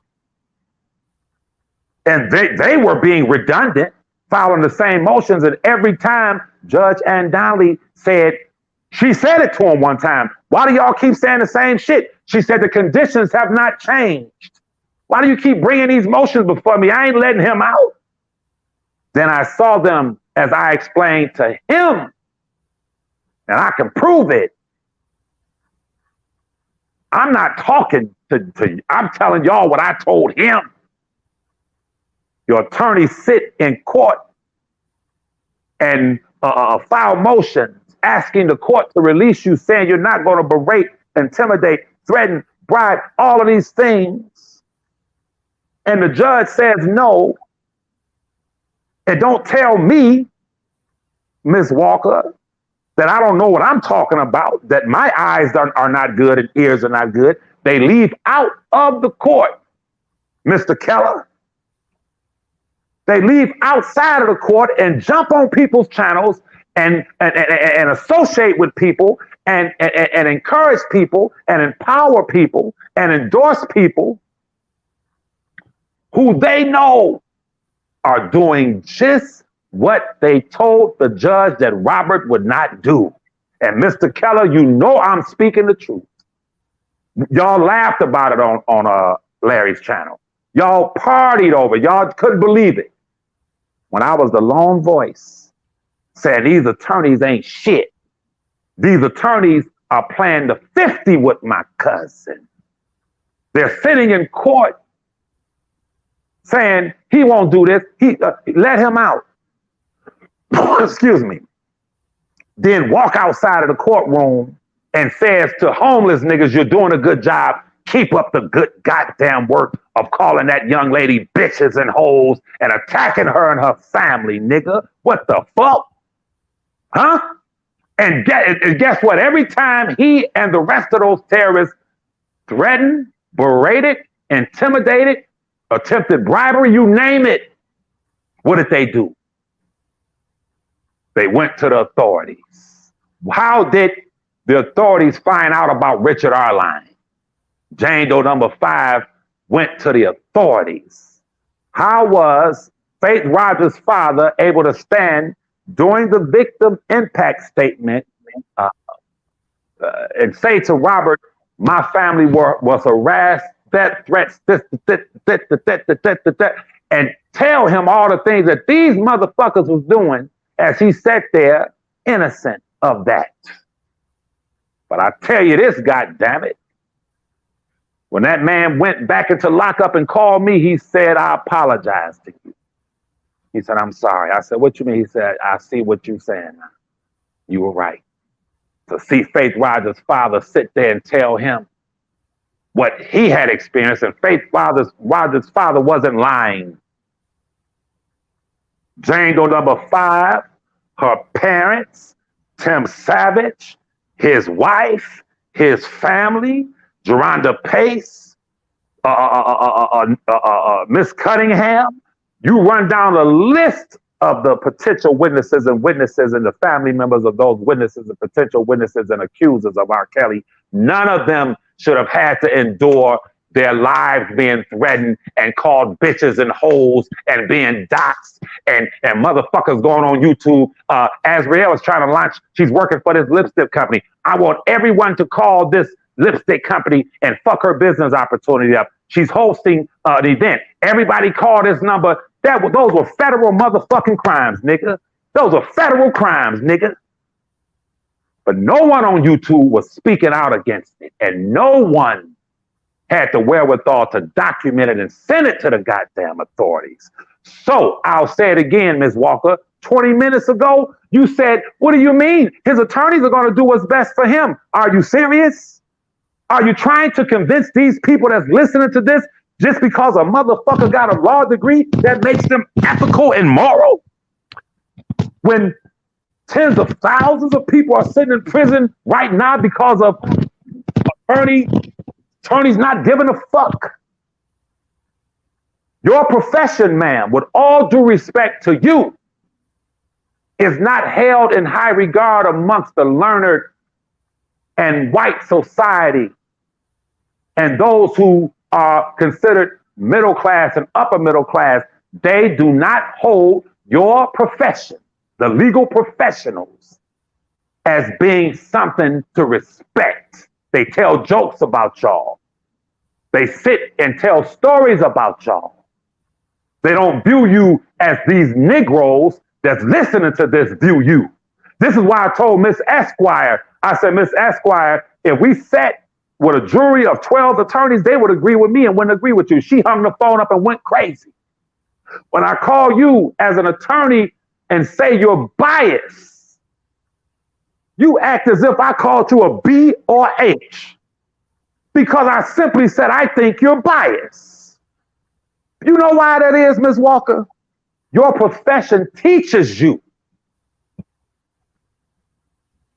to think higher of yourself, and you don't question me. You don't question, and you don't second guess what I'm saying, even though every goddamn law coming down from the Constitution all the way to the halls of justice, all laws are subject to interpretation. Not just interpretation from attorneys. When you say they're not writing this for y'all, well, goddamn, the Constitution that they're sworn to says we the goddamn people. What you mean? What you mean they ain't writing it for us? Wait a minute, you're supposed to be upholding a Constitution and sworn to a Constitution as an officer of the court that starts off saying we the goddamn people. So you can't insult me with that because I know better. Yes, you're right. The language that they speak, the Latin that they use, just like the language that they speak amongst surgeons and doctors, that language is an exclusive language. And you're right. It is designed to strain through and cut out it's designed to get right to the point, and it's a language that is their language. I agree with that. But I'll be goddamn if I'm in China and don't know the language, and there's the plane lands and I'm in China and they open the door and there ain't no goddamn steps, and an interpreter say, no, she said walk off, and I look down, ain't no goddamn steps. Oh, I don't know the language, so I'm just gonna walk off this goddamn plane and fall onto the carpet, the thing, and die. I'm gonna use my common sense. I don't give a fuck what y'all talking about. I don't see those steps when the door open. I ain't gonna take, because I don't speak the language. Not speaking the language is one thing, but having common damn sense is another. And you, as I have fact checked what I'm saying, we're gonna have a rendezvous now. We're gonna really break this down together. You or no one else can convince me that according to the federal rules, Jane Doe's father and mother shouldn't have been front and center in that courtroom. And I'm gonna. Fine. If you know that, then what federal rule of evidence allows them in? Sweetheart, Miss Walker, what did I say? It ain't gonna be no one shot. We gonna go through. Ain't no one shot. You should know that. You should know that. Listen. You should know that. Listen to me very closely. Because it's not one. That's let me tell you what you just did. The sleight of hand trick you used. You're right. There's no. There's not. Talk about that big shit, and I'm finna bust your ass. There's That's not. what I'm gonna do. Because right. No, you don't talk for I don't know how long. Go ahead and answer the question. There's not one. You're right. It is not that there's one. It is the fact that what the federal rules. Allow me to speak. I'm gonna prove it. This ain't gonna go 20 minutes. We gonna break this. No, it won't take 20 minutes. It's only take about 2. No, it's gonna take a whole 5 hours for me to totally it's not. To totally destroy your positions. You ain't gonna destroy shit. Here's the deal. When it comes down to it sounds, but you can't touch this. It sounds good. Like MC Hammer, you can't. I'm like MC Hammer when it comes. Which one is it? You heard me? I'm like MC Hammer when it comes to this shit. You can't touch this. Listen. Shit. It is not that there is one. It is the fact, y'all listen to me, and we gonna go through document. His attorneys conceded. They did not fight for it. They were not only inept, they were corrupt. All right. Okay, so you ain't talking to no fool when you talk to me. But we I gonna am. go. You have illustrated that you are a damn fool. I'm gonna be quiet and listen. Go ahead. Go on and You have talk. illustrated you are a damn fool. I Because don't now, ran out of goddamn writing fucking area. First of all, did I lie when I said that your profession is not respected amongst the I notable? don't everybody who don't know that. Who don't know that? Did I lie? Who don't That's know not. that? I just Hey, said that's who don't know that? cool. And You say that's why something.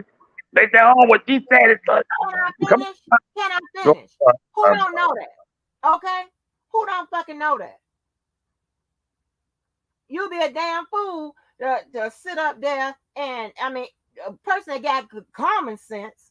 Now this is a person that got common sense that will seek the advice of a professional in any regard for anything. If you're getting a house built, what you gonna trust the goddamn ice cream man?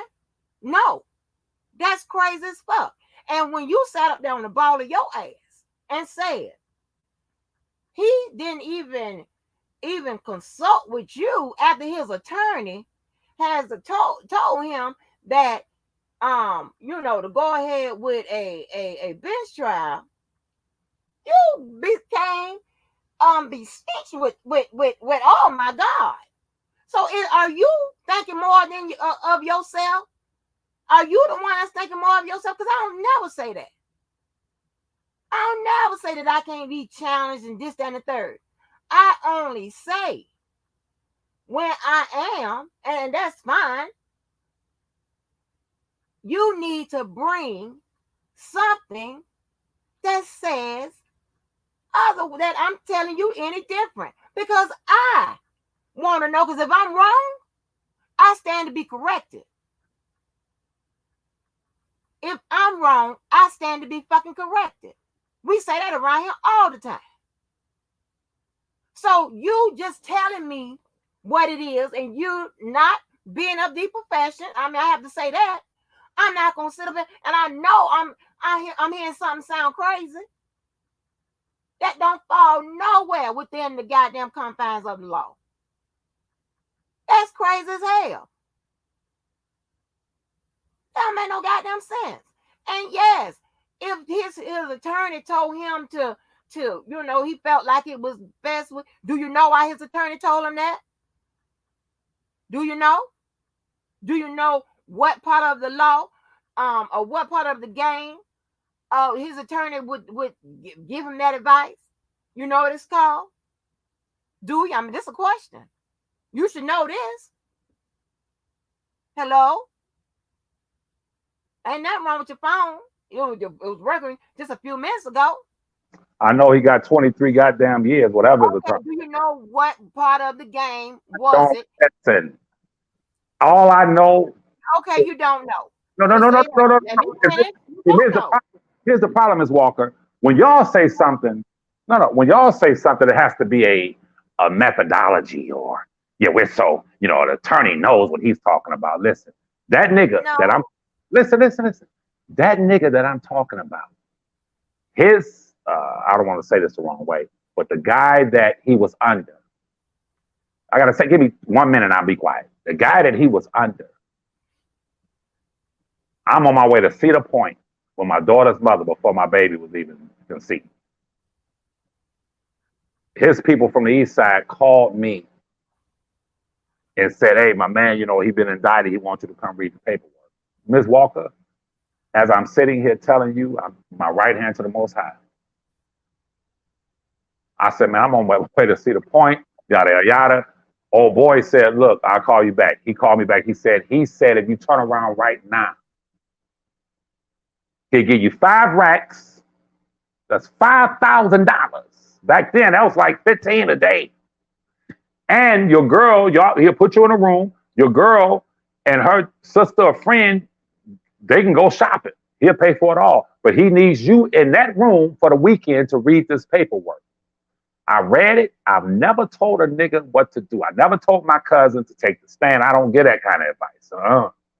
But when I told him my assessment of what I read and said, well, this is what it is, we met on 7 Mile and near Evergreen at a house. And I said, and I wrote my notes. This is what he said. Thanks.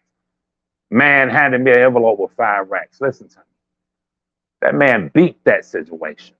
My right hand to the Most High God. I was in a barber shop on 7 Mile. He came by the spot. My man said he's at the barber shop. Man sends his guy in a barber shop and hands me an envelope with $10,000. $10,000 after he beat the case. I looked at the envelope. I didn't even look at the envelope until I got home. I said, "Man, this shit is heavy as hell." So that guy knew that I was known in the hood for reading paperwork and knew what the hell I was talking about. So when you say to me, what do you mean he should have consulted with you? His boss did. His boss consulted with me. Other niggas consulted with me. But this fool sat there and let this white attorney tell him to let it go to a bench trial. And he paid for it. That man had a record that was impeccable in the field that he was in. And had that been raised in front of a jury, they'd have been like, well, no, we don't know.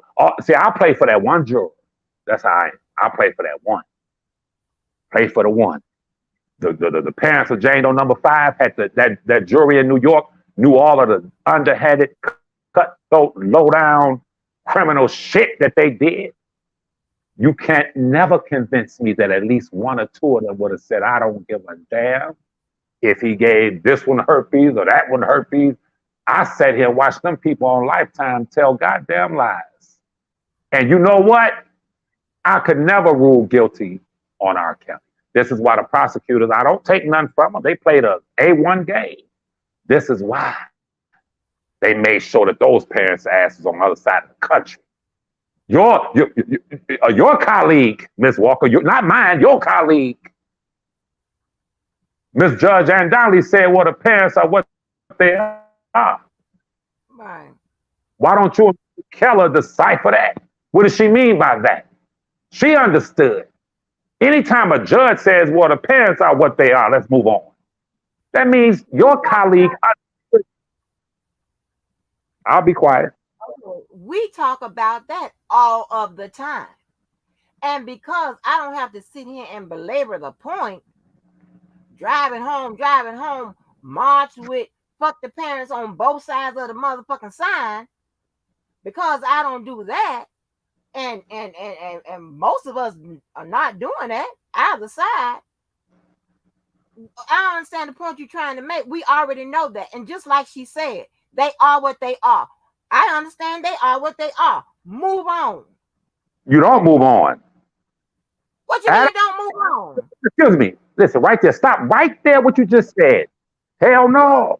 Listen, I would bet it's not paid for, but the equity that I have in our condo, I would bet my truck outside right now. I would bet it that if Miss Bonjean had represented him in New York from the beginning, those parents would have been in that motherfucker front and center. I will guarantee you that. Because she don't believe in taking no for an answer. She would have finagled, she would have maneuvered, but I tell you this, the parents of Jane Doe number 5 and those text messages would have been front and center in that goddamn courtroom. And I will bet damn everything I own on that. Now, do you agree with what I just said? No, listen, because if you're talking about, no, because you're dealing with the facts and the case and the elements. Where do they have anything to do with that? Where? Where can they be? Hold on. Where can they be a witness to that and not be considered? See, this is where you need to know FRE. This is where you need to know that. If you know that, then you would know why. Nowhere in Bonjean's writings since has she said the council was ineffective because they did not fucking touch on these text messages, which would have been inadmissible. I mean, not inadmissible, which would have been admissible to this, that, and the third, whatever. She ain't said shit. Why would she say it? Okay, see, this is No, why. hold No. This is not law school on the fly. Because Why I would done she? already explained why. But Why? you No, know no. so motherfucking much, you know the answer. No, since you know so much, you I tell done me. explained the motherfucking answer. Back Listen, and forth and forth and backwards. since you know so much, you tell me now that she is playing the game the right way.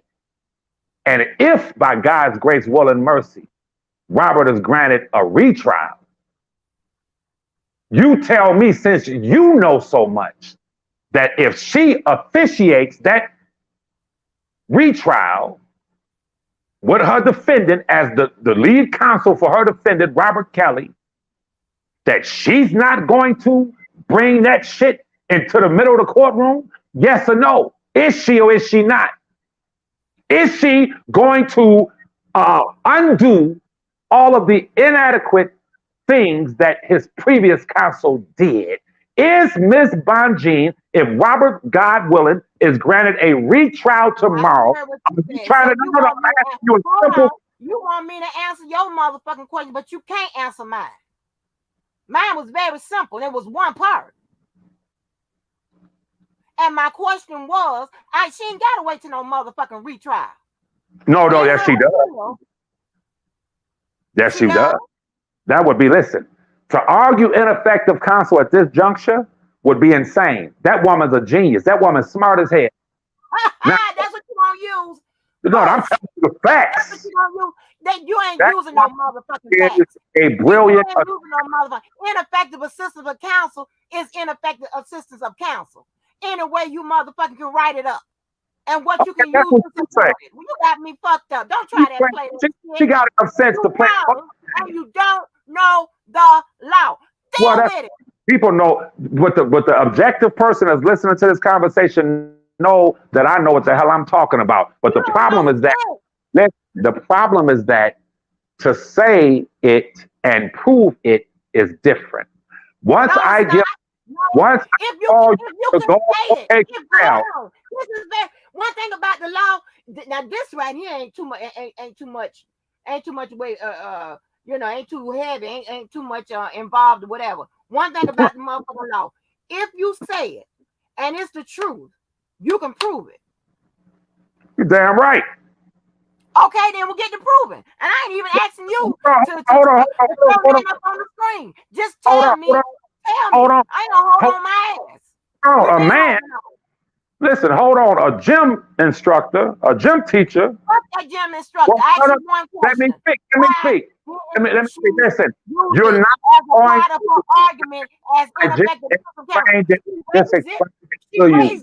What she used? I just explained it to you. At this juncture, the woman knows what she's doing.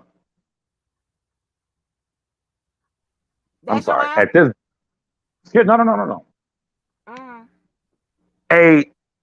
attorney as brilliant as what she knows she's doing. She want you 100 motherfucking %. You goddamn right. Go ahead. Listen, an attorney as brilliant as she is, it's like the fireworks, right? You don't go to the fireworks so they just start off with the finale and pop. No, they start off with the small fireworks. As it builds, and before everybody leaves the fireworks, they let everything go. She's such a brilliant attorney that the ineffective of counsel, to harp on that right now, would not be as strong as what she's doing, because God willing, if he. But you sound crazy as hell. You sound crazy. I tell you what.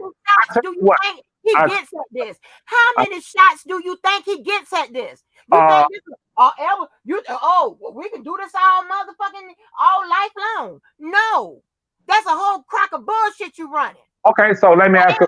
You don't motherfucking know. Since you just said, you're the legal scholar. Listen, y'all. She just asked me a question. Since she's a no, you know more than all the attorneys. you know me. And nobody, you should listen to Levi, or you biased, or you don't know what you're talking about. Whatever. You on motherfucker, you on front and center on the case. Answer the question, counselor, for the street. You said, how many shots do you think she get at this? Listen closely, people. She's not talking to y'all. Okay, she's talking to a very highly skilled thinking man. So I want her to tell y'all how many habeas corpus motions can be filed for any defendant. What's the limitation on that? What's the limitation? What's the limitation on habeas corpus? File one, and then if the court says okay, they'll write a condition in where you can file another. What's the point? What's the point? I'm not asking you about that. Excuse me, when does it stop? It starts after. When does it stop? What is the limitation on it? On habeas corpus? I told you. No, you did not. Hold on. Wait a minute. You get the answer. I get the answer yours, but you ain't get the answer mine.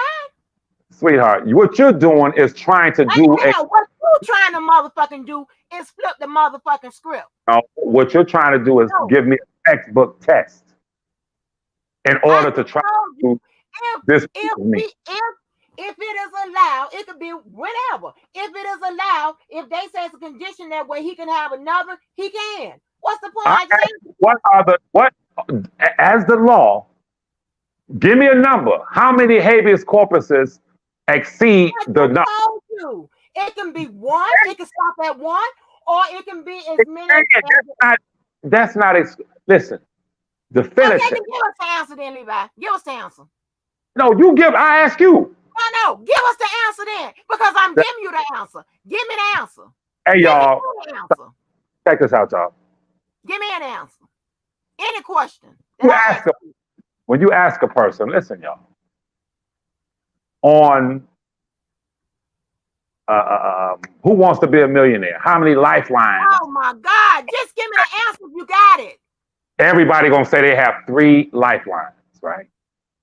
I asked her a specific number. Tell the people how many lifelines in the way of habeas corpus can an attorney present or a defendant present on his own or his or her own behalf. How many motions of habeas corpus are allowed? Can you answer definitively with the number, please? I just said it. You didn't say. You said you were vague. You said, well, they can file 1, then they can file 2. I want to know the number. I just said they could file 1. Because it's really supposed to be 1. And then if the judge says that, okay, well, they can file another one, whatever, then you can file another one. That's what I said. You file 1 after that if the judge says okay. Yeah. Can you file another one if the judge says okay? It's gonna be hard, but if can you file 15? Can you file 15 if the judge says okay? Yes or no? I just said. Yes or no? You file I just said. What so the there's no. I just said. It's up to the judge's discretion, y'all. That's what she's saying. So there are no limitations. It's the judge's discretion. That's how you could have answered it legally. I didn't say that. She didn't say that, y'all. Play the tape back. I did say that. What I said, if the judge says, okay, you can file another one, what the fuck you think that means? You ain't gonna get me on that. I don't know if Answer my question. I go back to the first one. What rule of evidence allows those text messages in? We'll wait. I don't want to hear nothing about no examples, no hypotheticals or none of that. You can discredit me with a textbook pop quiz, okay? Now, listen. Huh? I don't know if you think I'll be sitting up playing PlayStation or something all day. Ms. Walker. You do. You got to be playing something. With these other bloggers when you deal with me. Shit. I don't think so. Your credit is in the D range now. I think anybody listening to me I know what the hell I'm talking about, those who are fair and objective. And you see Mr. Keller was scared to come in. He know he can't mess with. You hear what I said, JoJo? Notice how he was talking about the shit. He was talking about the shit before Levi came on to say, yeah, nigga, you heard me? But once again, Ms. Walker, Be honest. I always ask you like your schedule. Like, I want to schedule this thing. You be honest now. I always say, well, because I don't want it to be. Fuck the schedule. Answer the question because you want me to answer all the questions. Yet you the authority. You the legal authority. You need to give me some answers to show these people that you know what you're talking about and I don't. On any motherfucking time of day when it comes to law. Now, that granted, every motherfucking lawyer don't know everything about the law. Anybody will tell you that. Oh my God, for real? We get it wrong. We get it Oh wrong my all the God. motherfucking time. But this nigga here thinks Oh he get it right, my even God. though he's not no motherfucking attorney, Well, I've doctor, never. none of that shit. I thought He's you a guys were beyond self-proclaimed. reproach. I thought y'all were He's beyond reproach. self-proclaimed. He's I thought y'all self-proclaimed. were infallible. He's What? self-proclaimed. Miss Walker's mad at me because I pulled the cover off her profession. You ain't pull the cover off And shit. she's upset with me. You gonna try to say I ain't say what I said. Cause I ain't said, oh, if I would have said it like this, then that would mean I was right. I was right the first motherfucking time. You ain't been right yet. There are You no can't limits. tell me, you can't tell me how the motherfucking text messages come in. You can't tell me, and it would take an attorney, not your motherfucking ass, an attorney that handles this shit to tell me how would they come in. Then I would see they motherfucking angle. And as for the dude that you ain't answered the motherfucking question, as for why the attorney thought that a bench trial would have been best, that's because they were thinking of strategy. And when they Okay, looked so over listen, Miss Walker, their strategy or his strategy, that white attorney's strategy, was it didn't work. It was crazy, and it the don't man was matter. he is okay. Everything Now, ain't gonna work.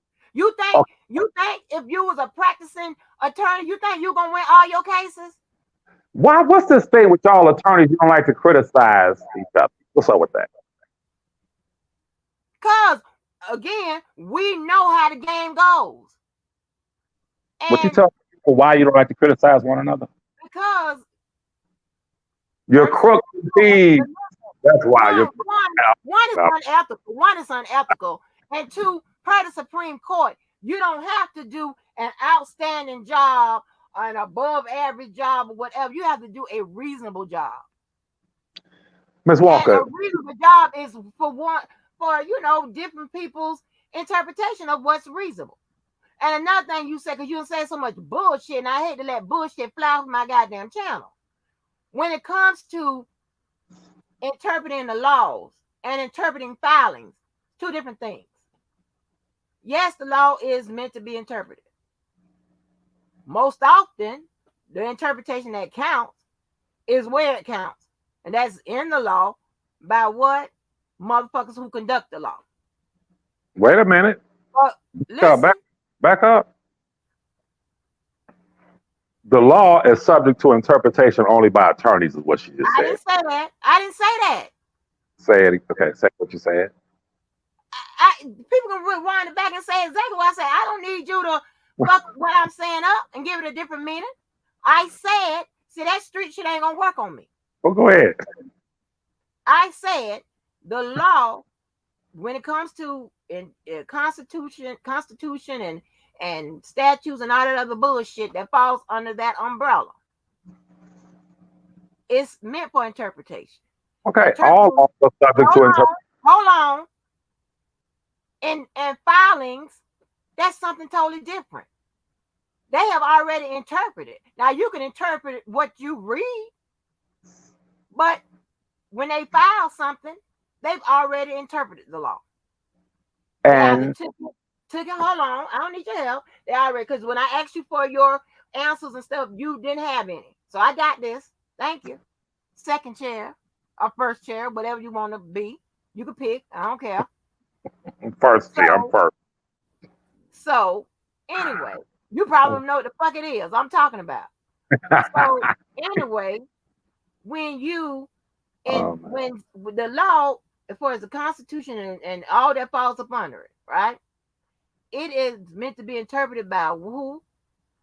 Now, it doesn't mean that the people who read it can't get a general meaning or whatever. That's not what I'm saying. But Maybe. when you talk about interpretation, hold on. When you talk about interpretation, they're really referring to when it plays in the court of law, and that's going to be interpreted by the motherfuckers that's over that governs the motherfucking law in that courtroom, and the motherfuckers that's being paid to interpret it inside that motherfucking courtroom. That's what they're talking about when they're talking about interpretation. But y'all already knew that. Y'all, it don't take me to What tell you y'all just that. said? Y'all already knew that. You're talking about, when you said something about interpreting the filings on your motherfucking channel. You interpreting filings. That's Miss, nothing more than reading the motherfuckers. what are you taught? Listen, all laws are subject to interpretation. That does not mean only by attorneys or those I like didn't you say said it meant earlier. that. Listen, I'm I didn't sorry. say it meant that. I You just said what you said it. back. I didn't say You it meant said that. you said I did you not say it meant that. said that is normally by people who are in that profession. That and you did I just say didn't that. say that. I gotta play it back I then. say when it comes to interpretation, when they say interpretation of the law, they usually are referring to when it has something to do with court. And do you know when it has something to do with court? The motherfuckers that's interpreting the law is the judge or the motherfuckers that's getting paid to. That's a true statement. Okay, you remember the hanging chads in Florida with the Yeah. election? Okay. What, you just watch CNN? No. Oh, because When I saw that. I saw they I just talked about that aired it the recently, other day. that's crazy. That's interesting. I didn't see that, but I'll say this: that I'll go back to we the people. Yes, the Supreme Court has the final say so as it pertains to the establishment or establishing laws. We know that. However, if those who are anti-gun interpret the Constitution as it excuse me, as it pertains to that amendment, if those who are anti-gun say, which they often say, well, the founding fathers did not mean they were talking about militias, right? So we need a citizenry that is equally armed with the government in order to avoid, or excuse me, in order to make sure, to assure the citizenry that there will be no tyranny, there will be no takeover by government. So the citizenry should be equally armed, at least, with the government. Those who are anti-gun will say they weren't talking about tanks and nuclear weapons. Those who are pro-gun say they were talking about whatever the fuck the government got. We got to have assault rifles and this, that, and the third. So these are interpretations. Some attorneys for the NRA, they go with this. Attorneys that are for the anti-gun advocates go with that, and they go back and forth, just like with the abortion. Life begins in this, and life begins that, and then you see these pundits on CNN, Fox News, MSNBC, and all over the world, all over the country. They offer their input. Don Lemon is not an attorney, but he has sat on CNN prior to being dismissed. I don't know if he's still on there, but he has sat on there and offered his interpretation of the various laws that have come across in topics on CNN. So, yes, most people, they'll have legal analysts explain it. Then, once the legal analysts explain it, they'll interpret it themselves. You heard We me ask, just say it, right? You just heard you just say it. mhm, They will have the legal analysts will explain it. explain, right? And legal analysts are usually who? Legal minded folks, legal Absolutely. engineered folks, right? And then Absolutely. you'll have the people like Don Lemon or whatever. They will interpret it, right? That's right. That's right. Go ahead. Okay. So when they as laypersons or people who are not of that profession, when they offer their interpretation, what you will find is with any citizenry, in any society, as those legal analysts explain what it is, and then sometimes they'll have the opposing attorney, who is also a resident legal analyst, explain what it is. These are two attorneys with opposing views, so they'll input in part what their interpretation, what the law says according to them, due to their interpretation. Then the citizen, the Don Lemon, will say, okay, he being gay marriage, these states have passed this and these states did not. Well, that is immoral. That is a violation of our civil rights. Now, listen, but what I'm trying to get you to see is that we did not rely on attorneys to carry out the Civil Rights Initiative. They had attorneys, Dr. King and them, the Kennedys, President Johnson. There were attorneys everywhere. But when it came to those civil rights, that civil rights legislation, it would have never been passed if the working man, black and white in some cases, if the ACLU, those Jewish cabals, didn't say, irregardless to what the fucking law says, this is immoral. So in order for, if we're just, what I'm saying to you, Ms. Walker, with all due respect, if we're going to just go with the law, well, that's the law, then guess what? We would still be living in segregation. We would still be fucked up. We would still not be able to do certain things, because the law dictated that. However, it took the interpretation of the average person to weigh what the laws were saying on the moral scale and say, no, this doesn't add up morally, right? So this is what I do. I don't stop at the law, but listen, and just say, well, because Ms. Walker said, according to the federal rules, the parents would not be allowed. Hell no. I'm going to challenge those federal rules. I'm going to, me personally, this is in the privacy of my own home, I'm going to read it and look at it and say, first of all, it doesn't make sense. I'll start there. It doesn't make sense when you know and I know that every child who has every minor, keep in mind, people, that according to the law and according to the crime, Jane Doe number 5, what Robert was charged with and convicted on, she could have been 3 years old, 4 years old. It would have been the same punishment, same charge. They might have added a couple other things, you feel me? But if it's the same outcome, it's the same charge when you say Jane Doe number 5, the minor, she could have been 10, right? So if Ms. Walker's theory, according to the federal rules, is correct, that would mean Ms. Walker would have to show me 100 cases where minors were accosted, kidnapped, taken, persuaded, molested, violated, and in those 100 cases, none of their parents of those 100 minors testified in court. Man That's sneaks. not true. No. Hold on. Let me finish. That's not true. Man, That doesn't make sense. Listen. A man slides through the bedroom, steals the child.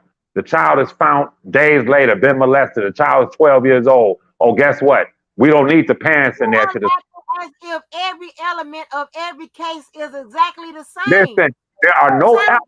Let me make this clear to you. that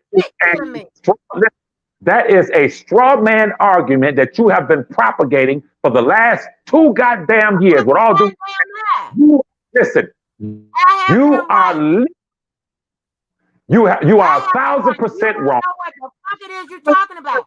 Again, you apparently didn't listen to the beginning of my life because I told you this is how this street shit and all this other bullshit gets some kind of way wrapped. I don't know what the fuck is going on now.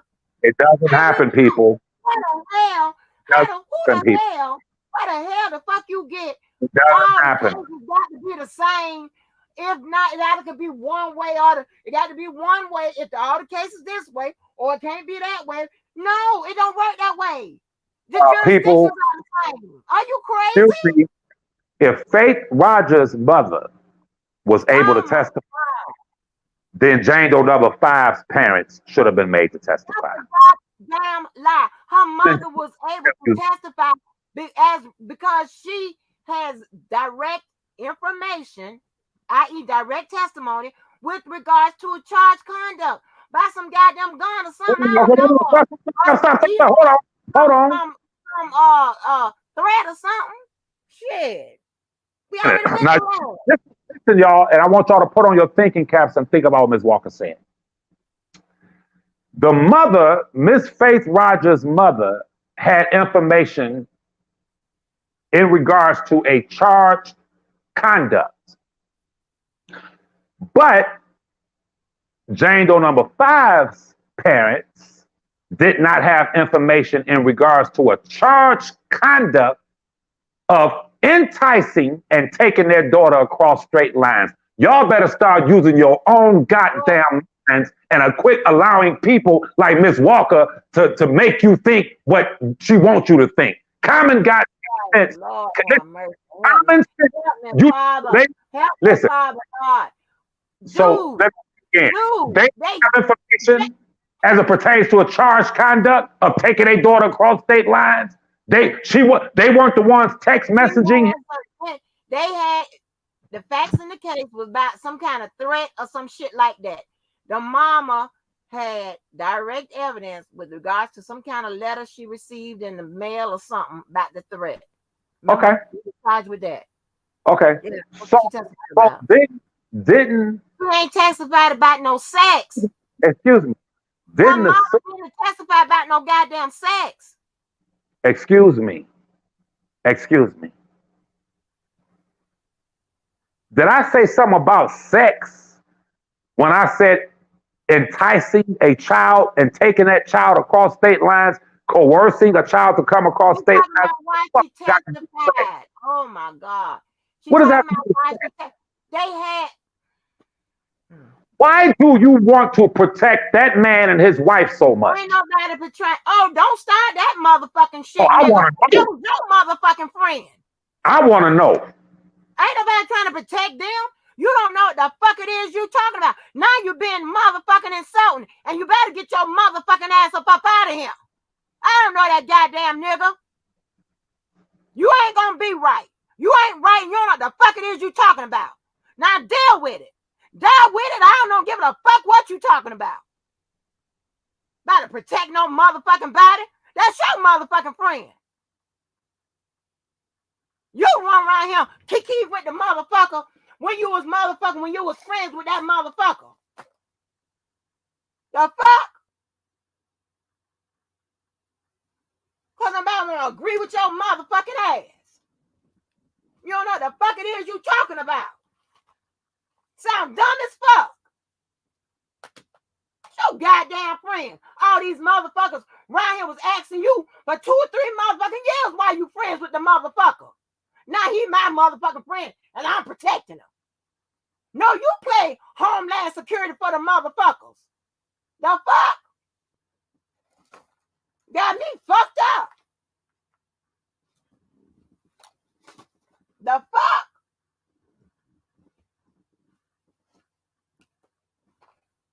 Don't shoot at me. I'm motherfucking goddamn loaded up double barrel and blow your ass up. You got a gun, motherfucker. I got TNT. What the fuck gonna win. Come, why I got to protect them? Because you can't get your argument across or whatever. It's not going to make sense. It's not going to be proven true. Nothing ain't going to motherfucking work because you don't know what the fuck it is you talking about. And them underhanded tricks ain't going to work with me. I'll cuss you the fuck out. Y'all motherfucking friend. I don't know the nigga. You was right here singing his motherfucking praises and shit. Why I want to protect him. You better get out this motherfucker. I'm not a motherfucking man. The fuck? All of a sudden, he an enemy at all. That's y'all motherfucking goddamn questions to answer. I don't know that motherfucker. You're less than a damn what happened. Don't ask me no stupid motherfucking shit.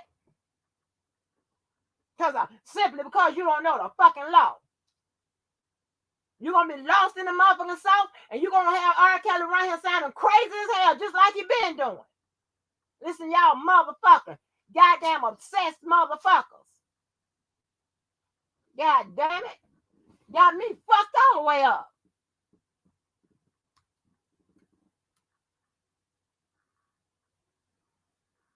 Ain't that about a bitch? I'm protecting the motherfuckers.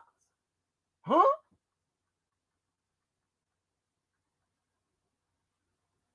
Nobody bending on that stupid ass shit.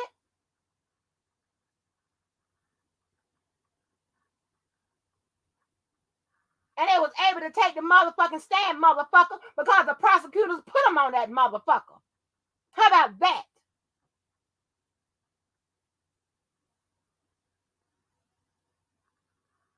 And if the prosecutors don't put them motherfucking Clarice on the motherfucking stand, chances are they ain't gonna get on that motherfucker. Because how the fucking goddamn defense is gonna get them on the motherfucker? It's their case. You so motherfucking smart. You should know motherfucking a simple motherfucking goddamn origin of goddamn witnesses. How they motherfucking become witnesses, motherfucker? And that's some protecting the motherfucking man. And y'all motherfuckers around here riding around the motherfucking town with the motherfucking doing whatever. And I'm the one protecting them. You got to be kidding me. You got to be kidding me. And I don't want to hear shit about supporting no motherfucking leave out. I swear for God. I'm going to tell you that now. Got me fucked up.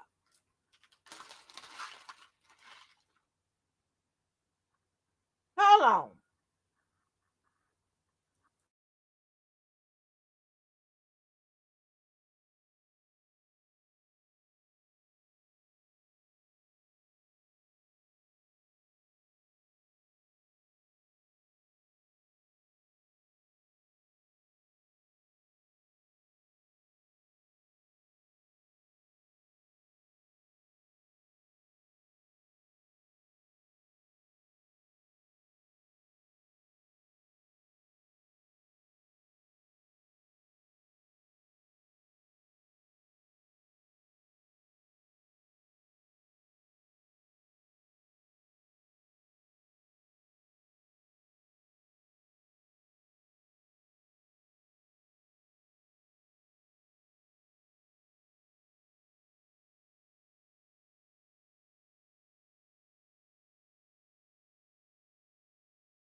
Ain't that some motherfucking bullshit? Asking me why I want to protect. Why the fuck all of a sudden all y'all all against the motherfucker? All motherfucking sudden. Answer that.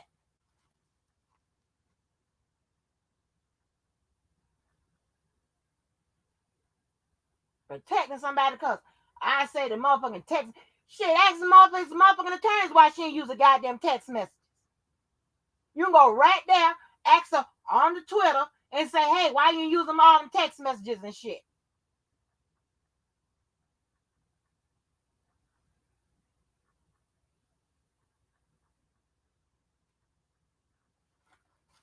And just because you try to get something motherfucking in don't mean that you gonna get them in.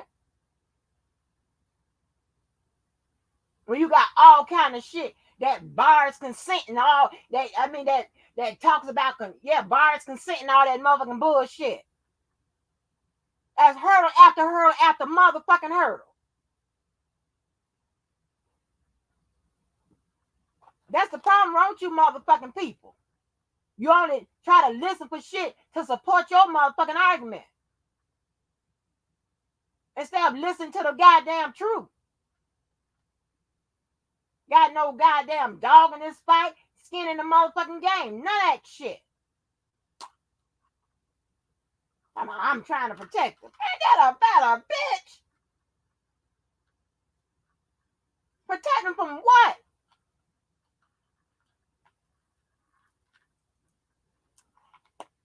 I'm talking about one thing about a motherfucking text message, and you motherfuckers been protecting them and rolling them and riding with all this long motherfucking time. Now they public enemy number motherfucking one. If you ask me, if I have to take a position what these motherfuckers say, shit, the motherfucker should have been public enemy number motherfucking one from day motherfucking one. The fuck? Don't hit me with no motherfucking low blow.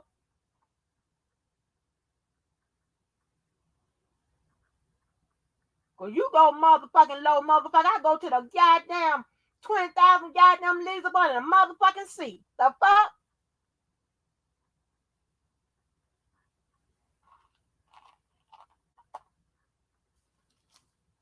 Tell me about this motherfucking bullshit. And the motherfucking lady ain't even goddamn mention the motherfuckers. She mentioned every goddamn thing else. Tell me what she ain't, as if you motherfucking know. And that's the goddamn problem. You don't know.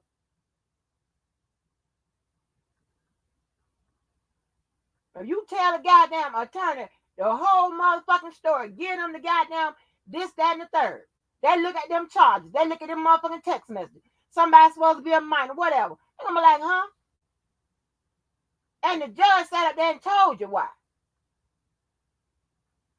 Because the parent can't consent. That's going to start off the reason why that motherfucker can't get on the stand. You know the prosecutor ain't going to put him on the motherfucking stand. For what?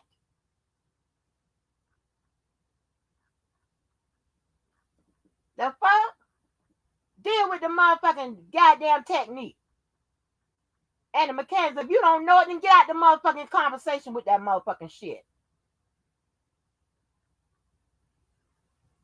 You the same motherfucker. He been getting out every motherfucking goddamn holiday. Hanukkah, Yahweh, Canadian Christmas, Easter, Good Friday, back to school month, all the motherfucking holidays. We ain't seen his ass since. The fuck? Not your goddamn infallible game plan. Ain't been a winner yet. The fuck is you talking about? I'm protecting the motherfucker. Huh?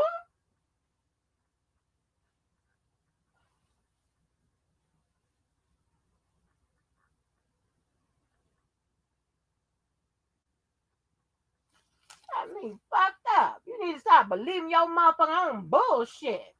Cause I want to agree with your motherfucking ass. On something sounding stupid. It's not only not legally signed, it sounds stupid. and you don't have a bit of piece of nothing to support what the fuck you say.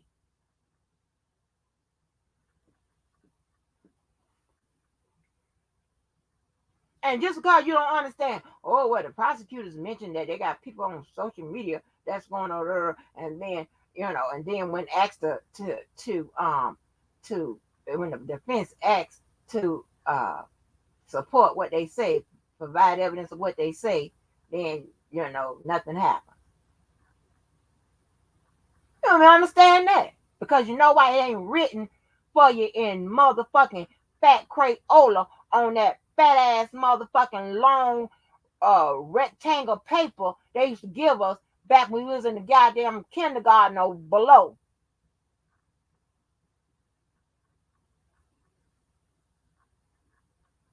The prosecutor knew when they said that they really couldn't motherfucking prove it, because attorneys can talk to any motherfucking body.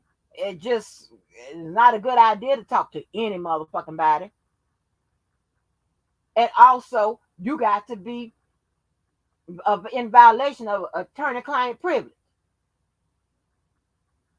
They knew they couldn't prove that shit. That's why the defense said, prove it. But, oh, that's not written in the sky with a motherfucking one of them goddamn planes with the smoke and shit, or written out in motherfucking fat Crayola. You ain't gonna get it.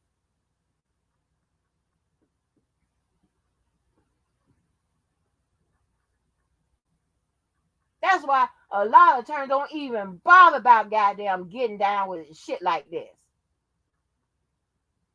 Because they know they encounter motherfuckers like you. Most times you encounter motherfuckers that, okay, if they disagree with you, that's fine. But they don't go to saying all kind of bullshit just to make their motherfucking point, or to win some imaginary motherfucking audience of people that we don't even motherfucking know. That's crazy.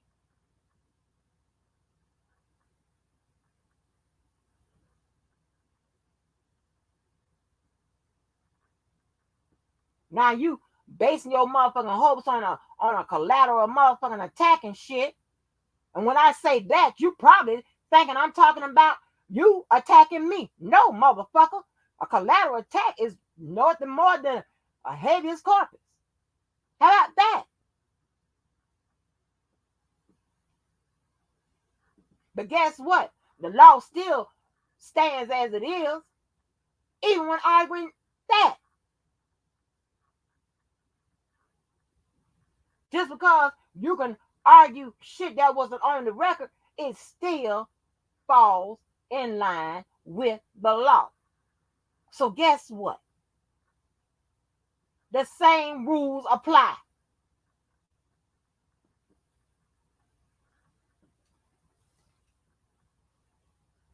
And it got to be based on the face of a void judgment, motherfucker.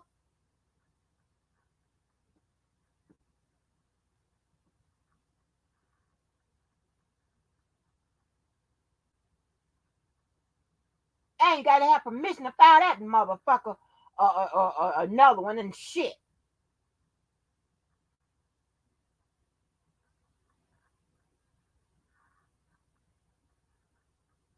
And they got to decide before they even go there with that motherfucker that either one, that court didn't have the decision, that wasn't that court's decision to motherfucking make, or two, they granted an improper decision. Void judgment.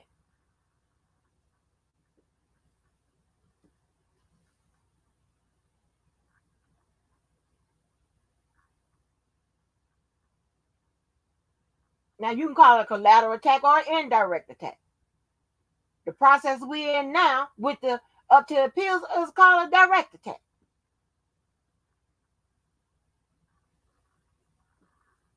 Don't fuck with me. We can fucking go there.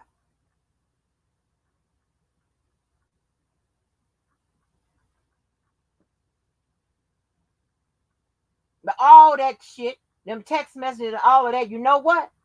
That was handled on that motion in limine. You know what limited means? Before a trial.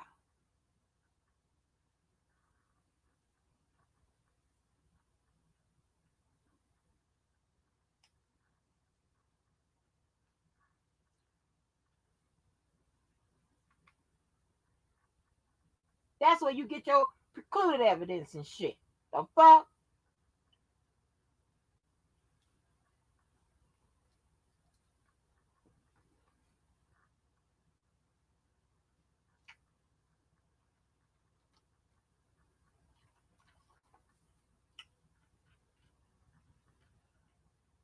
Oh, I shouldn't put this shit in my mouth. Wait a minute.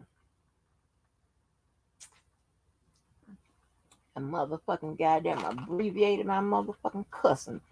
Being so goddamn greedy and putting these motherfuckers in my goddamn mouth.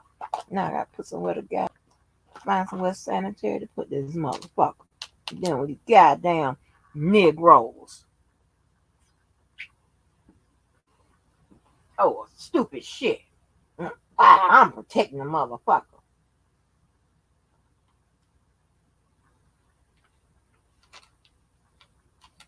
That motherfucking bullshit.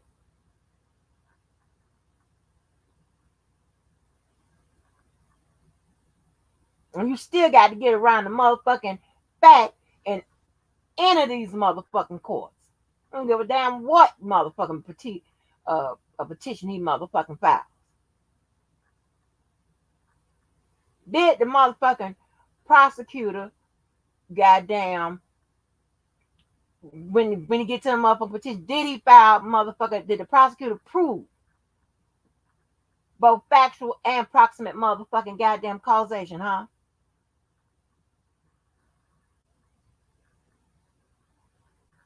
Did he?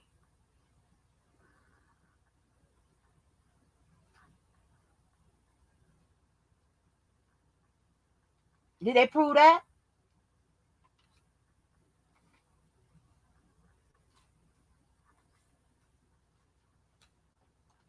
All you have to do is simply look on the motherfucking goddamn indictment and go right down the motherfucking line.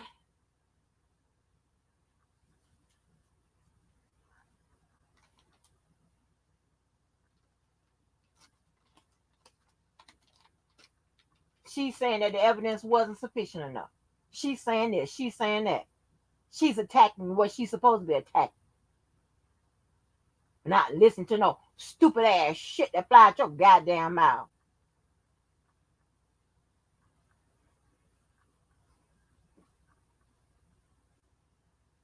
Did they prove who's the actual person that goddamn fucking caused the goddamn action that caused the shit? Did they prove that? That's easy.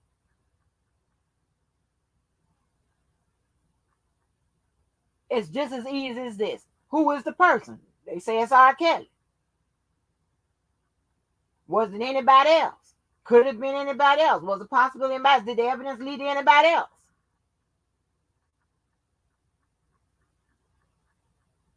I just handled what the prosecutor had to prove on, and your reasonable doubt right there.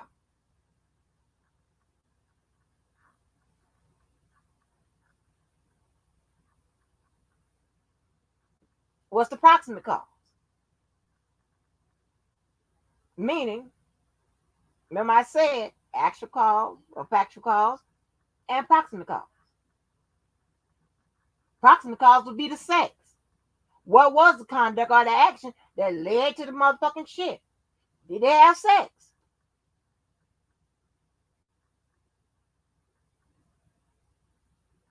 Can we prove it? Does the evidence say it was him? Does the evidence say it was somebody else or whatever? I just motherfucking covered what the prosecutor had to prove down to reasonable doubt.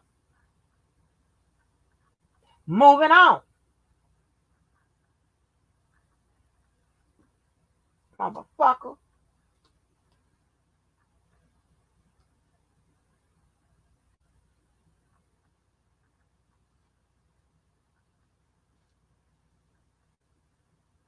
You can remember it like this. Actual cause is the actual motherfucking person. Proximate cause is the actual approximate motherfucking action. Person, sex.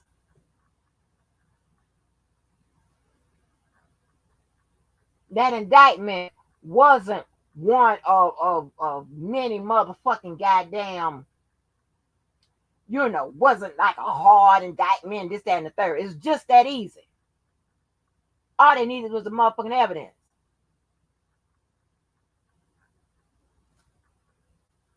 And I told y'all several lives ago, when there are cases with regard that requires physical touch, it's kind of hard to undo that. Even if you claim the evidence wasn't sufficient. You got some evidence to say they had sex, or he exposed them, whatever the elements were. Yeah. Even though physical touch isn't on well, no, it's caught up in the sexual exploitation. No, that was about making film and shit. So even though it's not okay, they must touch or whatever, is all through the indictment. No. But you know that in order to be exposed to herpes, they had to have sex or some kind of way, by mouth or by vaginal, right?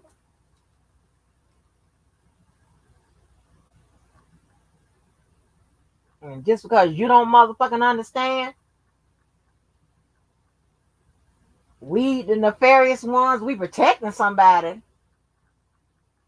Then the motherfucker try to start off saying, I'm only reading shit that help R. Kelly. Like on one side of, huh? See, you gotta watch motherfuckers like that with all that trick of the shit, whatever. No. And you got to stand on what the fuck you say and what you mean. You gotta, and but more important, you gotta know what the fuck it is you motherfucking talking about.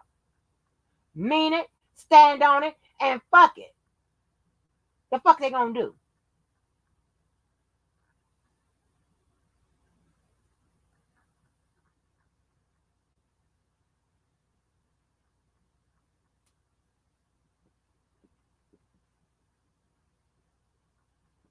The fuck they gonna motherfucking do?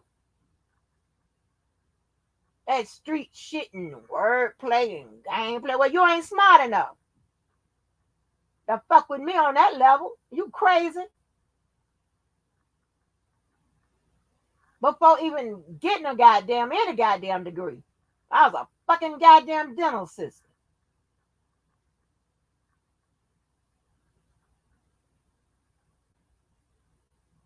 Our SAT scores ain't never had to be sky motherfucking high because our GPA was. You got me fucked up.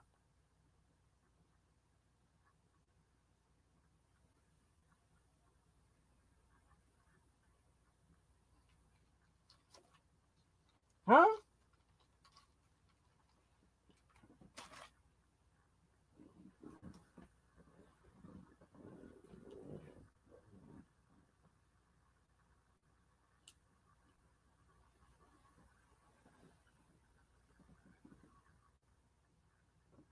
Are you fucking kidding me? It ain't all about, oh, they feel like they can't be challenged. But no, you probably done took your motherfucking ass up in some lawyer's face talking that motherfucking yin yang shit and that la la shit, and they motherfucking goddamn let your ass have it. That's what probably happened. I know, but not too many of them be right here talking, oh, I am lawyer, do not challenge me. Ain't no, not too many of them be doing all of that. Yeah, some of them, yeah. But it's how you approach any motherfucking body, just like a fucking doctor. And nobody's never saying that you shouldn't second guess nobody. Ain't nobody ever said that.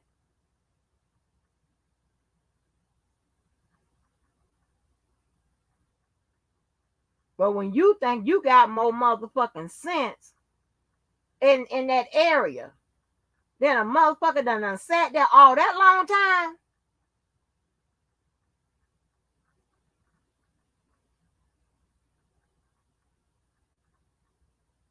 got to be on crack.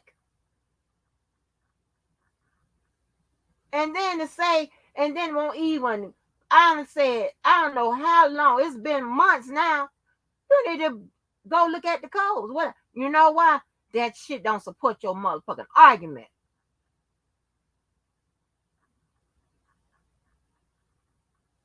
You ain't got to do nothing but read 401, 402, 403 and it'll shoot your shit down. Like them fucking text messages.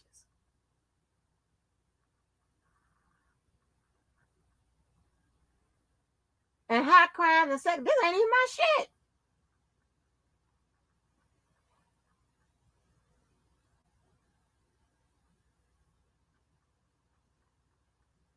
But the basis and the basics are going to be the same.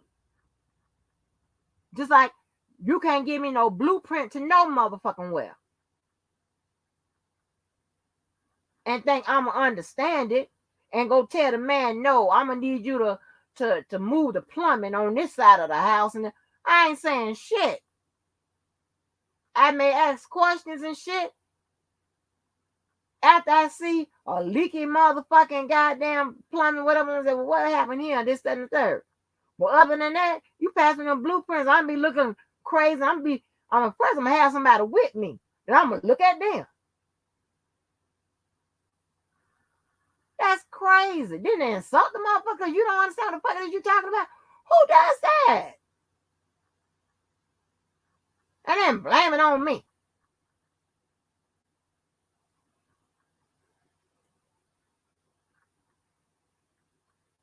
Y'all all on choke no joke and all this and all this motherfucking bullshit. Hell. And you acting like you just found out that they was lying and shit when the text messages came out. You fucking crazy. The fuck?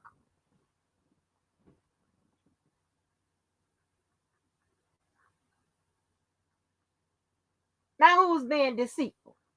Who's being not being honest? Got me fucked up. And I said a long time ago, while y'all was still he and ha and oh all this shit here, main man and all this bullshit shit. I said it a long time ago. None of them telling the motherfucking truth. And to be honest, it was the savages that got the motherfucking goddamn ball rolling. All the police and all the authorities and agencies goddamn started. Tell the fucking truth. That was the truth before. Them the only motherfuckers I saw with the press conferences and shit. This bullshit. Fuck y'all think y'all playing with? Got me fucked up.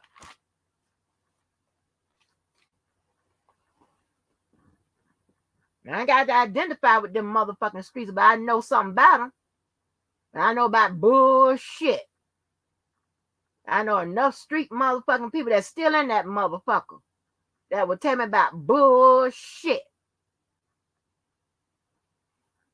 And whenever I need to know about bullshit, I pick up the phone and call one of them. If I can't figure it out my goddamn self.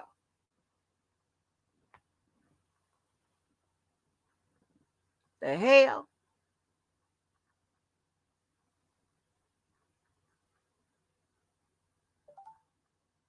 Sitting up there like the motherfuckers, like you could just get the motherfuckers on the stand. Like what, by special motherfucking appointment, you gonna get the motherfuckers on the stand? Houseway.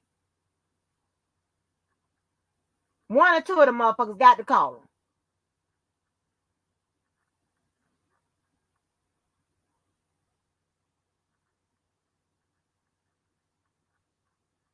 Fucking kidding me? They already addressed the motherfucking parents in that motherfucking goddamn transcript and all that shit. They said who they are and who they are. They done said this and that about the motherfucker. Even the prosecutors done said something about the motherfuckers.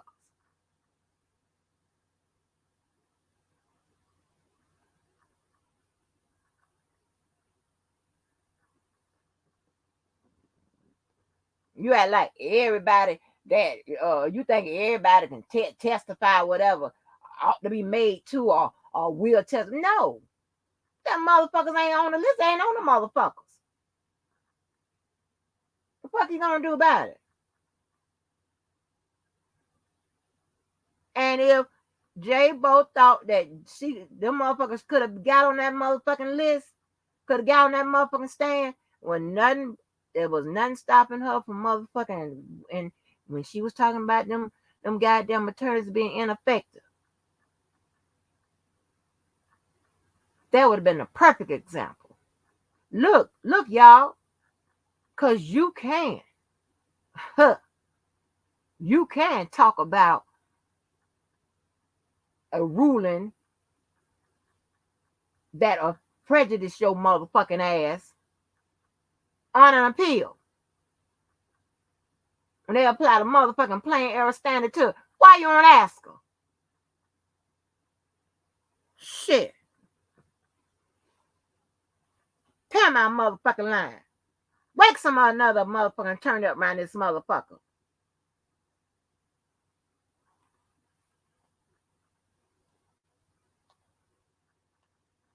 And she done wrote and pulled all kind of shit out of her motherfucking ass. You think she won't pull that one? A plain motherfucking error? That's almost always reverses a fucking decision. Are you fucking kidding me? Get the fuck out of here. On that motherfucking bullshit. You can run that bullshit on Kale, but you can't run that motherfucker on me. The song I write about your motherfucking ass will be tired. You crazy than a motherfucker.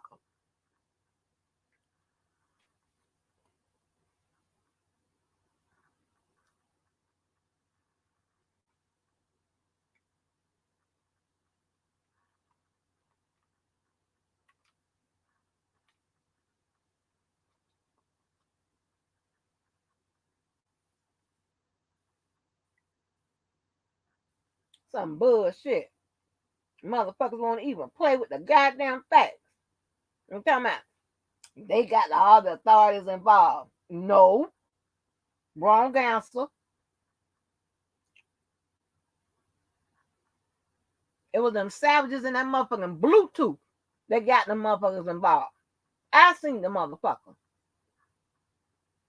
You fucking kidding me?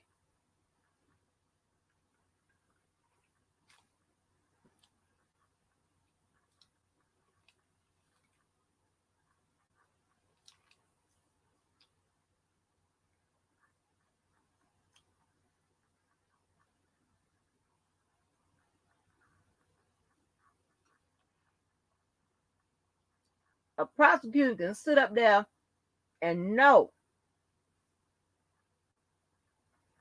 that someone else committed a crime in which they got somebody else going for. They'll either, one, not pursue that person they already got as the person that, fucking goddamn, they said committed it.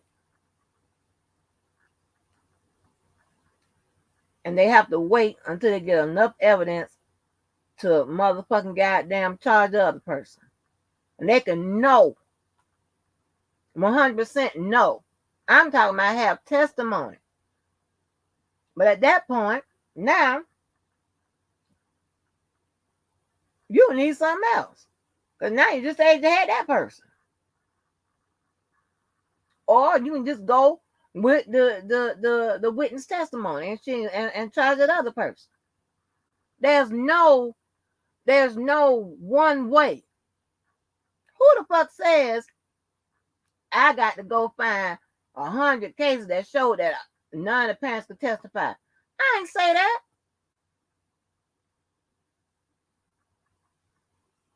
Parents can testify, but as to what?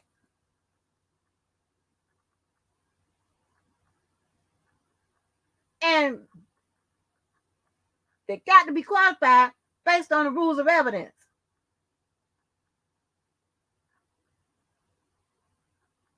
You go get one of them motherfucking janky ass attorneys and sit down and push that bullshit. I'm going to tell them the same thing I told you. The fucking school you went to.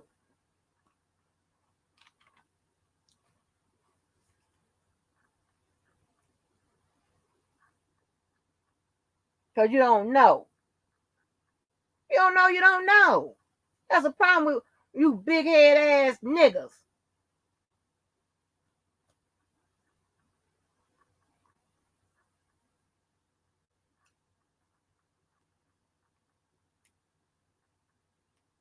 I never seen no shit like that. That's why I don't even like fucking with no goddamn law. Never did like it.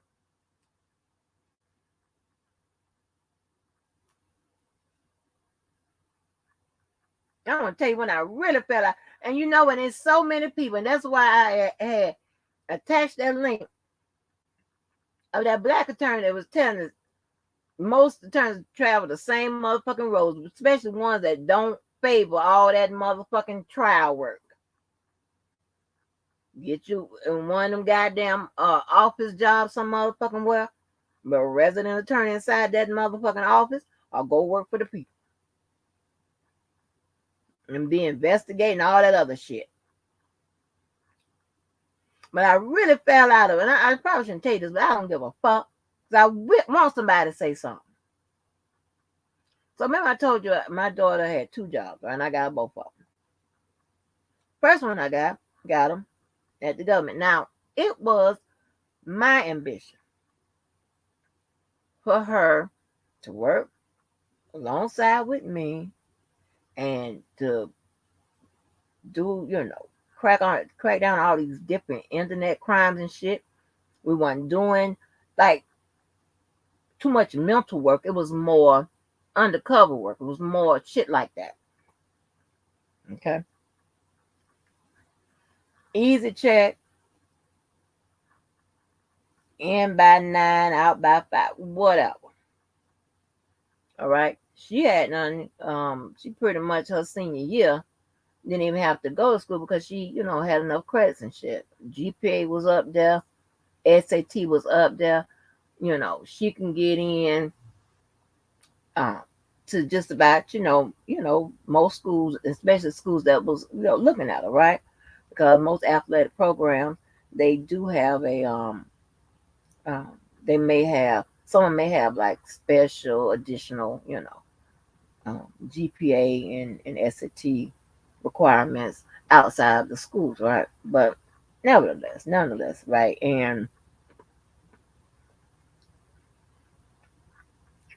she was slated to go away somewhere, and I particularly didn't want her to go nowhere that wasn't within fucking a couple hours, but okay.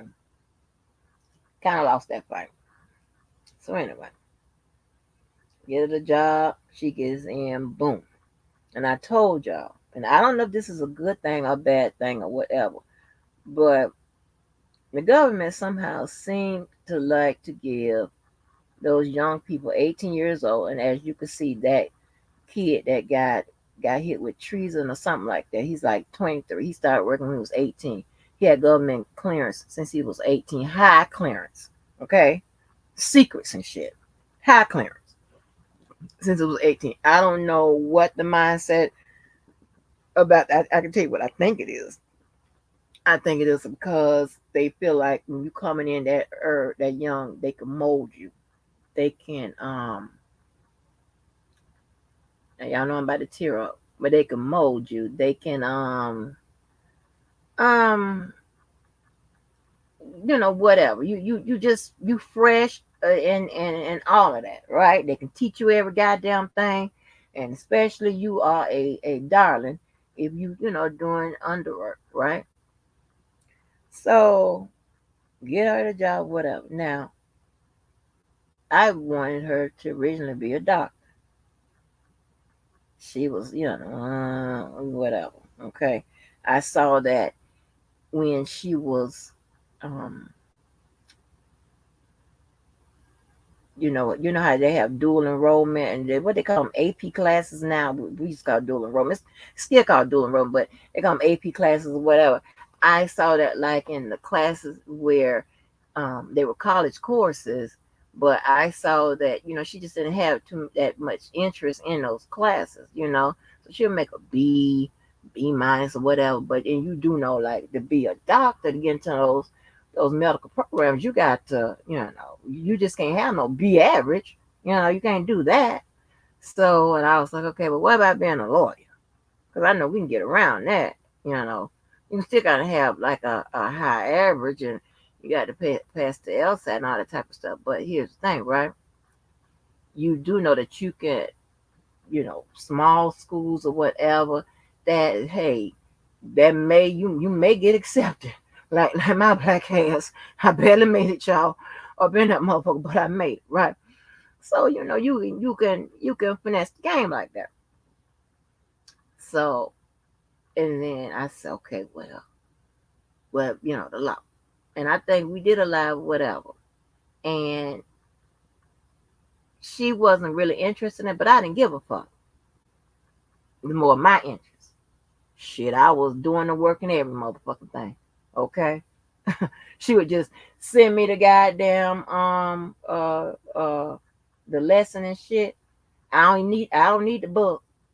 What's the, just send me the, email me the assignment, and I just do it whatever. Got A all the time. So anyway, so it was more of my shit. So anyway, I get her the job or whatever, and she was, working out, what have you. And so one of the first little things was straight up in the go under, and they supposed to bury your shit real good, whatever. Now it works best when some of the stuff you tell is real, not too much fake information, whatever, because when it's real, whatever, you most likely to remember all your cover when it's real. You know what I'm saying? Your age, this and that, whatever. You can remember that, right? It's easier. So they supposed to bury all that shit real good, whatever, this and that, whatever. And we was working on something. Well, we was working together and just knocking out all these kinds of whatever. So these people,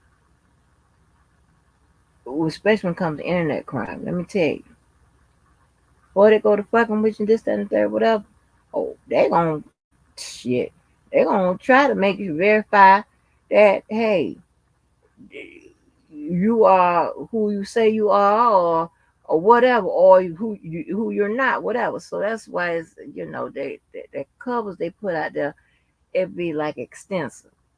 And even when they put ones for people that's in the street, they be having like a extensive extensive background, whatever. So when the motherfuckers go to, check you out and shit, you check out. But if you don't check out, you know, need I say more? Now, I'll never say it was her fault, but it's a lack of enthusiasm and a lack of really just being on it or whatever. Cover got blown. She freaks the fuck out. She never blamed me, but I blame my motherfucking self. And it was, we were just so nervous. I didn't trust her going far away, so she had to go to school close, whatever. But she never blamed me. You know what I'm saying? And she was a recruited team, for basketball and shit. But she never. But I want, boy. I can't tell you what kind of modifications we made or I made with regards to that. But trust and believe, I could. It was almost she wasn't far. But so Do they take, and the only thing they don't say, at most you might get sorry or whatever. They gonna blame it on your motherfucking ass or whatever. I mean, you gonna get a real I'm sorry if they lose your motherfucking ass. That's about it. But other than that, yeah, so it's not I'm all caught up in the goddamn law, whatever. I have a love hate with that motherfucking shit. And I really don't really like it.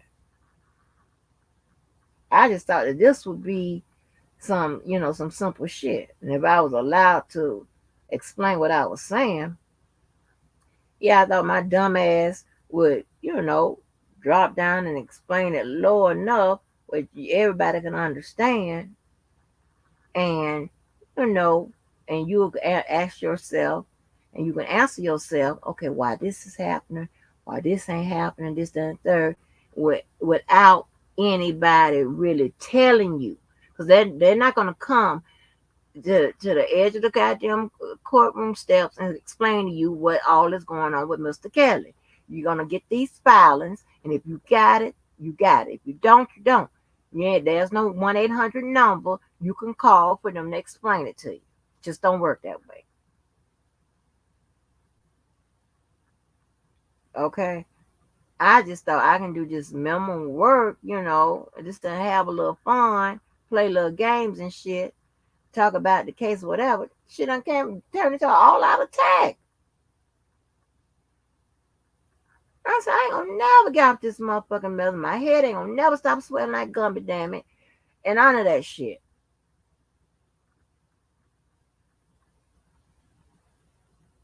This is more motherfucking goddamn trouble than it's worth.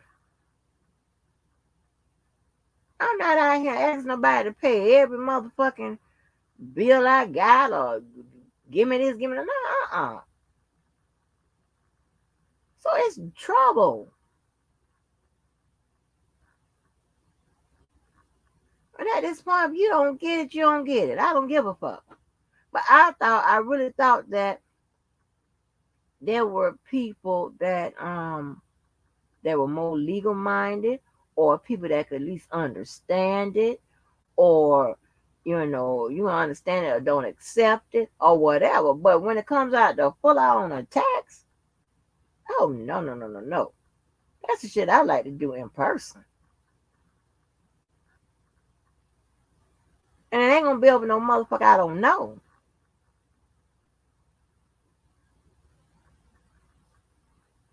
This shit here is motherfucking crazy. Crazy as fuck.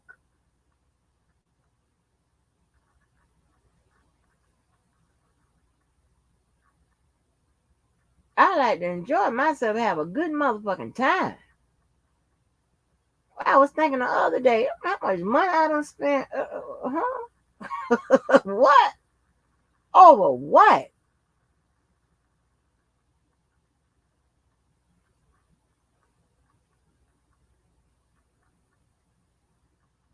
I ain't know all these kind of entities and shit existed in one motherfucking location. I'm a part of it too, but I'm just saying. Usually you can find a way to, kind of Michael Jackson your ass up, off the shit or whatever, and find it. Have to scream, fuss, and cuss every goddamn day. Oh no, that's not what I do. I know you think I'm lying, but I don't do that.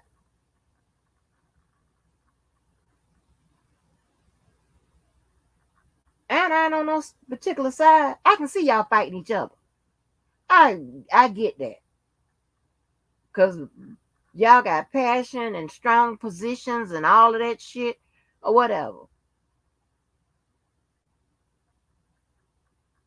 But reasonable people would understand. Okay, well, she ain't on either side. So if she reads something that seems pro us, then the other side ain't gonna get mad because they're gonna get mad at her because she ain't right the motherfucker. She ain't saying, yes, yes, oh, yes, we winning now, y'all. None of that.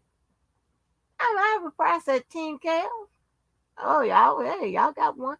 Team Lock Kales up. Oh, y'all got one. Y'all in the game. I should have doing me.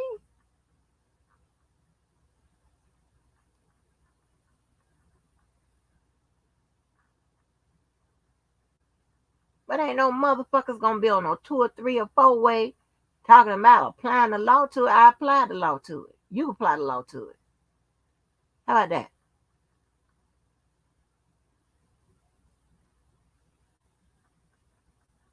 That's some strange shit. I'm just saying, it just don't. It's not about people not want to be challenged, whatever. It's just about I don't threaten to shoot the motherfucking doctor when I disagree with the motherfucker.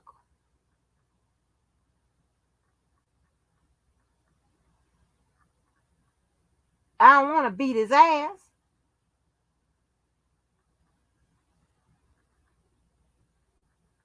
So you know what that tells? Reasonable people don't act like that.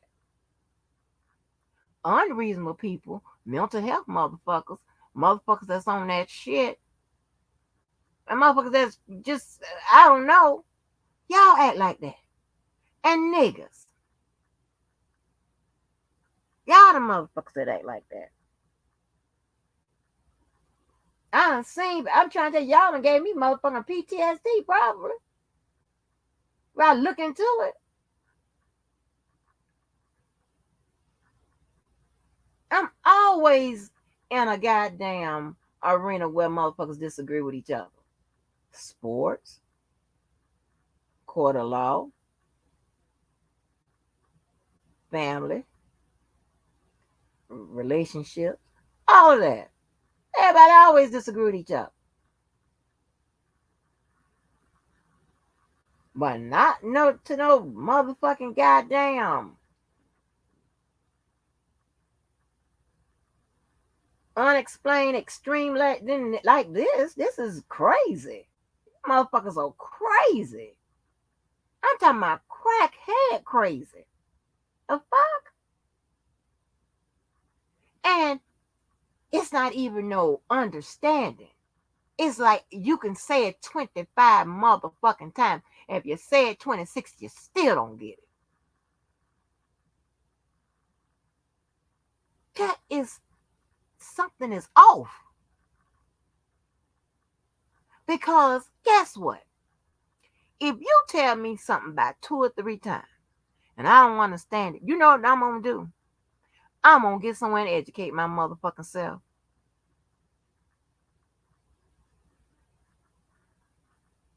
I done been leaving the motherfucking doctor's office and Googling some shit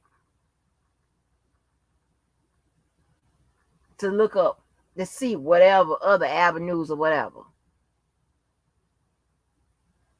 I'm the motherfucker that when I get MRIs and X-rays and shit, I'm putting the motherfucker all up in the sky and shit to see knowing damn well I don't know what the fuck I'm looking for.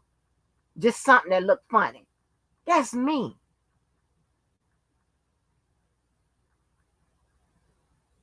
But I don't want to beat a motherfucker ass because or they, I done got the motherfucking X-ray and shit and shit and the shit look fucked up and they tell me it's fucked up or whatever.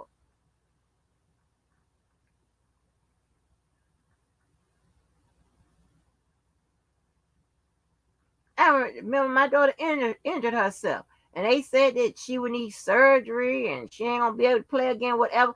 I don't know what happened to that knee, but slowly but surely, it came. It motherfucking came back together. And I mean, I'm talking about this was the one of the top specialist office that the motherfucking Jaguars go to. The fuck? They said that. And they hadn't done nothing. And the next time they seen that motherfucker, goddamn, the MRI and shit on the goddamn shit, he was acting like He hadn't even said nothing about no surgery and shit. The first time me and my daughter's looking like, is this the same motherfucker? Because what he saw, it was different. She didn't feel no pain, none of that. The fuck?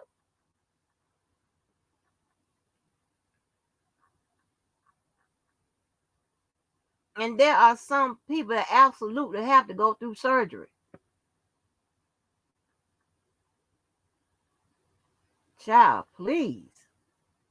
So don't tell me about none of that. I'm not gonna sit up here and then try to act like I'm intelligent and I'm gonna keep barking the same barking shit, saying the same motherfucking shit, and I ain't got nothing to support my motherfucking argument.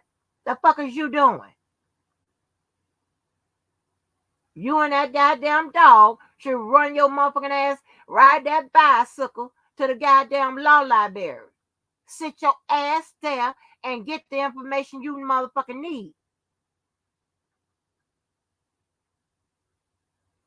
I'm not gonna sit up here and just argue and shit. Yeah, well, 2 and 3 motherfucking years about this just because I want to be right and sound good doing it. You crazy? And then ask somebody to join into that madness. You fucking on drugs.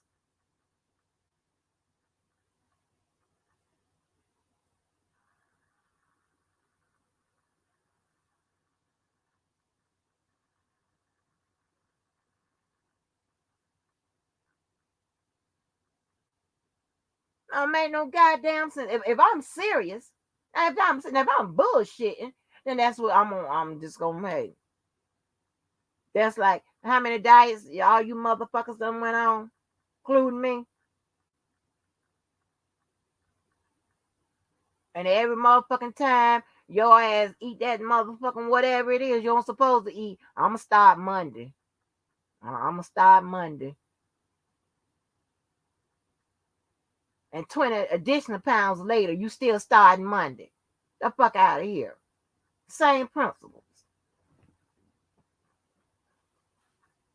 I think I'm gonna come back with the same bullshit that we done went over. Just like I I done pulled that paperwork about them text messages on his motherfucking channel. He acting like it's some new shit.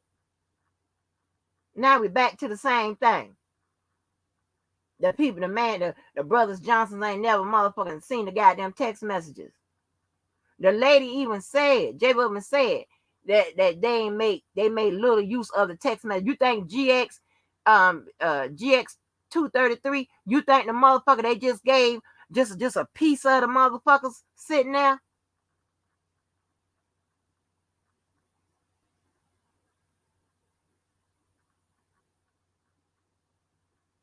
Huh?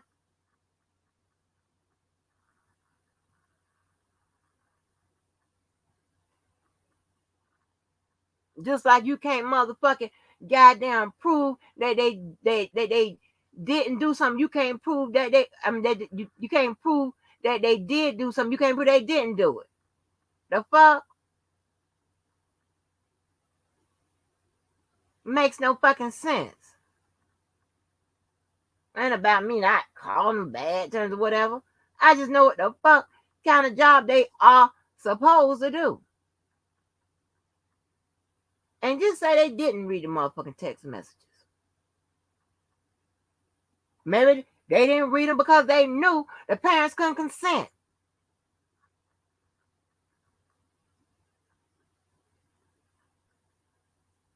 Shit. Maybe let that be the reason why. That's another thing we say around here. Let that be the reason why. Shit.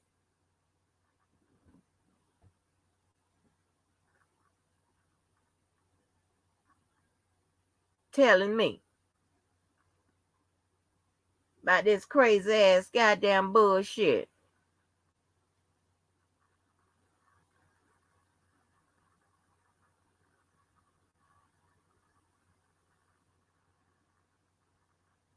Yeah, I ain't gonna never say that they uh I don't never say that I mean they just had murder killing motherfuckers ripping clients off, all kinds of shit. He come from a prominent family of attorneys.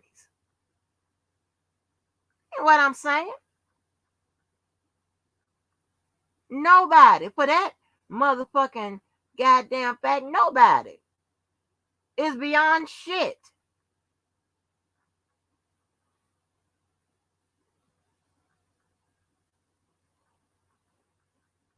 Hey, Cookie. Hey, Purple. Hey, my queen. But goddamn.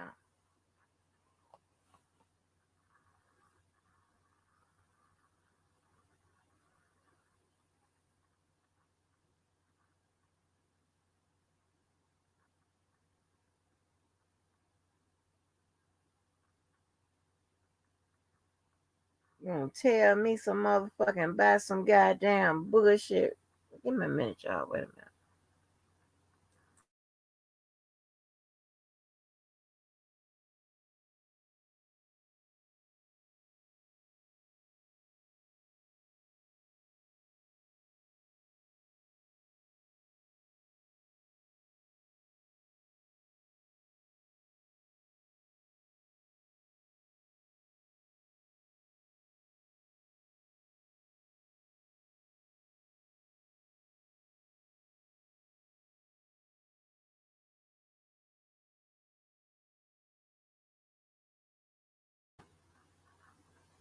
Got to sit up here with this goddamn bullshit.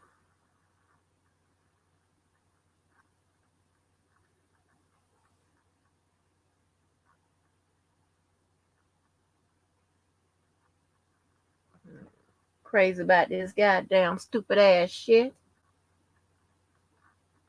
I tell you what,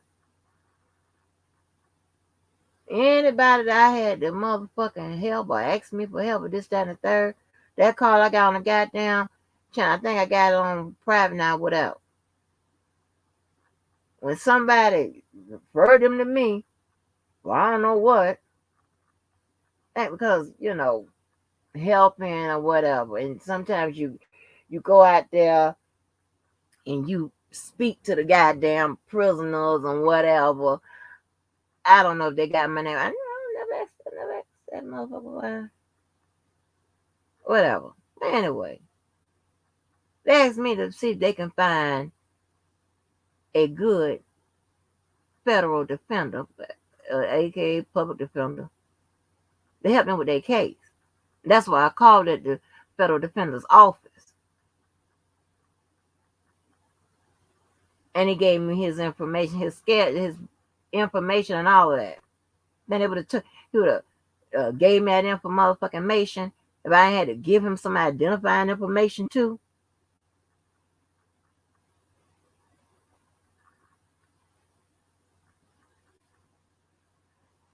You got all these goddamn simple motherfuckers out here with this bullshit. I'm very goddamn serious when serious matters. I don't give a fuck what it is. There will never be a need for me to be concerned about his guilt or innocence because I'm not supporting nobody either side. And all but about 2 or 3 attorneys that came out here and said they ain't taking no motherfucking side. And most of them been defense attorneys. They said they weren't taking no side. We all sound the same. Nobody criticize each other and all that bullshit. Because you never know. Each case is different.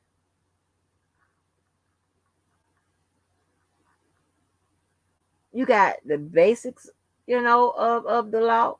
And then it differs from there depending on what kind of case you're working with. What the fuck is going on? And I'm thinking, because I swear for God, I done broke it down so to motherfuckers think I have a license in 3 states. Oh, maybe I shouldn't have said that. But listen, maybe you'll figure it out. but what I'm saying is this. Because I know how to deal with people, period, on whatever level.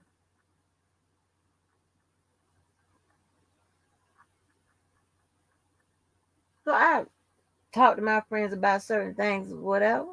Family members, definitely. And there's a certain way you have to relate it.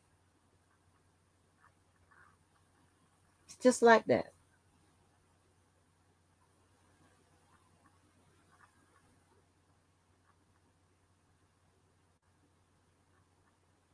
And nobody shouldn't be playing my motherfucking. Well, that's all right. Go ahead and play it if you feel safe. If you feel safe, play it.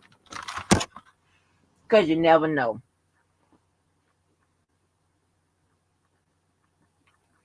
You never motherfucking know. You might get hit. Get your own motherfucking commentary.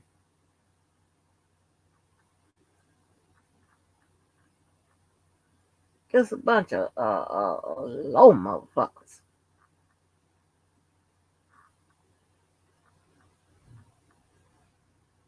And then when you go and you evaluate the motherfucking goddamn scene and shit, you figure out why these goddamn asses is low.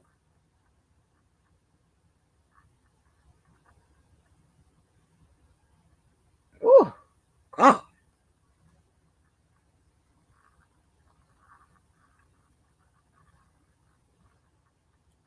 Yeah, that motherfucking bullshit telling me I'm supporting the motherfucker. I'm protecting them. Ain't that about a motherfucker? That's what I'm telling you. Now y'all know what I'm talking about. I told you these motherfuckers gonna make me the bad guy at every turn. You the motherfucking bad guy. How the fuck am I gonna be the bad guy? And me not reading some text messages make me the bad guy. What am I getting out of it? I'm not obsessive like you. And I'm not gonna spend all night sipping on motherfucking Starbucks, going over and back and forth over some motherfucking text messages that gave me a headache trying to read the first 11 pages. All that old abbreviation ghetto ass shit. I ain't got time for that. When I already know what the goddamn shit is. Even if she would have said, girl, go fuck them. Fuck them, fuck them, fuck them, fuck them, fuck them. Still wasn't being allowed. The fuck you want me to do? What you want me to waste my time to say, oh yeah, they fucked up parents? I think we all done said that.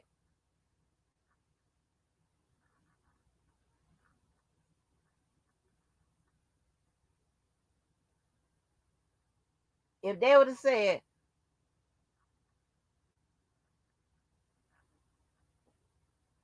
absent of the fucking part, or maybe keep it in there, it doesn't matter, and said, listen, go get the camera, hide it behind somewhere, lure him in the room, do this, do that, do this, do that, whatever. And guess what? That could have possibly been a mitigating defense. You see that she was allowing exploitation, not exploitation, I'm sorry, extortion. See, she was allowing that.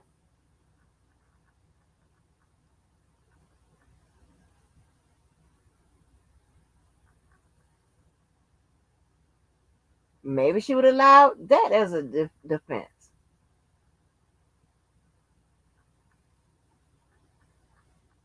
And yes, you do hang your motherfucking hat on goddamn reasonable doubt. You do. But I hate to say it. Anybody, a 15-year-old, would know if a trial goes to the jury and shit. There's a chance your ass might be coming home, and a chance your ass might not. There ain't no big old motherfucking goddamn PSA. Everybody know about reasonable doubt. Everybody knows that some jury says, some jury may set you free. Some might set your motherfucking ass back.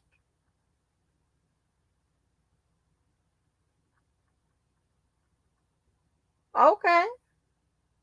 You act like knowing about reasonable doubt is the goddamn end all to the motherfucking be all and shit. Who don't know about reasonable doubt?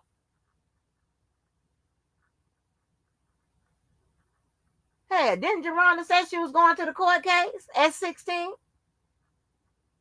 She knew if his ass came out, shit went well. If his ass stayed up in that motherfucker, shit didn't go that well.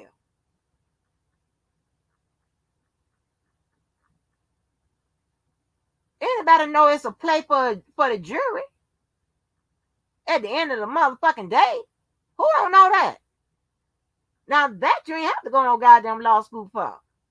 The fuck out of here. Insulting me. Shit, you go motherfucking low, I go below. Hell. The fuck?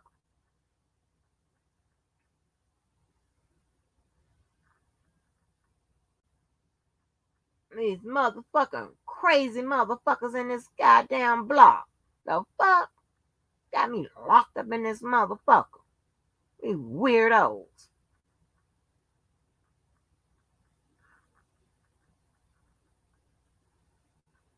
Just like if a motherfucker need a goddamn kidney transplant. Sometimes it works. Sometimes it don't. You acting like every goddamn thing is a goddamn guarantee. It's not. You have two cases with the same circumstances, the same this, the same that, down the line. The outcomes can be completely different. You have two people.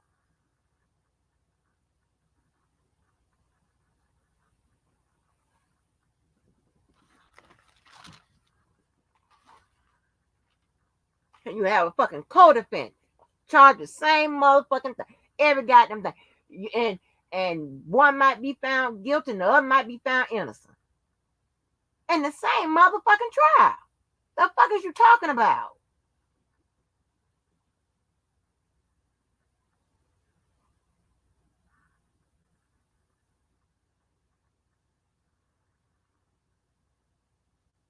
A bunch of little small head motherfucking crazy looking motherfuckers.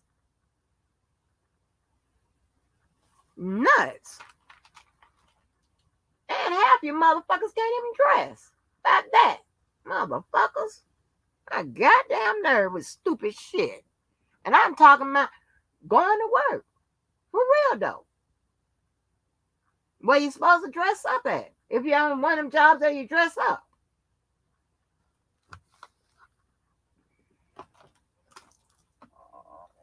Best believe it, I gotta dress up. That's exactly what the fuck I'm gonna do. If I ain't got to, I'm not. How about you motherfuckers that be swearing y'all killing the motherfucking game or stepping out? Like you stepping straight out the motherfucking magazine of 5 and under, or 5 and below, whatever the fuck the motherfucker's name. This bullshit, I want to assault me. Let me assault your motherfucking asses with that bullshit. Talk about that.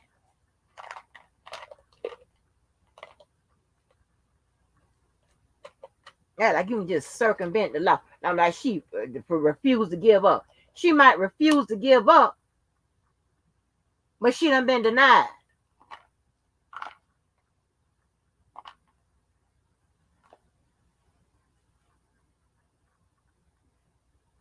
Now explain that.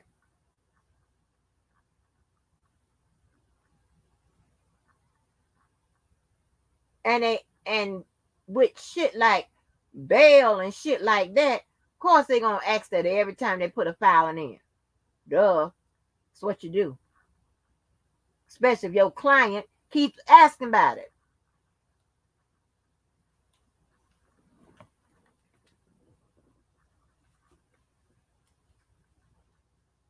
Got on there and promised that goddamn man the rain, the sunshine, and the shit and all this bullshit. And then you want to insult every motherfucking body else if your ass can't deliver. But ain't for you to the fucking deliver. About that.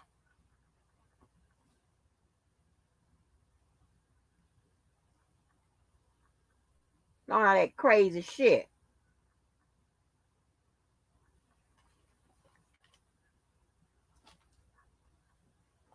Bunch of goddamn fucking tightly packed ass weirdos. What time am I supposed to go to motherfucking work? This motherfucking shit. I mean, caught up on all these motherfucking goddamn jobs. I should have said my motherfucking ass. Never signed up on all these motherfucking 1,000 ass motherfucking jobs and shit. Hell, kept my ass working from home, not from the motherfucking street all ways and shit, and about to stay on this motherfucking and go off some goddamn mo. It's bullshit.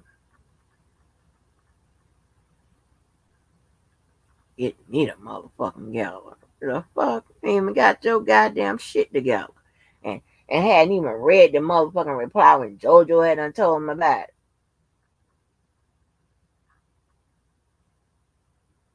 I was dedicated to motherfucking friend a motherfucker. That's exactly what I've been doing. Reading that bitch.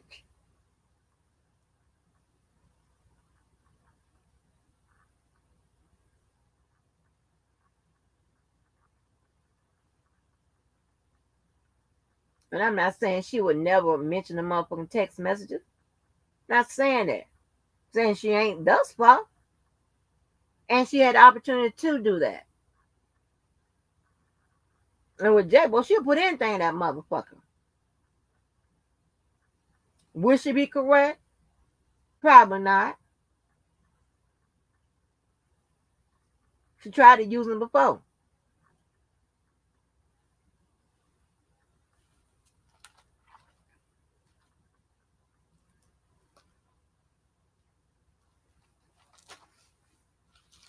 This shit here ain't no motherfucking acting job and shit.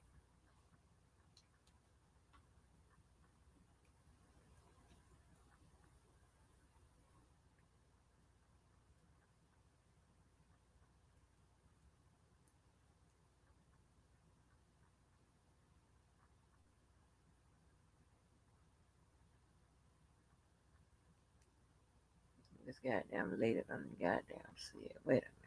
Oh.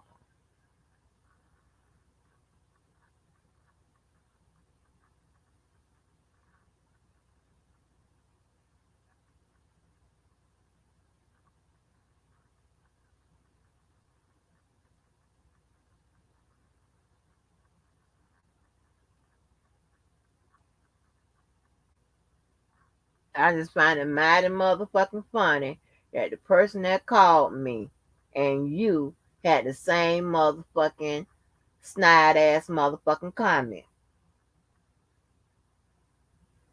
When I was fucking applying it to all it applies to.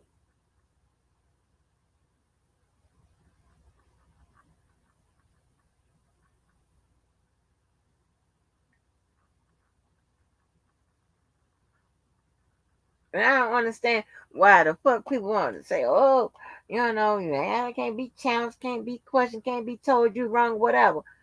Yes. And you should take that your same advice. Cause you can't tell that motherfucker he wrong and shit like that. He goes with the insults. I'm biased. The fuck you mean by that? Cause I only deal with shit that may work. I only deal with shit that play in the court of law. Not in the court of you motherfuckers' opinion. Out of court of your motherfucking dirt ass sidewalk, huh? The fuck? God damn it. I wanna hear shit.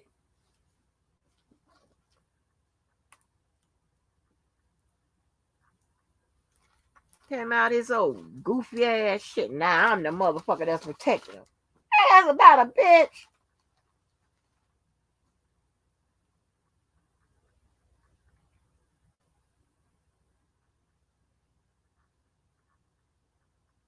And motherfuckers done sped through New York, done fucking closed out goddamn Illinois.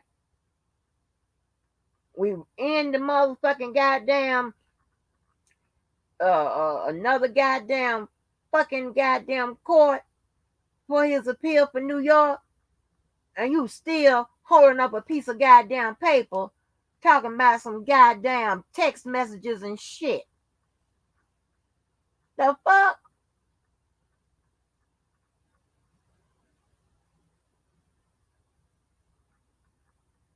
Ain't nobody gonna tell me that as much as you motherfuckers done rolled on the back of them text messages and them bad BOP shit, that y'all ain't tell her to motherfucking use them, because y'all crazy enough to tell them, oh, I done seen all them kind of messages to goddamn Greenberg.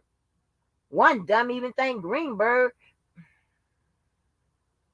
is still on the motherfucking case. And the case done been motherfucking closed down in Chicago State. Like, stop.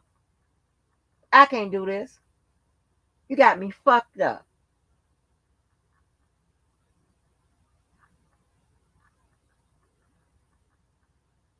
It used to be gratifying for one motherfucker to get it, to understand what you're saying.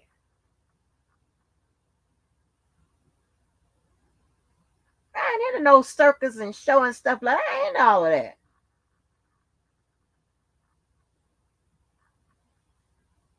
I'm a person of service, of help, of assistance, that kind of shit.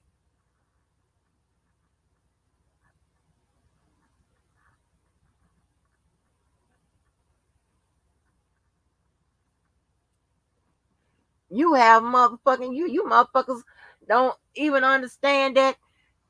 Not y'all, I ain't gonna say that because I'm not gonna throw y'all in the boat with this motherfucker. You don't even understand that goddamn victims, alleged victims, or whatever you want to call them, accusers or whatever, have rights.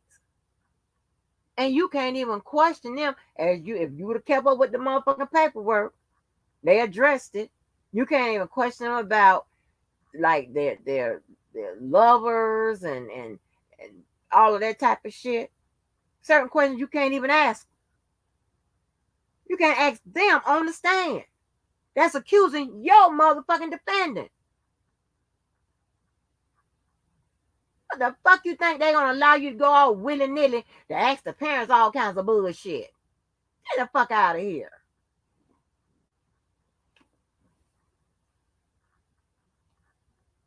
And I started out trying to explain procedural and substantive law. We ain't heard none of that.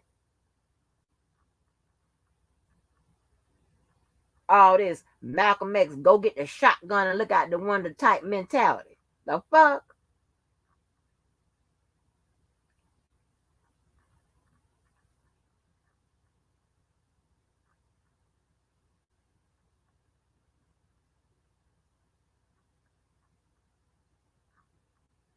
I got time for this goddamn shit.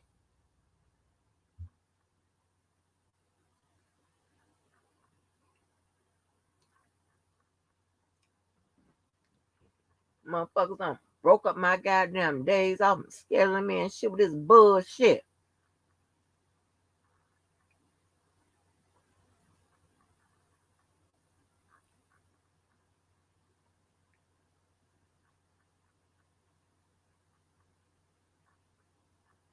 Got to, cause you motherfuckers are reading it just for I gather what you want to read into it or what you understand it for.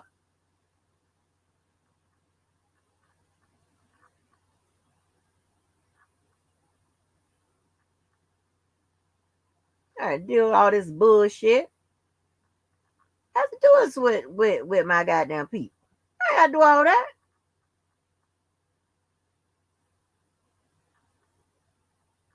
I look at it all the time at common purpose.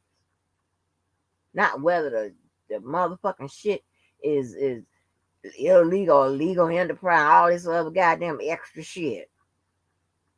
I get the motherfucking lashing like I did something wrong. No, your understanding is wrong. But then when you tell motherfuckers they ain't talking to you, that's somehow luring the people. How the fuck is that lure? Listen, when a motherfucker make them blueprints and put that periodic table up and shit, they ain't talking to me. I'm here to tell you, they ain't talking to me. You bet your sweet ass they ain't talking to me about none of that. The firehouse, when the motherfuckers call them firehouse codes out and shit and whatever it is, they ain't talking to me. They call that shit out. I hear it. I'm standing right there. I ain't moving because they ain't talking to me. I'm not jumping in engine 6, none of that. Because I don't know what the fuck is going on. They ain't talking to me. Shit. God damn.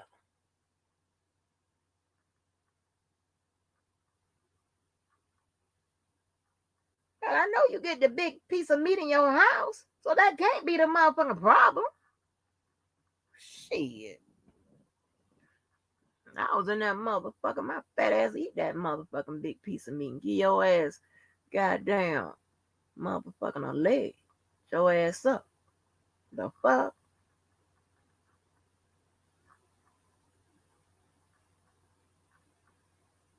Never seen no shit like that.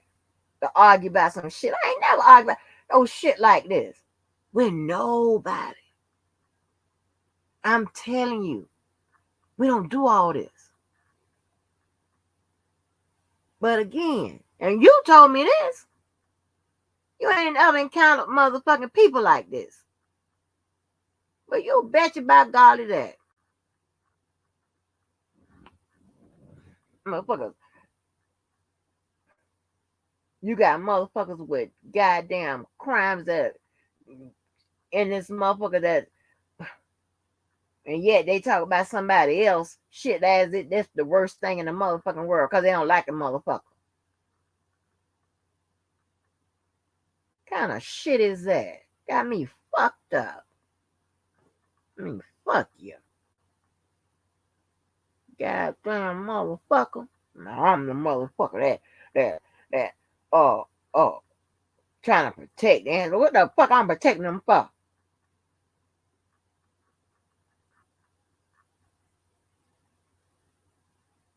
You got to be kidding me.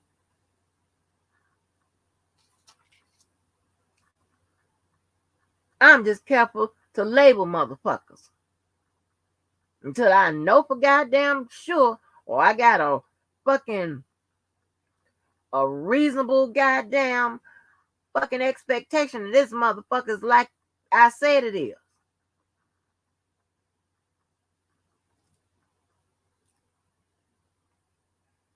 And with hours of motherfucking interview, yes, you can motherfucking tell when a motherfucker's lying.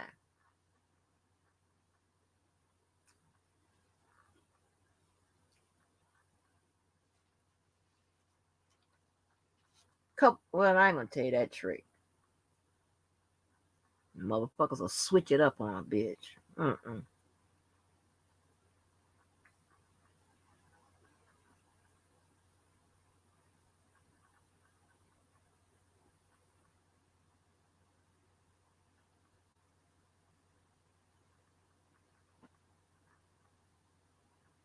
I mean, you got to be motherfucking kidding. I just don't get it. I don't understand for the life of me who don't get evidence. It's gonna be ruled admissible or inadmissible.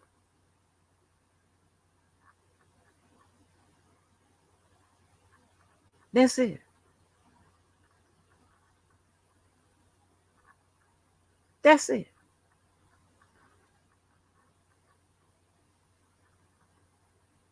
You gonna get them on the you know, tell me, and we done went over why the goddamn Faith Rogers' parents parent was able to goddamn testify. I think they gave her the letter or something or whatever. She got the letter or something. Or she saw the gun or in the Applebee's or whatever. That's a part of the facts in the case. The facts that was presented. And I told you, who presents the facts? The prosecution. So if the prosecution don't present anything about the mother doing XYZ or whatever, how the defense gonna talk about it? And we done said 1,000 times, just because the parents get on the motherfucking stand and talk about one thing, it doesn't mean that they get to talk about everything. We done said that. No, your motherfucking ass have a hard time with memory. You need to write motherfucking shit down or take your old ass somewhere and get some fucking cassette tapes and that thing they use that push the motherfucking buttons and shit and label the tapes like back in the motherfucking day and keep this shit together. I don't have to do all that. And I ain't fighting for no motherfucking side. I just know my part. That's the legal part. The only part I'm supposed to know.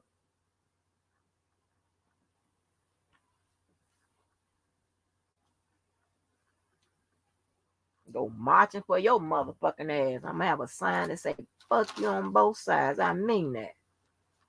Not telling me I'm protecting the motherfucking ass. I don't know that goddamn nigga.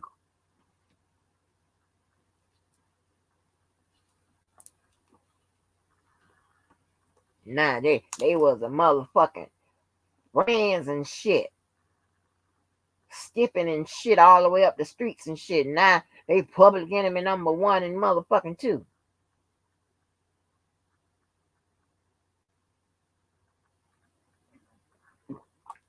And he was on surviving motherfucking R. Kelly from day motherfucking 1.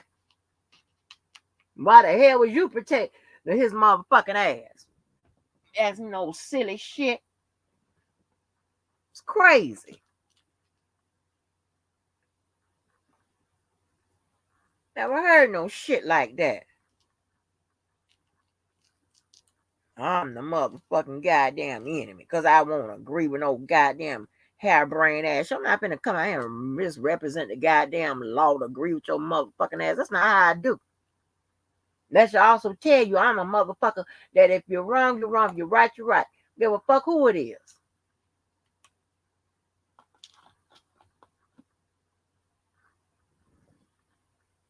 Go out here and lie for goddamn no goddamn body. It's crazy as hell.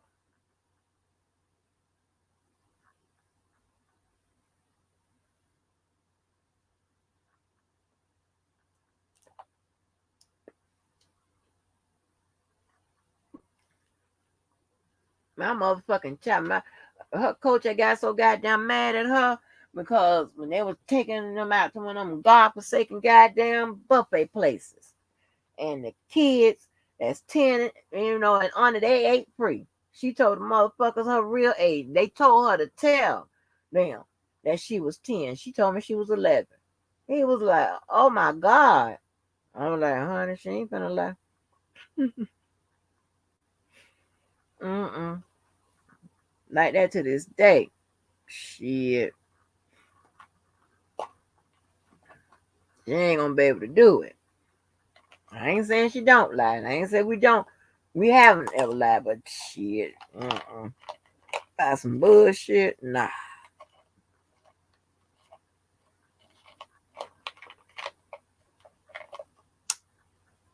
Do all that.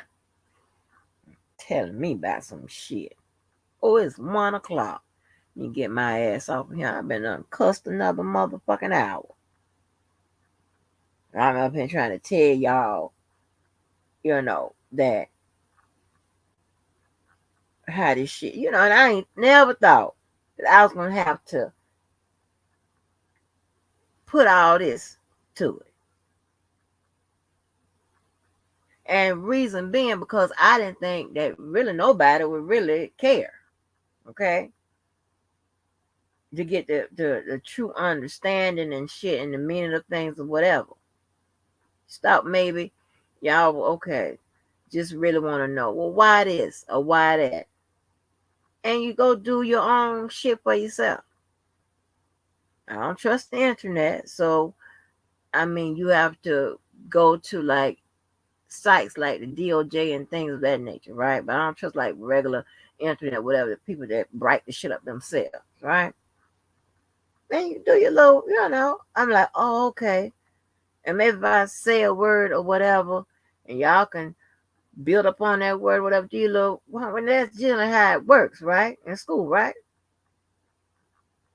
I know I was gonna have to, you know, um, go beyond talking about the elements and little things I tell my students about the when he dealing with things like RICO and conspiracy, all that type of shit, the three B's and shit. But all evidence, the three R's. God damn. Now you know that shit you talking about ain't gonna work. Now you trying to make it like and want us to carry on that wrong ass information. You want us to motherfucking champion it and get shirts made with that wrong ass information on it. God knows everybody out here got a motherfucking shirt company and printing some shit up. You want us to have buck orders of motherfucking shirts and shit and all that bad information and shit. And then still be got R. Kelly name all in the front of motherfucking welcome home Rob and shit, and we still get all that motherfucker in a goddamn medium, and that it'll be 30 years. That when shit by that time we need a motherfucking 2X, cause he ain't coming home based on the shit got us all motherfucking excited. If you're on that motherfucking side, or if you're on the motherfucking opposite side and shit. The fuck? You laughing and shit at motherfuckers with goddamn hoodies and shirts and shit with lettering from motherfucking 30 years on it. Get the fuck out of here.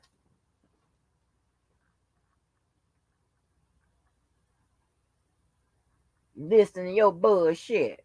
Somebody finna carry on that motherfucking bullshit. Where's your qualifying information? Because I put up paperwork.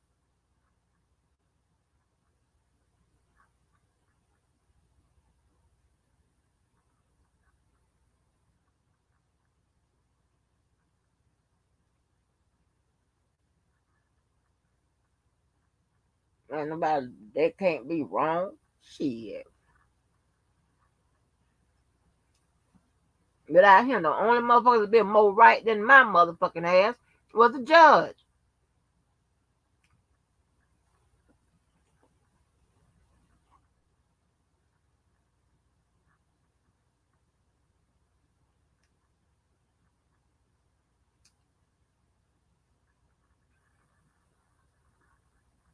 And get mad at the people at somebody because they won't take your legal advice.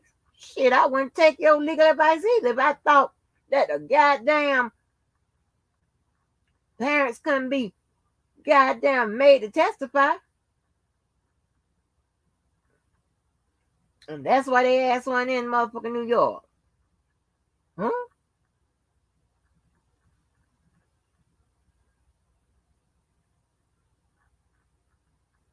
Shit.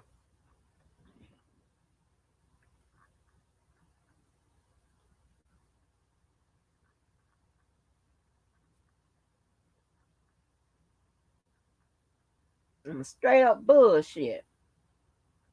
I'm the bad guy.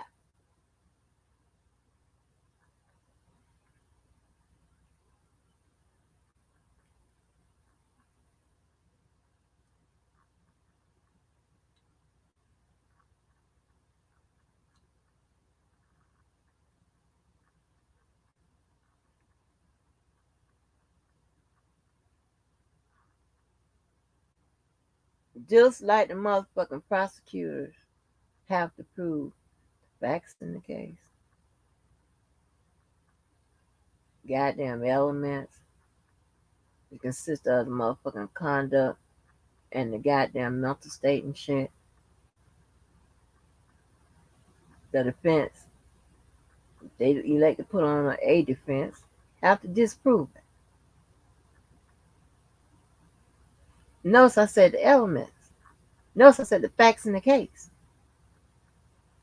Just saying, wasn't he texting your mom or whatever? Yeah, they already said in the transcript.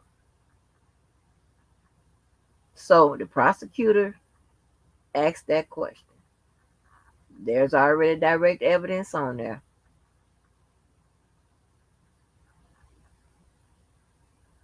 By way of motherfucking Jane Doe number 5. Then I'm pretty sure they got some kind of text message communication or whatever in the form of paper or something.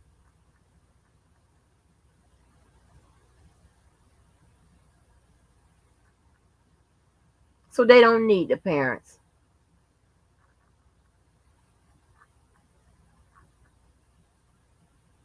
And just say for shits and motherfucking goddamn giggle purposes. Just say the defense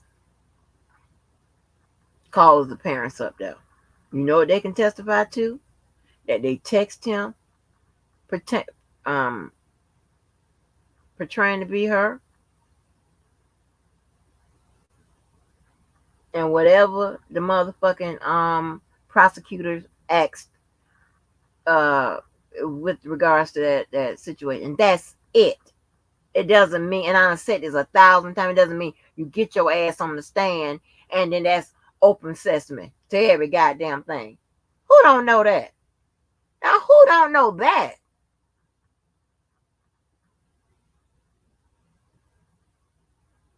If that was the case, baby, the motherfucking law game, baby, shit.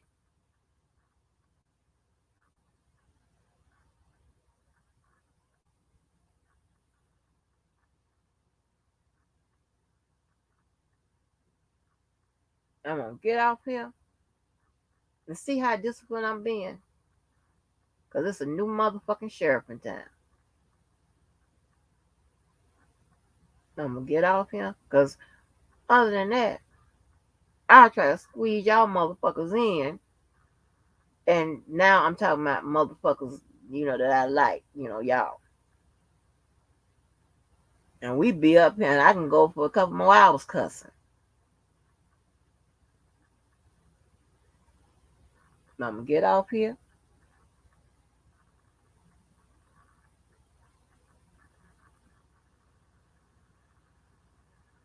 And I'll fucking become one with people who like me, need me, care about me, and shit.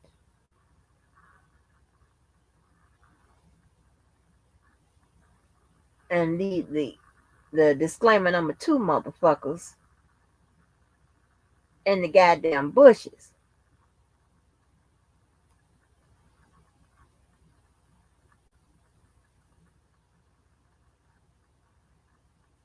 God damn. You the type of motherfucker that invite y'all to a goddamn party. And I done fed your ass goddamn fucking 2 rounds and shit. And I done ran out of food and shit. You be talking about my party when you leave. Oh, she ain't having enough food. Motherfucker, you done ate twice. And drunk up all the goddamn drink.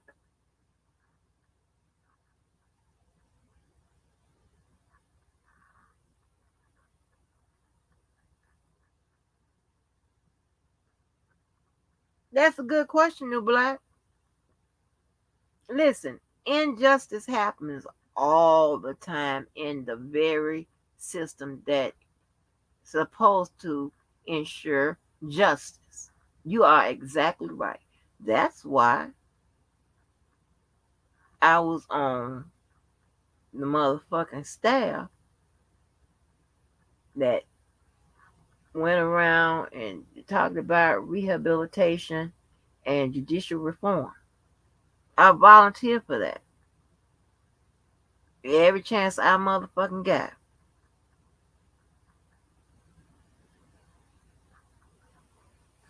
Because I knew it was a problem. I saw it. But here's the thing. To think that it happens all the time is incorrect. And to think that everything is supposed to be succinct, right? Everything is supposed to be as one all together and no. In different jurisdictions. You got different judges. You got different this, different that, whatever. Those things matter.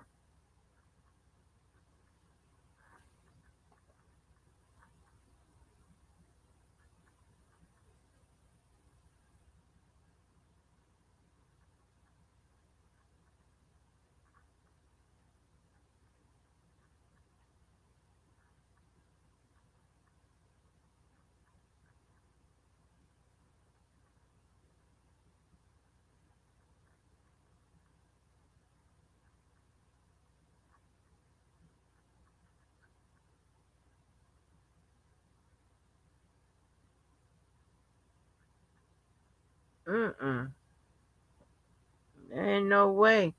That motherfucking beast is saying, mm-mm. And then, ain't this some shit? He wants you to answer all his questions, but he don't want to answer none of yours. You know why? Because he can't. And see, that's the trick they do. Because when they can't answer your motherfucking questions, they either ask you a question or cause a motherfucking whatever to deflect and all that bullshit. I told you the blueprint is out here. I done gave y'all that blueprint over and over with different people, different situations, different people. It's like, are you fucking kidding me?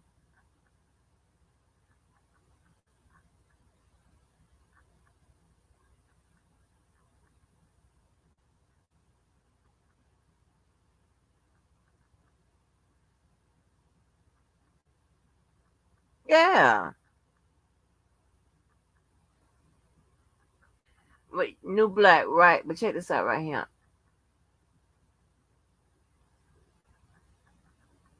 They're not going to know, and they don't have to know everything that happened.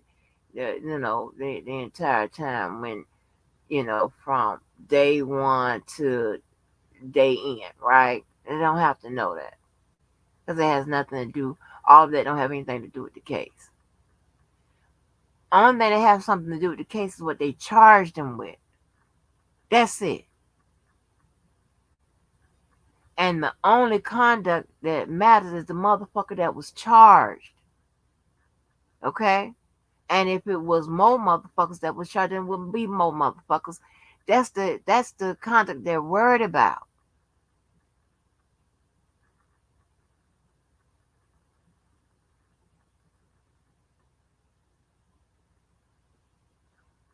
And the arguments J-Bo make, and to me is brilliant, right? Because she is pulling it. She's pulling it. She's causing them to interpret the law. She's trying to get them to apply a standard of review. They don't apply a standard of review to her brief or to her argument, it will be denied.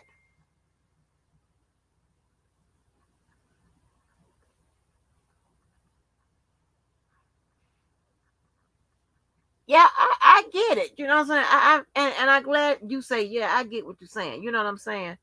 But I believe this. And I'm not responsible for I ain't right the motherfucker. And none of it. I get beat up because I come out here and read the motherfucker. And I do a little bit more reading, but I should have stuck to that because y'all don't do nothing to the motherfuckers just reading the motherfuckers and giving y'all a line of bullshit to believe in. Y'all don't do nothing to them motherfuckers. And then when the shit don't come out, y'all don't say a goddamn thing. But I gave you money to them and all. Y'all don't say shit. Tell me I'm lying.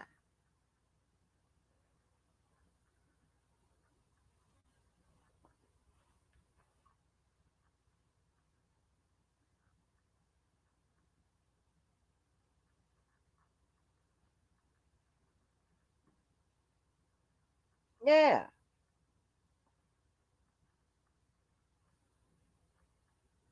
Well, let me get up off him because, honey, I told you. When I told you I can go another hour cussing, I don't want an extra 24 minutes. That run me high. I'm not gonna bow to nobody because I'm no motherfucking woman or no bitch that like to bend. Not doing none of that. Especially when I know the goddamn truth, whatever. See, some women and shit, they be like, oh, let me agree with mother, even if I'm wrong. Let me show solidarity. Let me all that weak bitch mentality shit. That ain't me. Okay?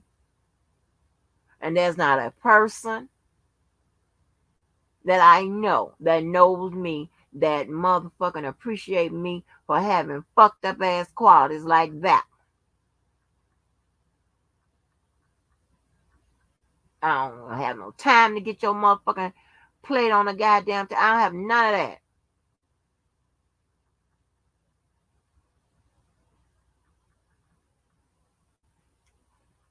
Shit. Bothering me. Or some goddamn shit I ain't motherfucking called. Hmm?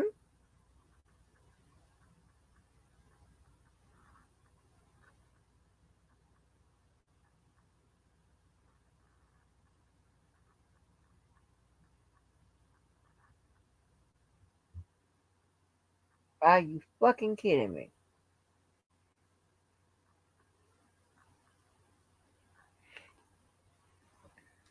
And all of a sudden, all these motherfuckers been reading. Okay? But, okay, I ain't gonna say that. But what I'm saying is this.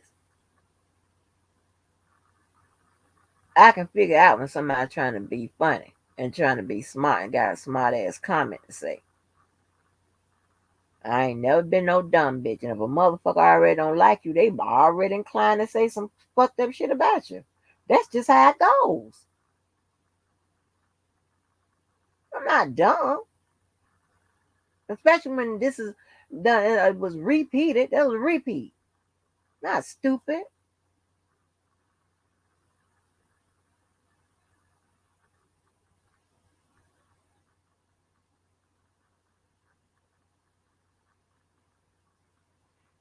And once again,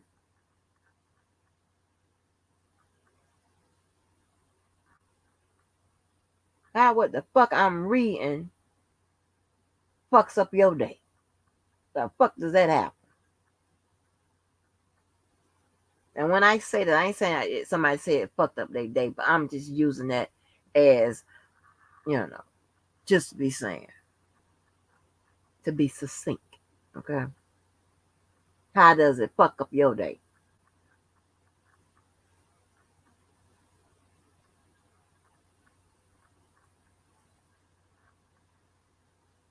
Pay a fucking attention.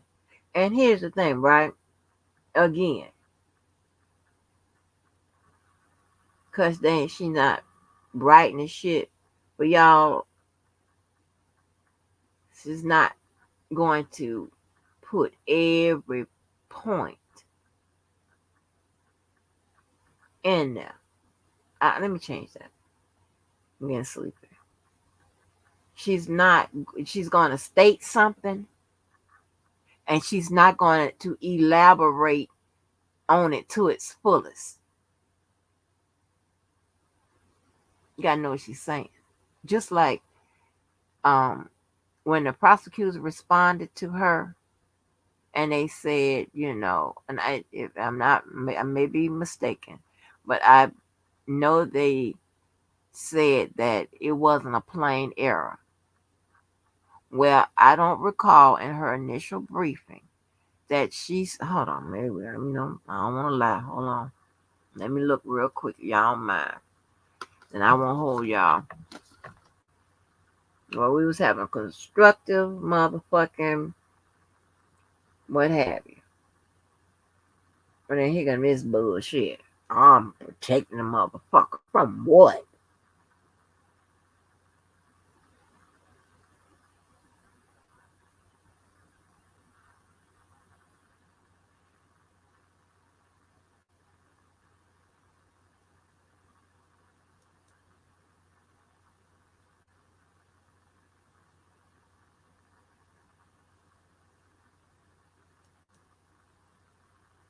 Hold on, let me see if she said it. I want to make sure. I don't want to lie. See, this is what you do when you want to make sure that you're saying the right some people that don't even motherfucking care to do just a little bit of motherfucking goddamn homework.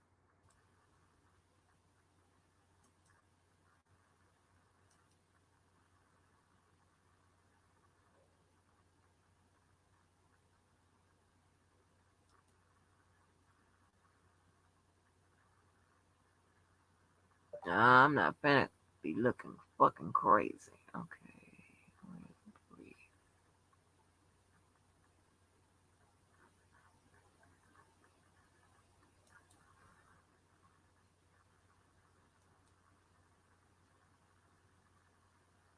Let's say all this crazy shit. Wait a minute. Okay. Breathe.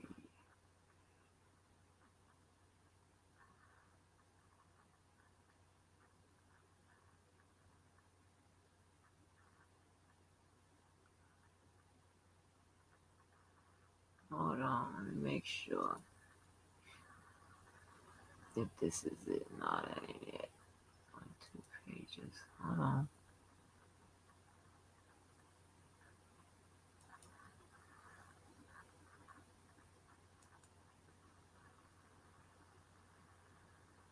Y'all, this is how you run your pacer bill up. Instead of saving it and pulling up the save document or whatever, you go to pace and pull it again.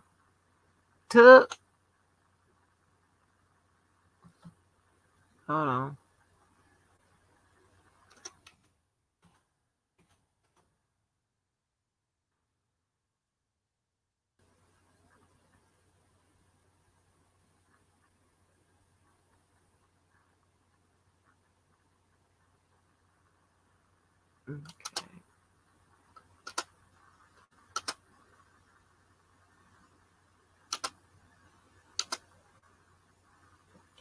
Okay, let me see what she said. Okay, wait, it's in here.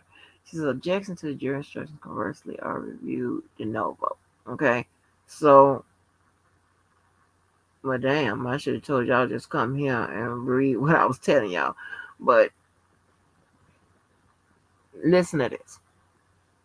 Objections to jury instructions conversely are reviewed de novo, and I told you what de novo meant, right? Meant starting over as new, right? Reviewing it as new, reviewing it as if the lower court had not reviewed it, made any determinations, or anything like that. And I said there's no deference given to the lower court, meaning that they are not considering their rulings and all that, whatever. Okay. Okay. Reversing only where viewing the charge as a whole, there was a prejudicial error. But when a defendant does not timely object to jury instructions, a challenge to the instructions is reviewed for plain error. Okay.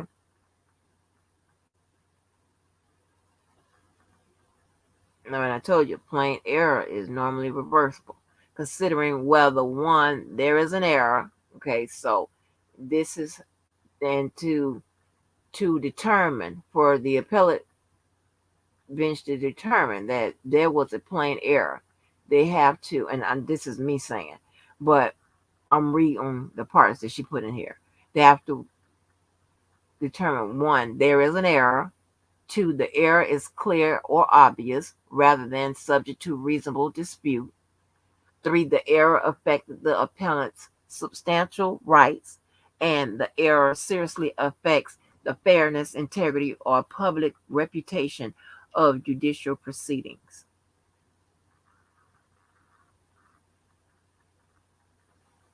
Okay, and that's a review. The standard of review is a de novo standard of review.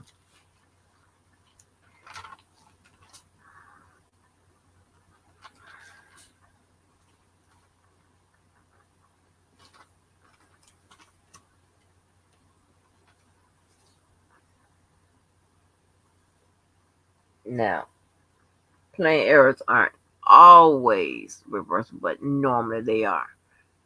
Meaning, it removes that guilty verdict.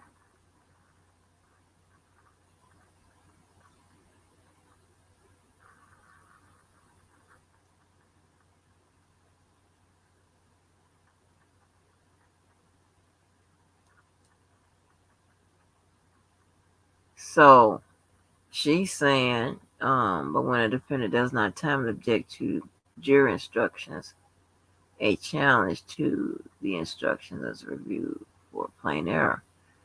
So, wow. Wow, okay. So listen. So remember I said earlier. Now I'm reading her initial brief. Okay, that's what I'm taking that from. Remember when I said earlier that I was just in my head thinking about all the different kind of ways she's trying to get a standard of review applied to this motherfucking thing, right? She is so you just heard it. That's another one. She is just trying.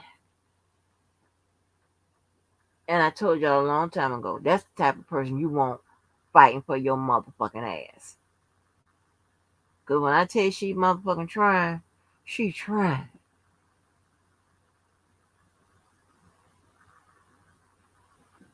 She's forcing them to review it.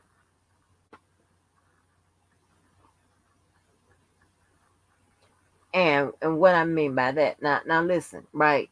You say, okay, Angela, but ain't there appeals that, you know, get sent and they get shot down? Yeah.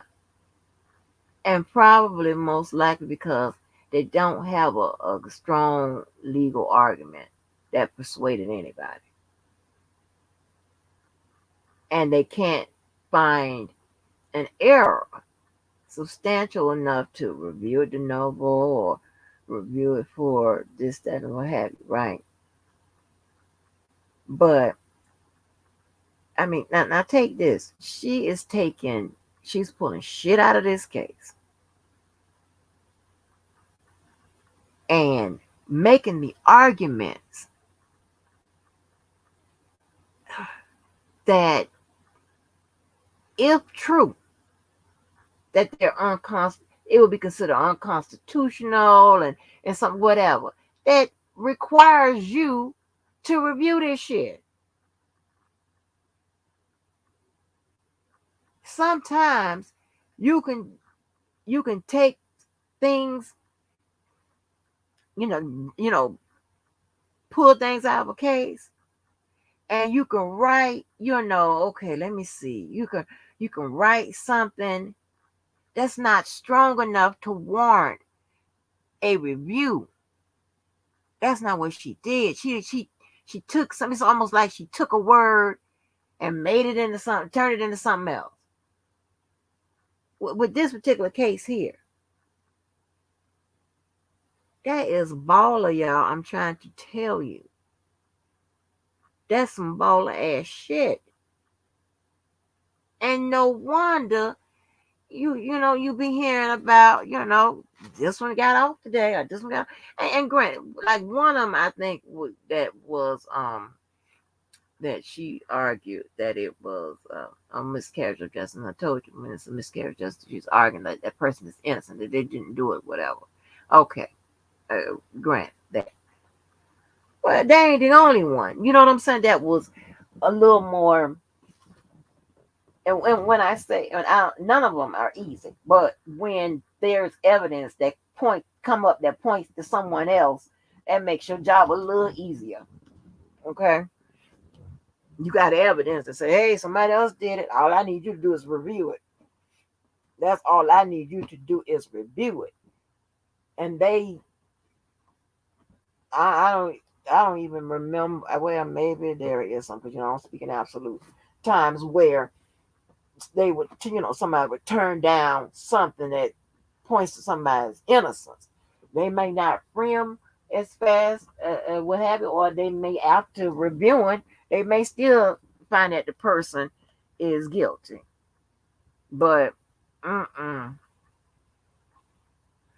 this right here, with this type of case, and you can see where the prosecution pretty much, in my opinion, I told you this a long time ago, they proved everything they had to prove.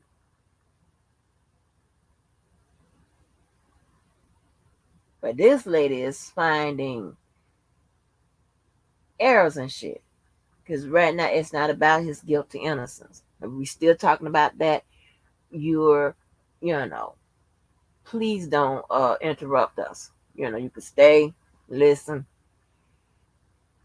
still ask questions, still talk or whatever. But please don't start shit. Because we beyond that.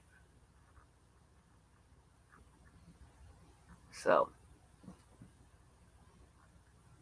anyway, let me get my ass up off him, because I can go. I'm just saying, I just thought she did such a good job. Now,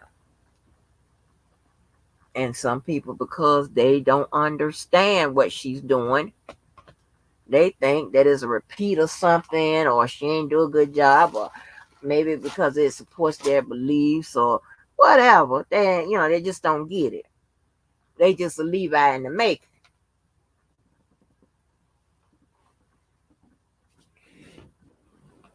you know, Maybe because of that. But if you know what she's doing, especially when it comes to the strategy and shit, then hey,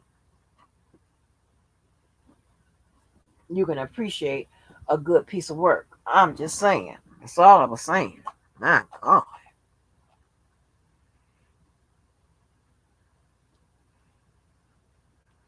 I was so confused about it. Even poor JoJo tried to help y'all out with the explaining, how I view things, how I see things, and shit like that. What I saw, what I read. But I ain't saying nothing about whether it be approved or not. I'm just saying, hey, oh my God. And I said so long ago, when we get to the pellet stage of it, I don't want to hear nothing about it. It's a repeat. It's already been done. And I said the first time I heard of it, they already submitted that. I said, yeah. But guess what? That was to one court. This is to a different one. Shit changes. If, and this is so crazy, I don't understand that. If it was stupid to repeat the same argument, why the fuck you think she would repeat the same argument that raise the same objections and shit? Apparently, it's going to a different court. Damn. Huh? I just don't get it. I hope the Lord help you and I both get it, because I don't motherfucking get it.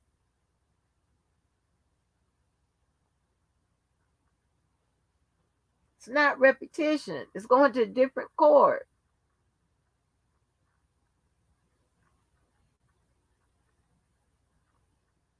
God damn.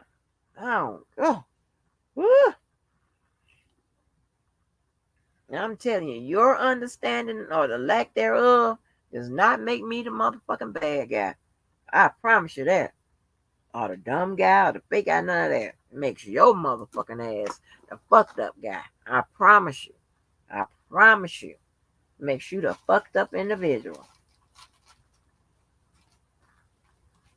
Because you don't motherfucking get it. And there's no way I can get you in that mind that mind frame. I can't do it. That's a Miss Monam college job, whatever. Let them do that. Cause that's what they do. I can't get you there. I can't. Because if you don't know what the fuck it is you looking for, understand what I don't know what to tell you. I promise you we ain't reading for his guilt or innocence right now. We ain't reading for that. But all right, people. I appreciate y'all. I'm sorry for the inconvenience and whatever. I definitely ain't intending that shit to go that way, but I don't never intend to go no other way. But you know what? This is a home of the motherfucking lit lives, honey.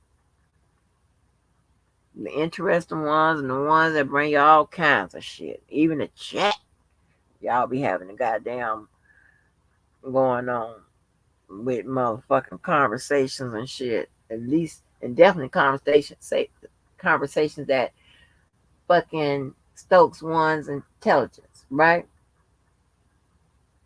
That leaves you better off than when you motherfucking came. And you ain't goddamn talking no dumb shit. I can't stand dumbass people. Because you look in the chat, they saying dumbass shit. You know why they saying dumbass shit? Because they dumb and goofy. Laughing for no reason. All that old goofy ass shit. I swear for God, I'll kick you out my motherfucking car. Oh, I have to go.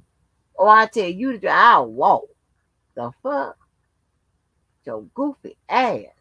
Weird. Dumbass.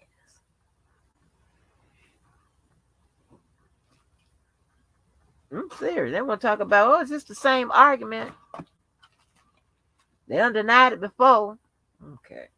I should have just motherfucking goddamn deleted my whole program the first time I heard that shit. Nope. Like a dumbass, I keep going. To where? Nowhere, motherfucking Ville. Now look at me.